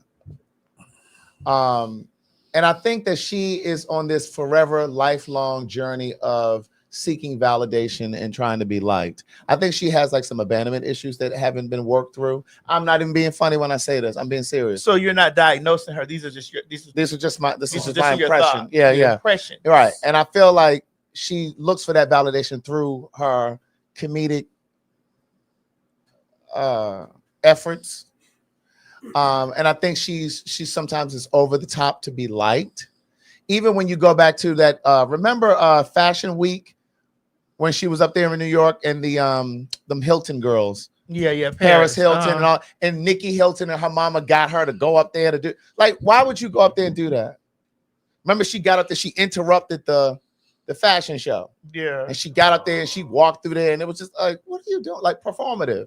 So Like doing something to just really get attention. Like, look at me, look at me, look at me. Right. So You know what I more- mean? More on the cringe side than Cringy. the funny side. Yes. And so, but I think all of that is rooted in her being in foster care at some point. And a lot of times foster children or, adopted children sometimes have that hole where they feel unwanted because they were up for adoption. You know what I mean? Or they, so they're always kind of looking for validation. And I kind of feel like she does that. People are saying, I'm seeing in the comments, some people say Jess is funnier than Tiffany. Well, neither one of them funny. We just had to rank them.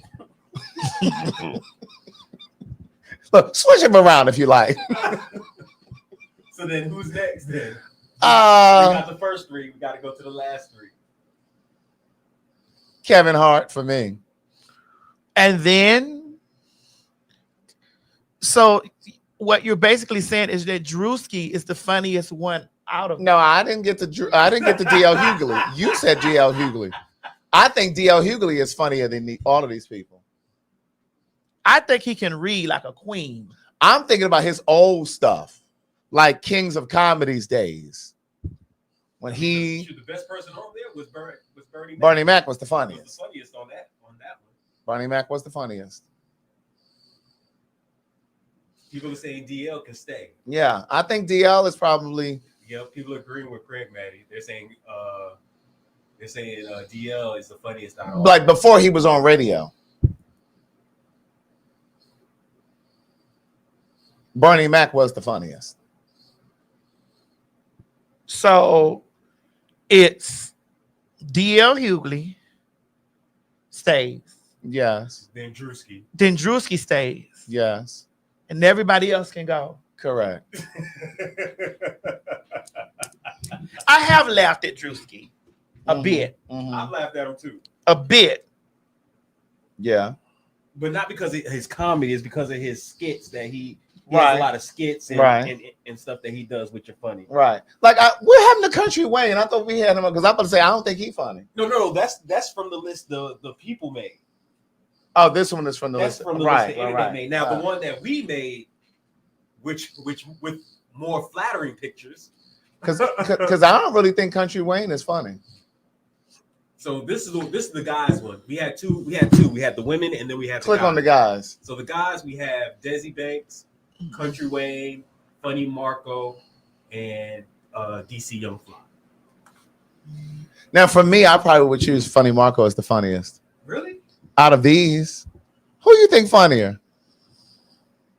DC. I was about to say DC too. It would be between him and them two as the 1 and 2. Mm-mm. You think DC Young Fly is funnier than Funny Marco? Yeah. To me, Funny Marco is funny because he has like a dry humor. It's like once he drops the joke, those dad jokes, right? You either gonna get it or you're not, and then it's like his facial expressions. And he be But- having that like serious facial Right. expression when he's doing it. I can agree with that.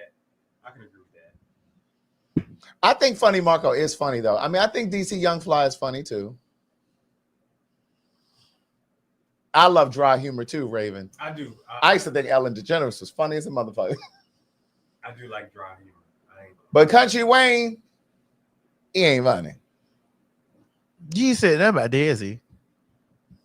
Because I don't really know his comedy. What up, fam? You know, it's very Atlanta. It's very It's like it's his. He does a lot of skits, and then it's a lot of skits of like ratchet hood type. What girl was he in doing them skits with? He did it with one. He did some with B Simone, and then he did some Right. with Pretty V. Okay, yeah, I do remember him.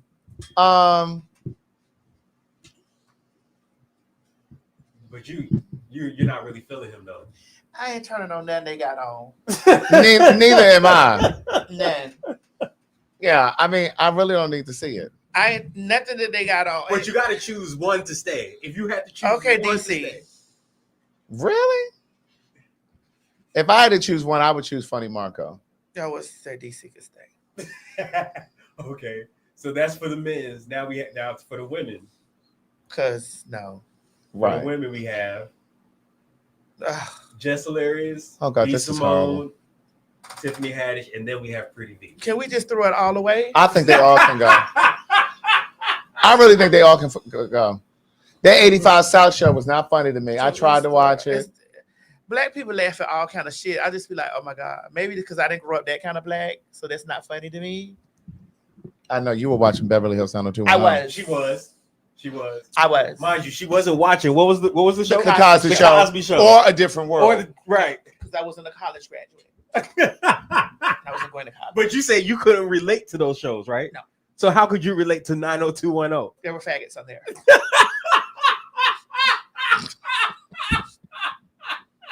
There were faggots there. Who were the faggots on there? That's what I'm trying to remember. Open your eyes and look. Ian Ziering. Go ahead. I hated the way he pronounced his name. Why is his name not pronounced Ian?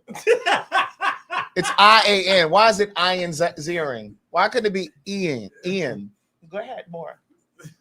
What's the other boy's name with the dark hair? Luke Perry. Luke Perry. Go ahead. And what's the other boy? Let me pull up the cast. Yeah, because I can't remember. Because I didn't watch that.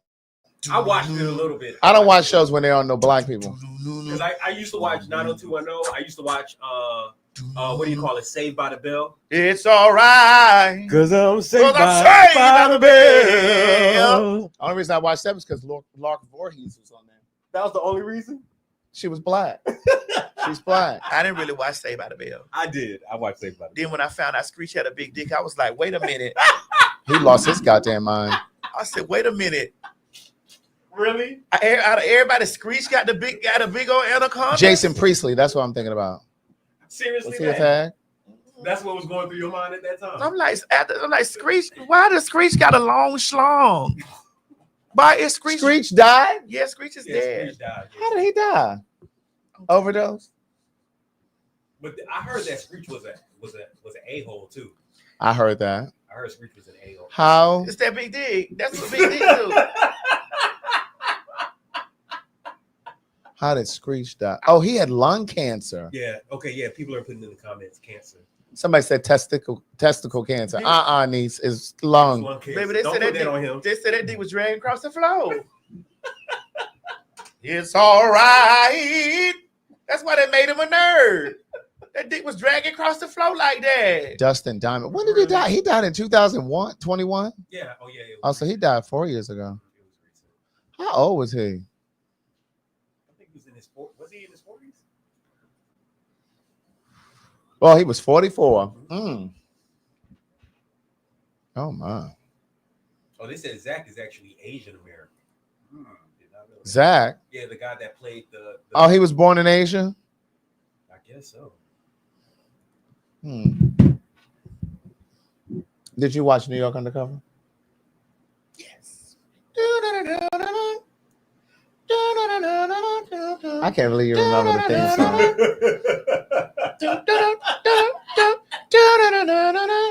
Yes. Did you watch New York Undercover, Mo? Mm-hmm. You did? I did.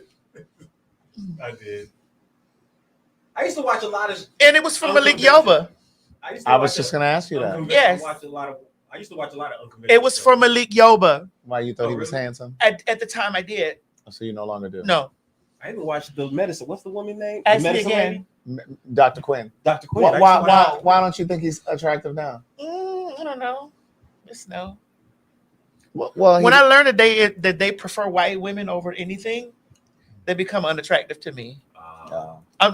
When I've learned that they like white anything over, they become unattractive. I don't know about y'all ladies. Right. I don't know, y'all ladies still be there lusting over the motherfucking niggas. Sometimes when I hear that they prefer white over, I'll be like, nah. So you stopped watching it after that? No, I just they're not cute to me no more. Oh. I don't find them attractive. I just man. Do you remember why they killed them off? Why that show went off? So they wanted more money. It was the #1 show on that network. What was they on? CW or UPNs? One of them. They won one of them, and they wanted more money. He does like trans, but particularly the white one.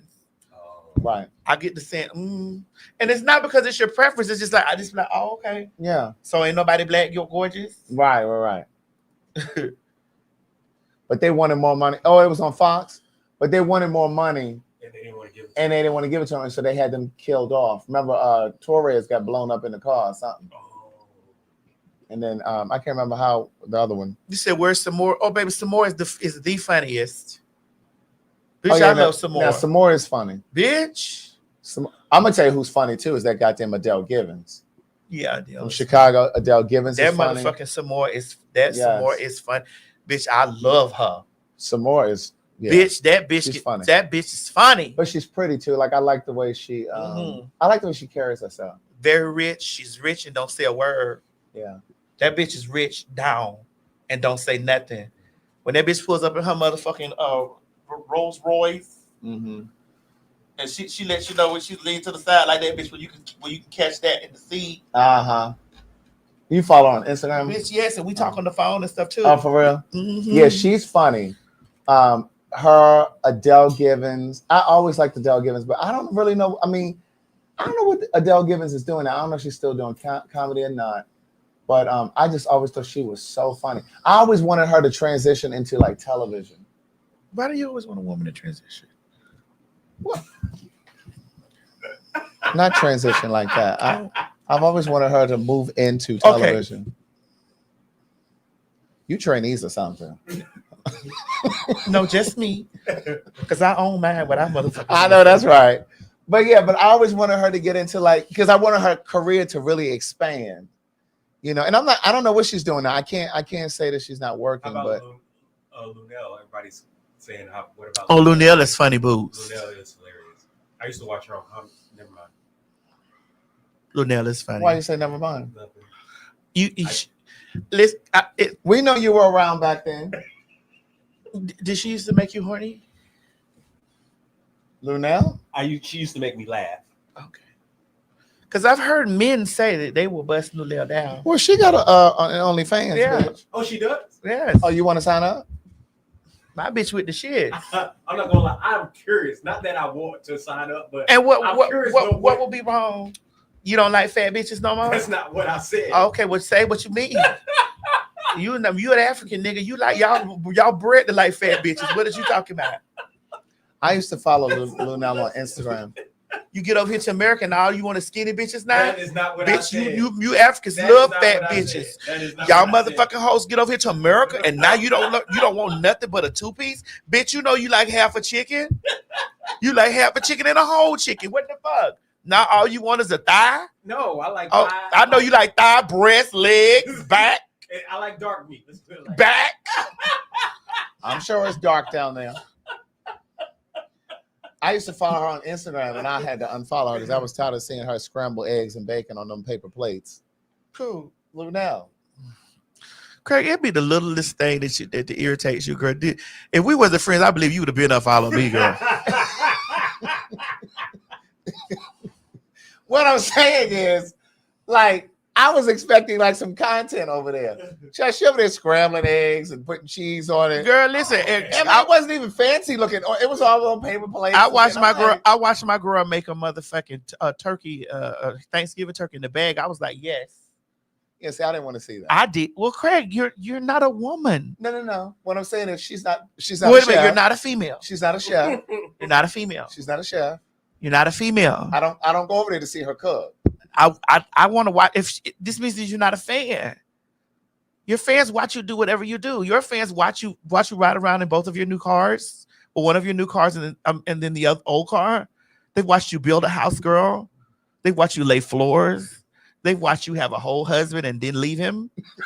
They've watched you travel the world. They've watched the behind the scenes show that they can't get any footage anywhere else but your Patreon. I mean, you sound like.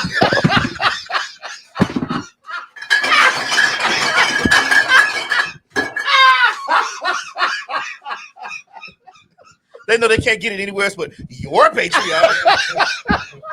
So, I mean, girl. You are trash. So, girl, what are you talking about? Oh, my goodness. We be over here living our lives, girl. Next thing I know, girl, we see. I'm like, girl, where did you see that? Oh, girl, on Craig's Patreon, girl. I didn't give him permission to put that up there, girl. But okay. So let that woman bake chicken. Shit.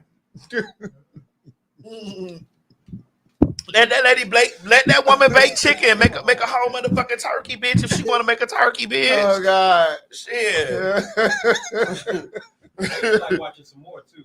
Some more. It's funny boots. Yeah. Well, her Instagram or something. Which? Oh, you mean her wait. comedy? Yeah, her comedy. I used to watch her comedy also. She's hilarious. They were saying Cheryl Underwood, but I never really. I mean, Cheryl is funny at times. What about Sherry Shepherd? She was a comedian. Cheryl Shepherd was. I think Sherry Shepherd is funny. I thought so too. You didn't think she was? Man. She has a show at the City Winery.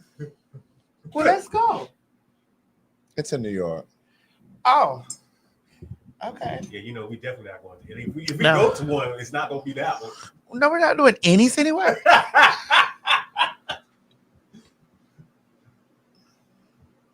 You don't think Sherry Shepherd is funny? I'm sorry. Someone said she's white funny. Yeah. Someone said she's white funny.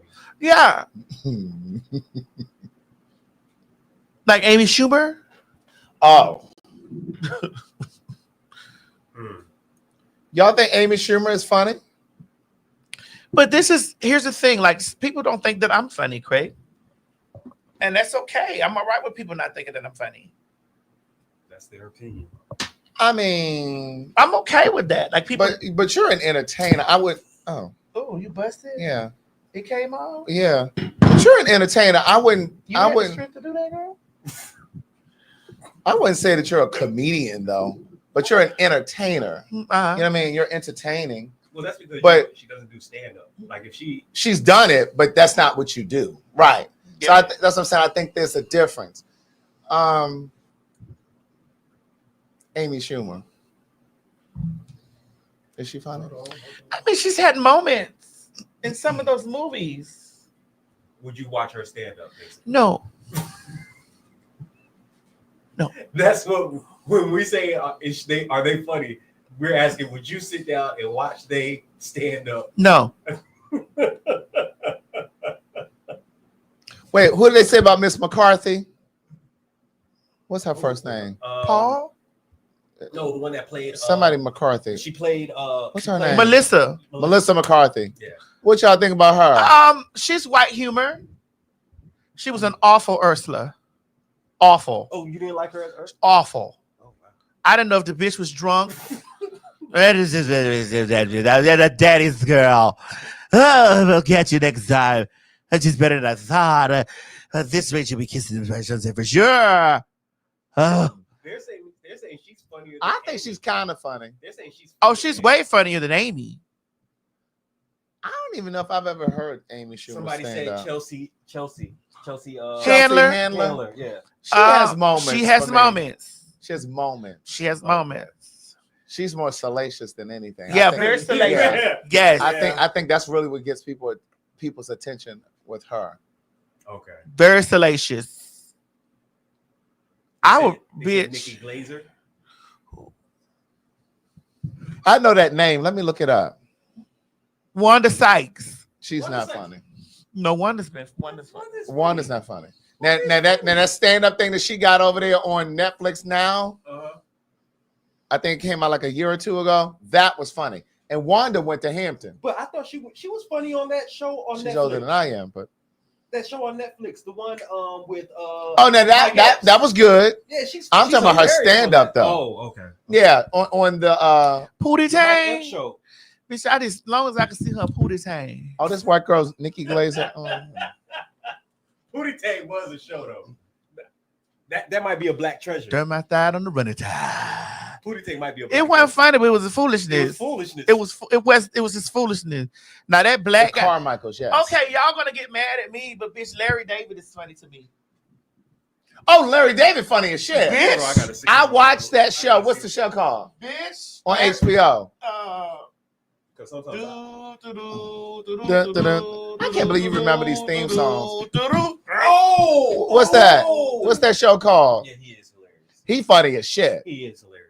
Curb Your Enthusiasm. Curb Your Enthusiasm. Bitch, that Larry David. Bitch, he is hilarious. And that bitch on there that be cussing him out. That bitch, the Jewish lady. Who is that? Be overdone. That be overdressed for everything.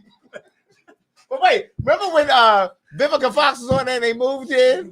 That shit was funny to me. Bitch, that motherfucking black, that motherfucking Jewish lady that bitch cusses him out. She cussed him the fuck that out. That bitch cusses him out. That Larry. Oh, I got to start watching that again. I'm telling you, they got a new season. You don't understand. That is my guilty pleasure. That For real? I will sit there and watch that Larry David shit. When I tell I didn't you, even know you liked him like that. Bitch. He funny as a motherfucker. Okay, I'm finna say some shit that's gonna fuck y'all up. What? That motherfucking Jewish comedy is funny as Bitch. fuck. It is. Mel Brooks. Mel Brooks. We're men in tights. Tights, yes. Yes. Bitch. Yes. It's like That motherfucker. I'm telling you. that Jewish comedy is something funny. Yeah. That Larry David is hilarious. That's because they really don't give a fuck. They do not. They don't give a fuck. That I've that goddamn What? those movies, those Judd Apatow movies, 40-year-old version. Who would you say, Matt? Who? No, Okay. I mean Mel Brooks. 40-year-old version was you gotta understand, like y'all don't understand. Craig, can I do something right here? Go ahead. Can I have permission? What? I just need a moment. Bill Go Burr. ahead. I think Bill Burr is funny too.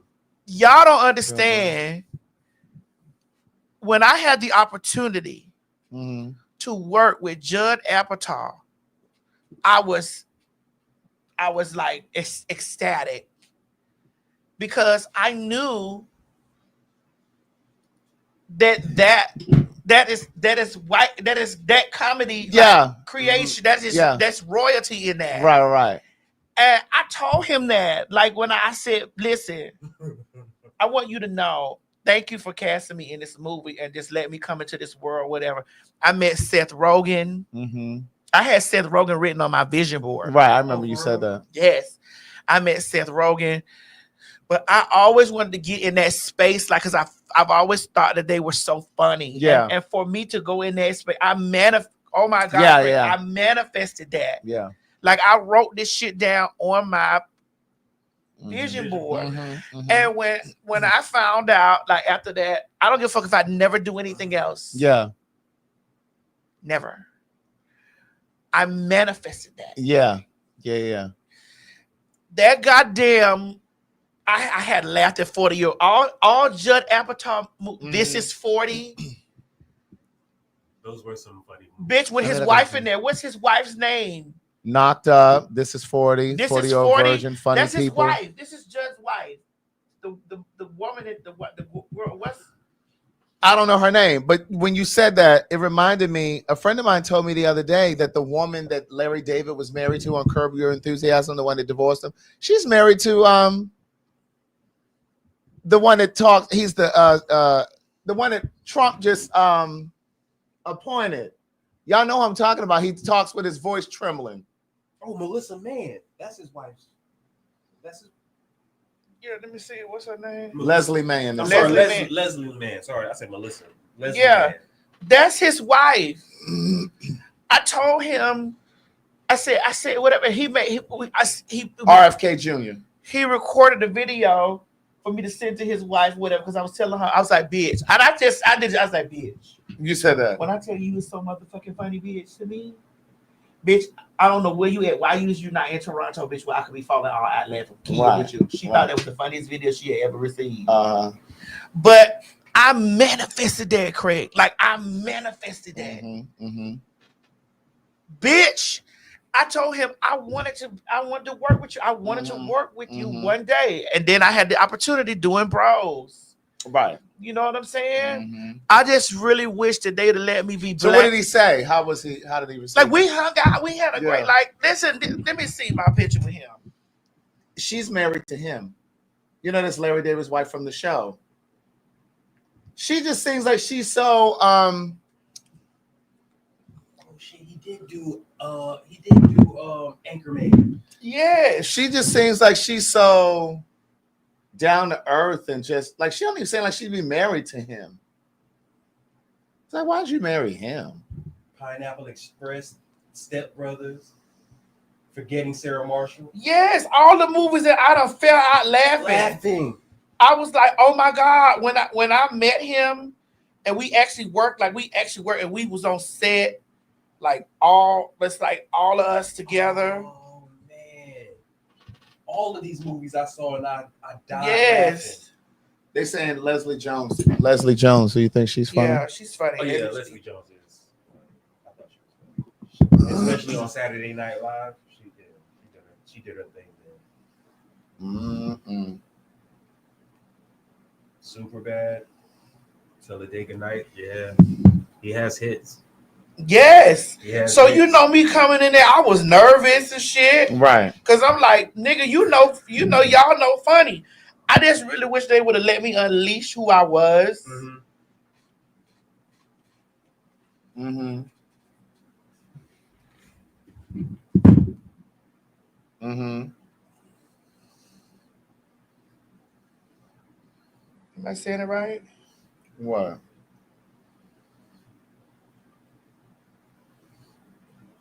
Okay.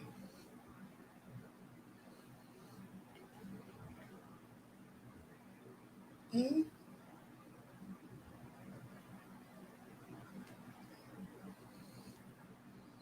I just wish they would have allowed me to unleash the true motherfucker, where they could have got the full power of the dark side. Where they could have really got me in carrying. Mm-hmm. But they just wouldn't let me unleash. I was like, okay, girl, this y'all movie. I'm gonna do what y'all want me to do. Right. This y'all movie. I'm gonna do what y'all want me to do. But bitch, I was ready to motherfucking now you will experience the full power of the dark side. I was ready to carry on, honey.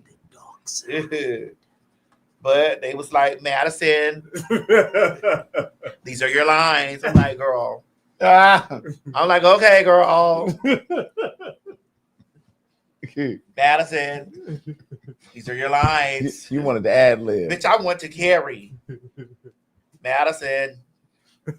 I gotta pee. Madison, these are your lines. You gotta pee, go pee. I gotta pee. Madison. These are your lines. Oh, father. He's short. Now, Paul Mooney is funny. Who said that? Paul Mooney was funny as shit. Go pee. Madison. These are your lines. That's all you were hearing throughout the whole Damn, let me be. Madison, because you said hey, Madison, we need you to say it like this. I'm like, okay. Jesus. Madison, these are your lines. I'm like, y'all not gonna let me be Angela in peace, girl.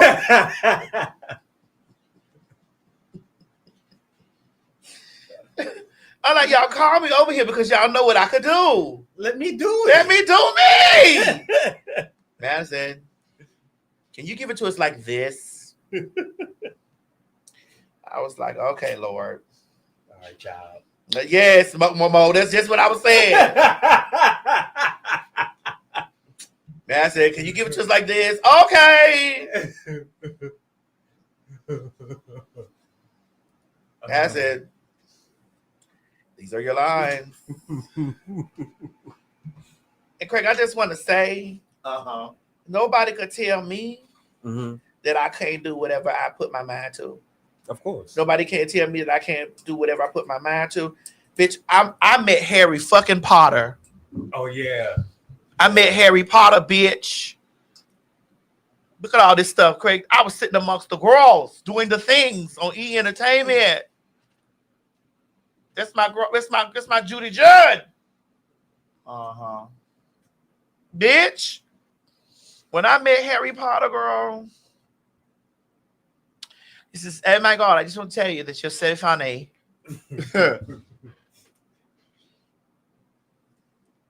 Yeah, I had to bask in that for a moment, Craig. Mhm. Sometimes I forget that. Sometimes I be arguing with these pussy assholes. Sometimes, bitch, and I forget that I've done the thing. Okay. That I've done the things that I manifested. I Slow down and smell the roses. That I've done the things that I saw for myself. Like I saw these things. Like I don't need nobody to see nothing for me. And that's what I want a bitch to get up every day and tell a motherfucker, you don't need nobody to see nothing for you. How a bitch like, oh, I don't see it for her. Bitch, you don't now, bitch, got to see it for you. Long as you see it for your motherfucking self, bitch. As long as you see it for yourself, as long as you got the vision for yourself, that's all that matters. that's all that matters, bitch. When you know where you go, sometimes you want to go where everybody knows your name. Fuck that. Sometimes you want to go, motherfucker, where you know your own name. Whoever that is in the comments worrying about whether or not I wash my hands, come here. Let me put my fingers in your mouth. Oh, Craig, you in that? See me and Judd? Mm-hmm. This was what was that? 2022. Yeah. Wow. This shit was crazy. Like this was like Craig. I wrote these people on my vision board, and when I take Seth Rogen stepped on the back of my dress in Toronto, and he was trying to help me pick some stuff up out like whatever. And I turned around, I said, "Oh my God, we keyed in there." He told me he going to smoke him some weed, bitch. Okay, girl. I've lived moments that people will never experience, Craig. Will never. And I got to try to get back to myself where I don't argue with these maggot ass bitches. Right. And remember, bitch, not a day in your shoes, Madison. Not a day. That's it. Sometimes, hoes, y'all need to go back through y'all phones. That's what I'm gonna start doing. Going back through my right there? phone. What? This one. Me talking to somebody. This one I saved them up there. This one I saved them. Bitch, you small? Look. Bitch, I almost didn't even know that was you sitting right there.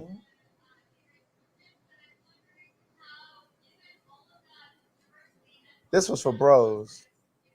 I remember this panel.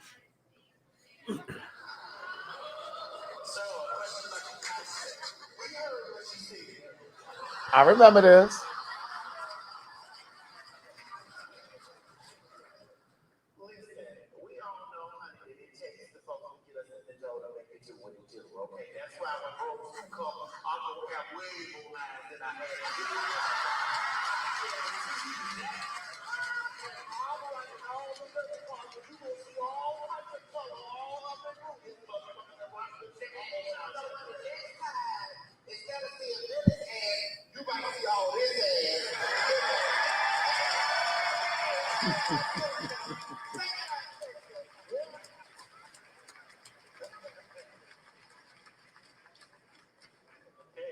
I remember this. They owe me a debt of gratitude. For not saying what you could have said. They owe me a debt of gratitude. I need 30 seconds where I can motherfucking do this. I got you. I date bitch because I got to tell you this and not in front of them.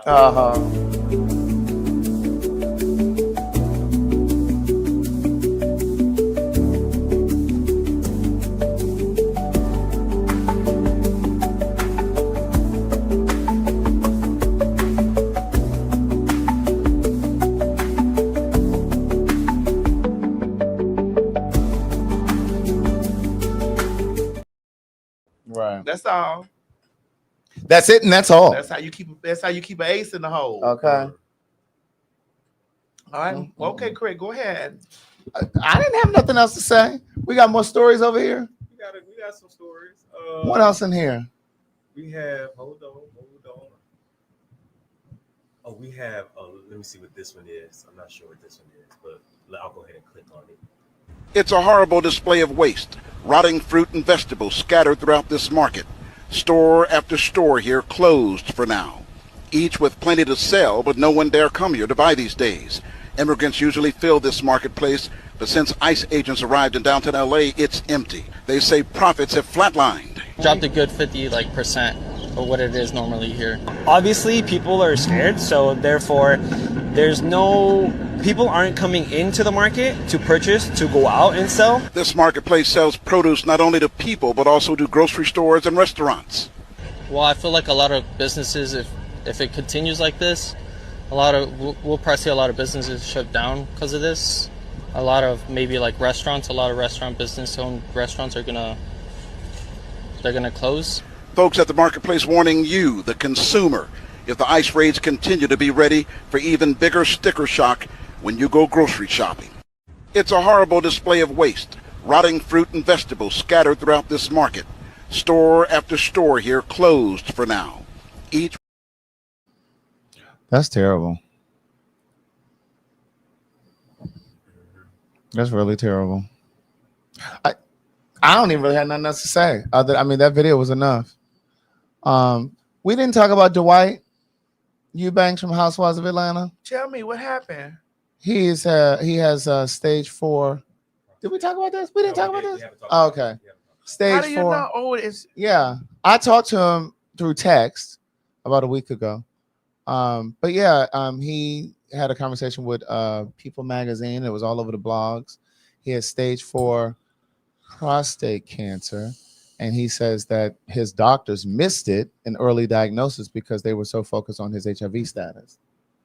So I've known Dwight since I guess 2002, because he really was instrumental in helping me get media at my stage play. Tyler Perry came to that play too, and he was really instrumental, Dwight, in getting certain media there. He set up a black tie event after our opening night, and he was really instrumental.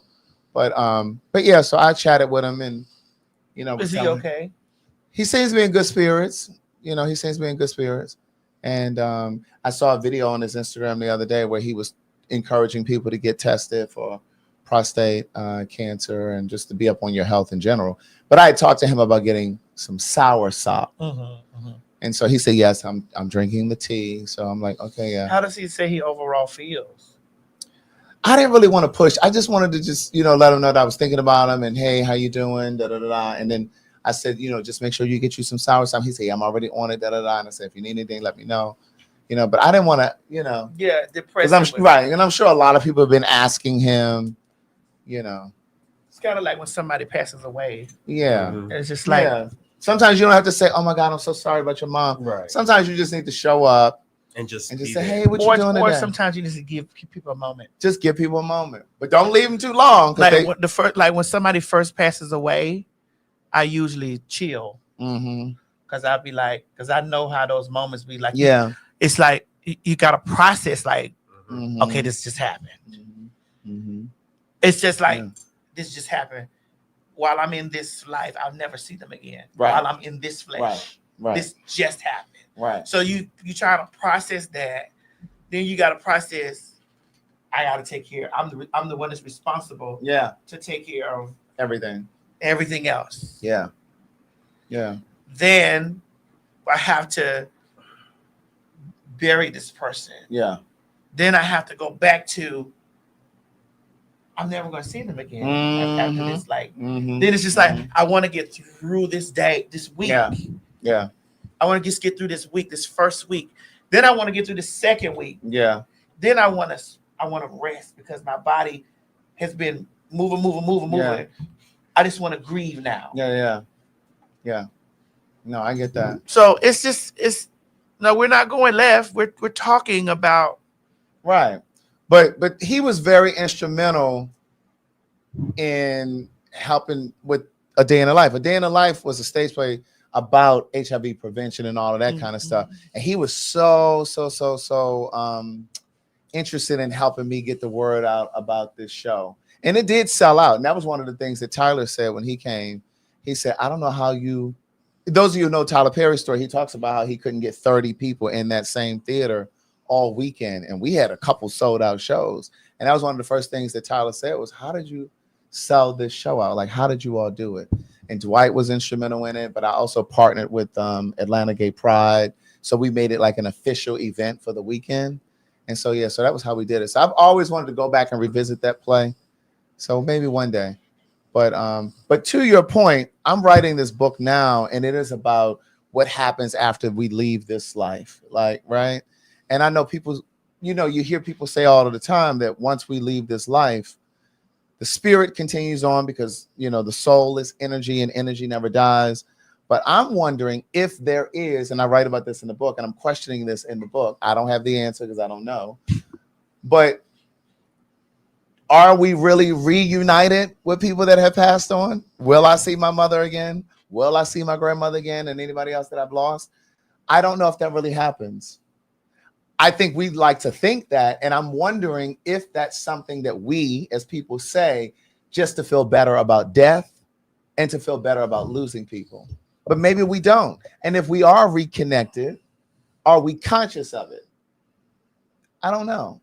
I mean, a lot of religions and a lot of people believe that Reincarnation. Yeah. So, and I think that's why a lot of people bring up the fact of, when you have those things where you say, oh, why do I know you from somewhere? Yeah. Why how could I love you immediately? Right.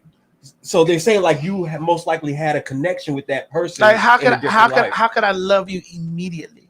Yeah. Or how could I be like, I don't really care. I don't vibe you. I can't vibe you. But I have a spiritual teacher. I've only spoken to her 3 times. I don't know if I said this here or if I said it on my own live, but I've only spoken to her 3 times. Where my mother came to live with me, when I broke up from my last relationship, and then when my mother passed. And one of the things that the spiritual teacher said to me was our spirits, our souls were connected in a previous life. One of the things that she said to me was that my mother may not have been my mother in a previous life, but at some point, our spirits and souls were connected. We could have been sisters and brothers. We could have been husband and wife. She could have been my grandmother. Like, we could have been whatever. But we had a spiritual soul contract, and our souls agreed to come here and do this life again to fulfill whatever purpose and destiny we were supposed to fulfill. To the point that you made, Mo, about reincarnation, one of the things that she said is sometimes when our spirits go on, there's like an evaluation that happens. In church, they say you get to the pearly gates, but there's an evaluation that happens with your soul to determine whether or not you fulfilled what you were supposed to do while you were here. And if you did not, your soul comes back and does it again. And it may come. So in those instances, you may not. So again, I think that you may come back and that kind of thing, or we may have a life after this one, but I don't know if you really know each other or be conscious of it. And the same is true when it comes to people saying when you pass, there's this white light. And I'm writing about all of this, right? There's this white light. But I'm questioning in this book, is there a white light? Or is that just what happens when the spirit, the soul, is leaving the body? Maybe there is no white light. It's kind of like when you press the remote to turn the TV off and that white light flashes across. That's just what happens when the electronics shut off. The electricity is leaving. So I'm wondering if there's some sort of a process with the spirit, with the soul, when it's leaving the body. And then sometimes people are revived, because they have these near-death experiences, but there may not be a light per se. Yeah. But I started having all these existential thoughts when my mom passed. It brought death forward for me. I started thinking about my own mortality, the when and how I would pass, all of those kinds of things. And it really started to make me think about being more intentional in my life, how I contribute to the world and what I do with my time while I'm here on the world, in the earth, on earth. Yeah. Well, I know for me, like when your aunt, my Eva, like all the people around me was. I do know that I have had contact with them. Have you had contact with your mom? I have not, and that was another thing. Someone said, and I don't know how true this is, but someone said to me,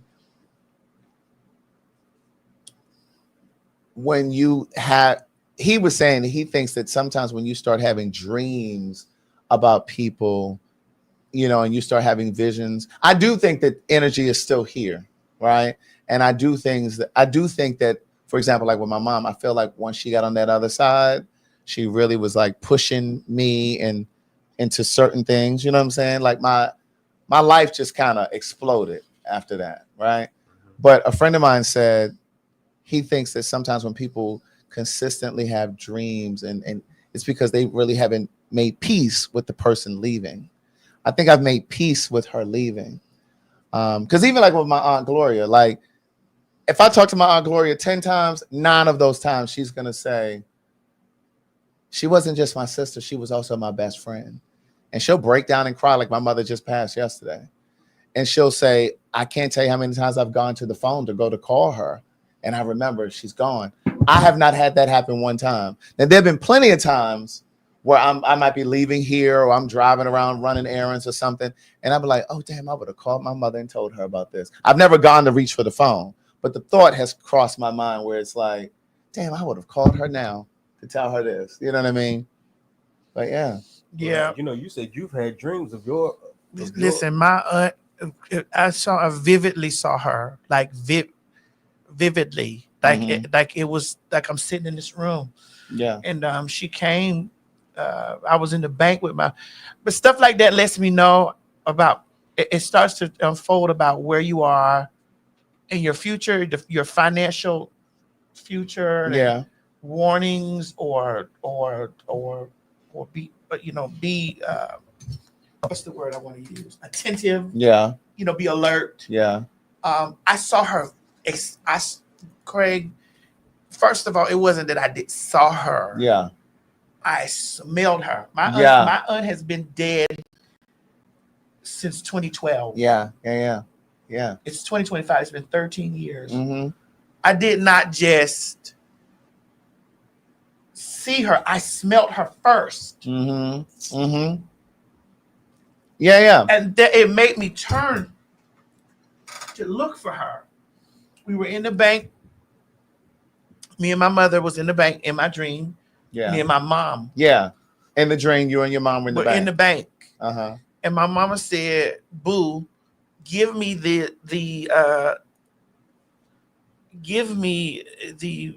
deposit slip, because I can't never remember the numbers on the bottom of the deposit slip." Yeah.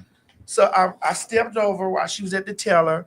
I reached over to get the deposit slip, and I looked up because I smelled I smelled her. Yeah.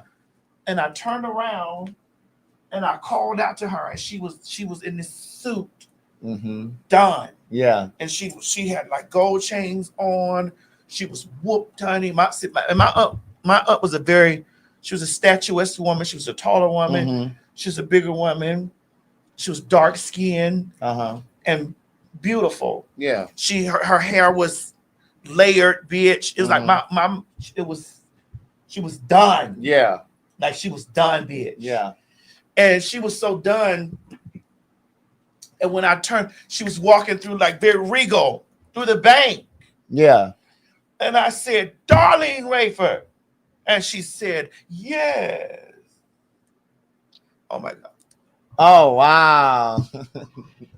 Why do you think you were so close to this particular aunt? It was just like I said to her, and she said, "Yes." Like I haven't heard her voice in years. Right. So, but I knew it was her. Yeah. She was like, "Yes." Yeah. And I said,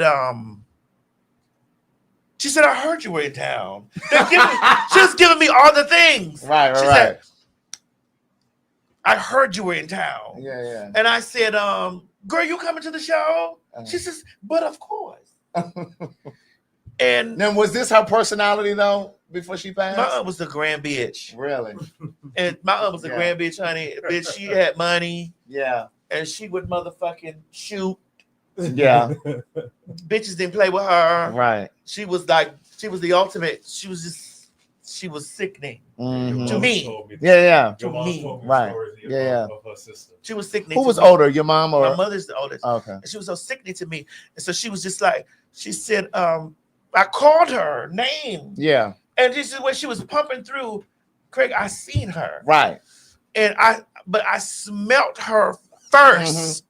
My cousin was just here this weekend, feel them.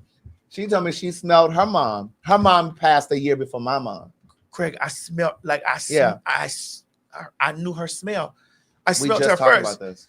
and she said, "Yes." Yeah. And I said, she said, "I heard you in town," and I was like, "Are you coming to the show?" She says, "But of course." And she turned to go into the elevator. And when she was going in the elevator, I jumped in the elevator with her. And when the doors closed, she stubbed her toe in there. And she said, "Damn, this shit hurt." You know, whatever. And we just burst out laughing. And I woke up. Yeah. I woke up and I sobbed for a second because I knew I was there. I knew. Yeah. And that's what I'm saying. I believe that those things, because like I'm one of those people like, and don't get me wrong, I believe in mediums. Well, you know, you can't. And I don't think everybody has that gift. Let me say this. I think that we all have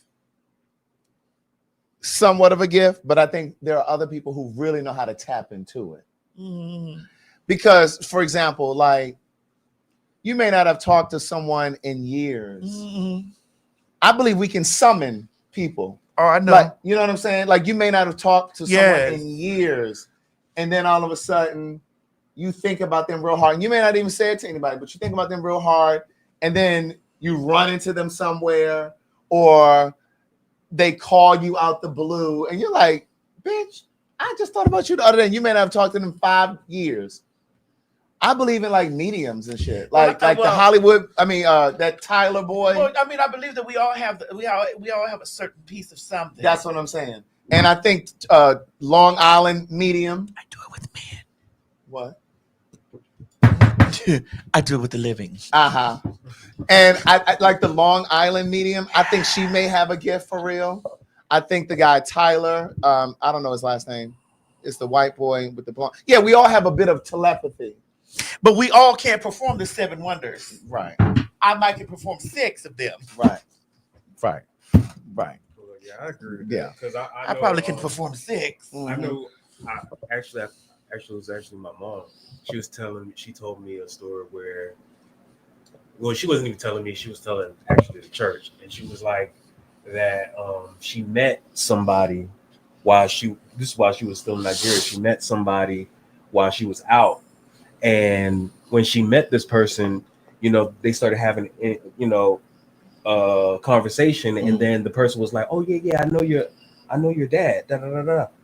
Then after they finished talking, she went to her dad and was like, "Oh, I met this so person. They said that they knew you," and she said her dad was looking at her crazy, like, "What are you talking about?" Yeah, and she was like, "This person said they know you." It's like, "Oh, I know, but that person is gone." She was like, her dad was like, "Yeah, that person is gone. I do know that person, but they passed away years ago."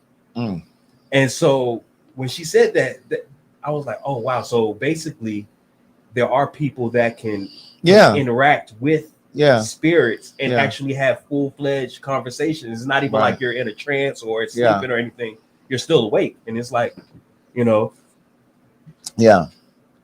But yeah, so I don't know, but I think about all of this kind of stuff. Yeah, even one morning at the old house, I was laying on the bed on this couch, and I heard Miss Eve saying, "Myrtle, Myrtle," and I smelled pancakes. I smelled her cooking pancakes, and bitch, I think when it's really real is when you can smell, not just physically. You can touch them, but you can smell. Right. I'm telling you, Craig, I didn't even see my aunt. Yeah. We were at the bank. I smelled her, which made me look for her. Right. Like, girl, I know you in here. Right. Yeah. Because I do think that sometimes they will send, you know, messages. Child, honey, my aunt gonna come directly.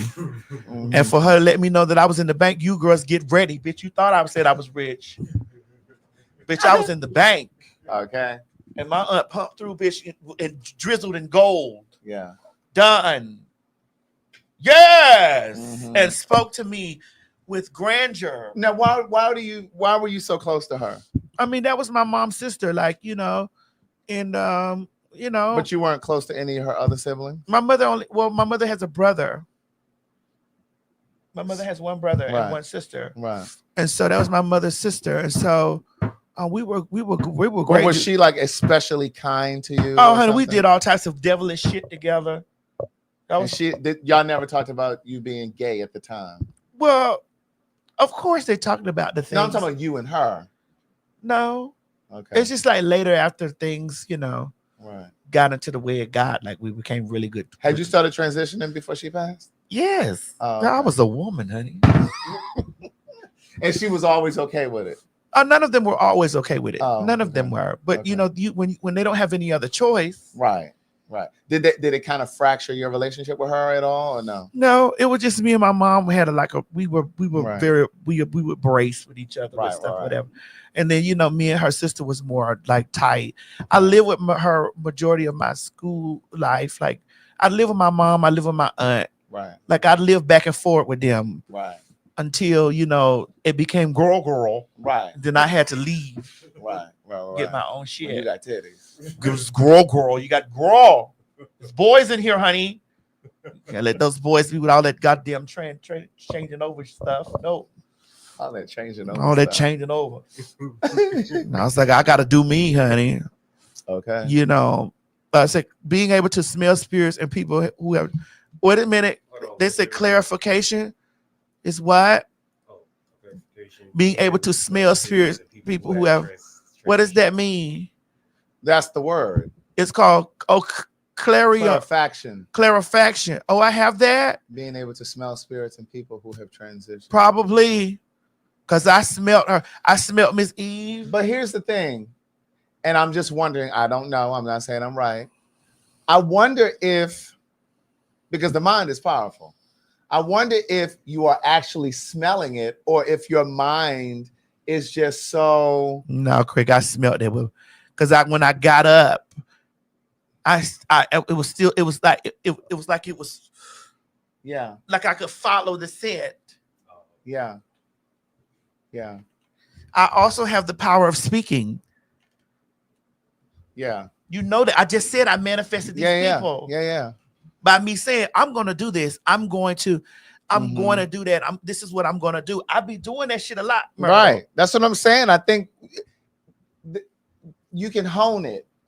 You know what I'm saying? Like, it's a skill that I think can be honed if you learn and really start to concentrate on it. Like that whole thing about concentrating and thinking you can summon people, believing you can summon people.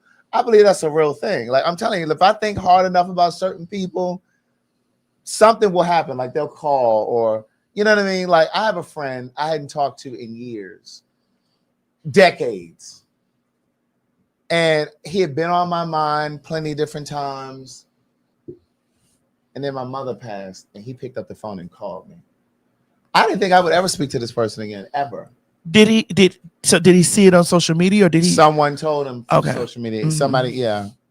Someone told him. And he picked up the phone and called me. And I didn't expect that to ever happen.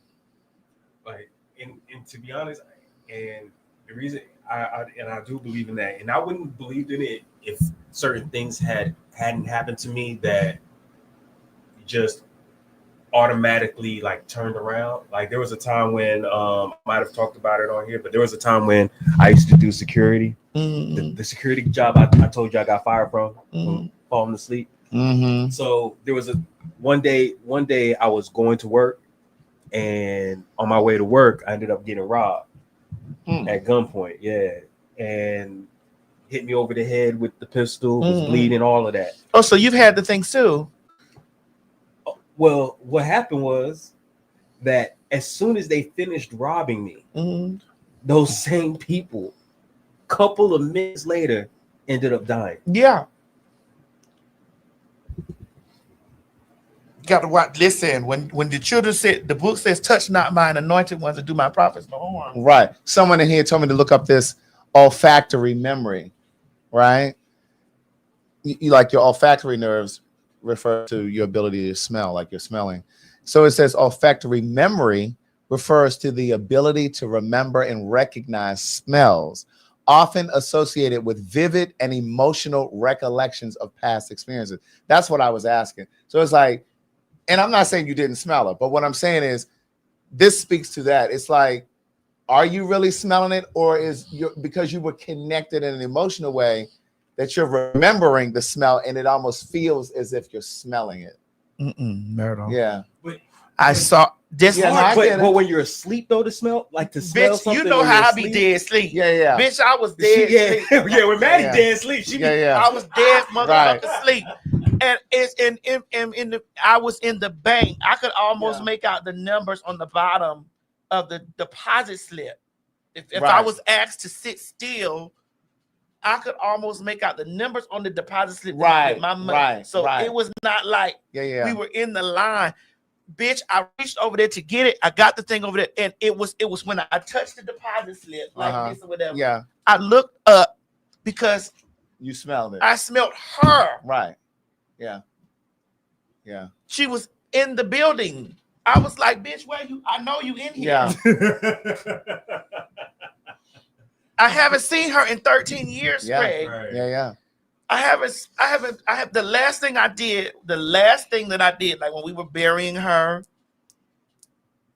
we went to go get her stuff or whatever, and her purse was in the trunk. I mean, I told you this. Her purse was in the trunk of the car, and I picked up her purse, and I held the purse like this because all I could do, I smelled her. Right. It was so I know what she smelled like. Yeah. That was 13 years ago. Right. So I had the purse like, oh my God. I sobbed. I had her purse for a very long time. Then I had to let her stuff go because I was like, okay. Right. That's why when I reached for the Deposit deposit slip. bitch, I was like, well, is it a fragrance that you could go buy? Or is this her essence that you smell, that you remember? I mean. Or is it a perfume that reminds you of her? I'm not saying that you didn't smell it. I'm talking about something separate. It was her essence. No, right. Also, it was her essence. It was her. For my aunt, I remember a fragrance that she used to wear. And I don't know what it was, but if I smell somebody wearing that, I'm like, oh my God, that's her. Nah. Yeah. No, I'm not saying that's what like, because there's nobody that I could go and say, oh, well, she smelled, it smells like I could smell. Like my mama smelled like white diamond. Right. That's what I'm asking. Right. No, bitch. It wasn't no white diamond in there. Right. It was her essence. Bitch, it was her. Yeah. And so, okay, well, close out some of the shit. Close some of the things out in the bag. It was her.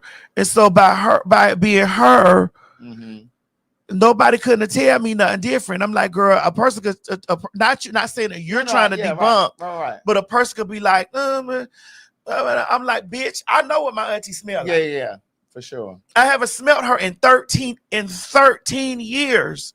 And so because I have not smelled her in 13 years, I immediately knew that was her. Yeah. Immediately. I was like, bitch. Yeah. Where you at in here? Right. Because the bank was full of people. And I said, girl. And she was pumping through. Craig, I mean pumping through, bitch. I mean sickening. Yeah.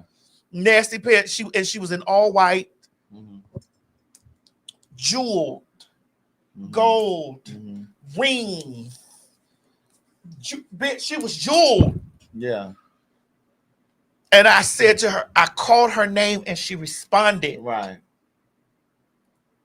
I called her name and she responded. I said, Darlene Rayford. And she turned, bitch, very grand. Yes. Like, bitch, you know it's me. Right. But that was not her.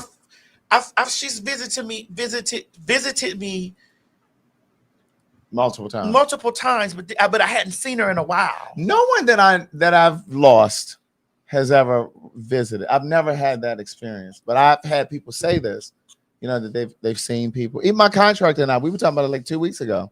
He was saying he and his dad didn't get along. And his father passed away, and he had a dream. He said, I could literally see him moving across the room. He said, I didn't see no legs or nothing. I could just see his spirit, what he had on. He described to me what he had on. He said he just kind of moved across the room. And he said, he looked at me and he said, I'm okay. And he just kept going. He said he was just crying. Yes, because you know, you only have, it's only moments. Right. And I don't know how long I was in that bank or even how long I was sleeping. I couldn't tell you. I couldn't tell you that, but I just know that I had her for those moments. I cried when I got up later because when I woke up, it was like the smell was leaving my room. She was in there. Yeah, and it was leaving. And she was leaving the room, and I was like, "No, don't go." You know, am I like, "Don't leave"? Like, 'cause it's so much I want to talk to you about. It's just so much. You only get those moments. I do believe, Craig. I do believe that when you least expect it, it's gonna gag you, right? But when you least expect it, it will happen. Because I used to ask my mama in the beginning, because I would see her a lot, like after she died, like after my aunt passed away, I would constantly see her, but my mother didn't, for a long time, and I used to say, "Mommy," and then she finally saw her. Yes. I said, "Mommy, have you talked to her? Have you seen her? Has she came to you?" My cousin, again, this weekend, told me her daughter, it's a different cousin. I had 3 cousins in town this weekend and my brother. But my other cousin, she said that her daughter saw my mother. Yeah. So you gotta just. But I feel her when I'm writing. Like when I'm writing this book, it's rare that I sit down to write and I'm not crying. Like I'm in tears. Right. Like writing. And I really feel like this is probably, we're finna go after this. I feel like this is the best thing that I've ever written. Ever. And I feel like it almost feel like it's outside of me. You know, going back to what I was saying earlier about, it's almost like she's on the other side pushing me. You know, but this doesn't feel like something that I am personally writing. So I'm constantly hitting save as I'm writing things. You know what I mean? And like some of the tears are because I'm remembering her. Some of the tears are gratitude that I got through certain moments with her.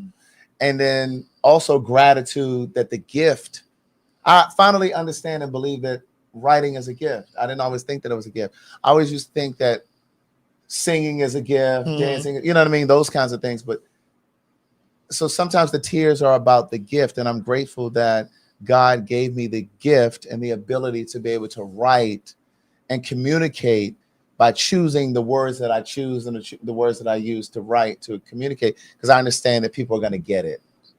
So like sometimes when I'm writing, it's like tears, because I know that whenever this book is finally released, I feel like people are going to, especially people who have lost somebody, because I don't know if you can really communicate to people if you haven't lost someone. I've lost people before, but this is the closest. Yeah. You know what I'm saying? This is the closest. Yeah.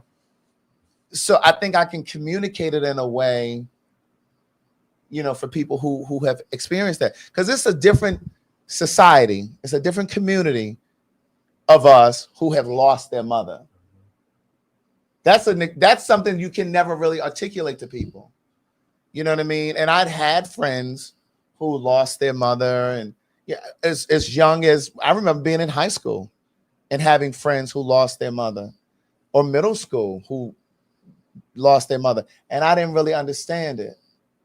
But now I understand it, and my heart goes out to anybody who loses their mom at an early age. Because losing my mother at 48, I'm 49 now, but losing my mother at 48, I still wasn't prepared. I still felt like I didn't have enough time. So just imagine someone losing their mom at 13. Yeah. You know what I mean? So it's one of those, it's a small community of people who really understands what that looks and feels like. It's not something you can really describe to people who haven't experienced it. Well, I would say I don't think you're ever going to be prepared to lose. No, you're not. Like even if you're like 89 and your mom is 120, and you feel like, oh yeah, she's Yeah, You could have had more time. you're still going to want to. And I think as people, we never want those times to end. Mm-hmm. You know, unless they're really sick and you like, I can't, I don't want to see them suffering. Like, like you ask God to, let them escape that body. That's true. Yeah. And like, as I was saying, It still hurts. It does hurt. Yeah, it does. And it was like, I've had friends that I had to reach out to one of my friends and say, she lost her mom like years ago. And I said to her, I said, I don't think I was there enough for you when you lost your mom. I said, I remember calling you and saying, hey, I'm sorry to hear about your mom. But I think that sometimes, because we don't know really what to say to people, sometimes we avoid them. And sometimes they feel really lost and alone and isolated, because if you're avoiding them, other people are avoiding them too, because they don't really know what to say. And so sometimes it can be really lonely. And I said to her, I don't think I was there for you enough. And she was like, yeah. And I said, yeah, I'm sorry about that. I didn't know. You don't really understand the gravity of losing your mother. Mm-hmm. Like, you just don't. If you're close to your mom, if you have a relationship with your mom. I know that there are people who don't have that relationship with their mom. But if you have that relationship with your mom, it's a different kind of feeling. And one of the things that I say in this book is, she left me with my dad. I have a sister and a brother. I have nieces and nephews, great nieces and nephews. So you a great aunt?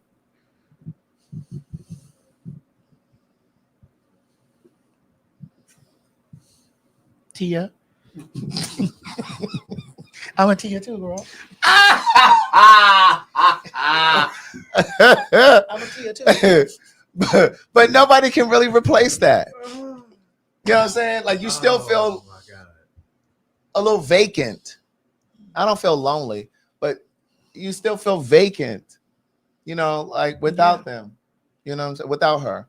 One day when you cross over, your nieces and nephews, they're gonna smell you too. I can smell your nappy pussy. Right. Y'all, we've been on for 5 hours. Goodbye. Yeah, we gone, because I need me some more of that spaghetti. Okay. Which that shit was tasty. I think I'm gonna go home and write. It was. Go home and write, Craig. Right. Listen, we'll see y'all in a couple of days. We'll try to see y'all before we leave to go to. Yeah, we can before we go to LA. Probably like Wednesday, maybe. Wednesday. I can't do it Thursday because I think I gotta leave Thursday. I'm leaving Thursday. Just so probably like Wednesday. Probably Wednesday. Well, I'm getting my haircut on Wednesday evening.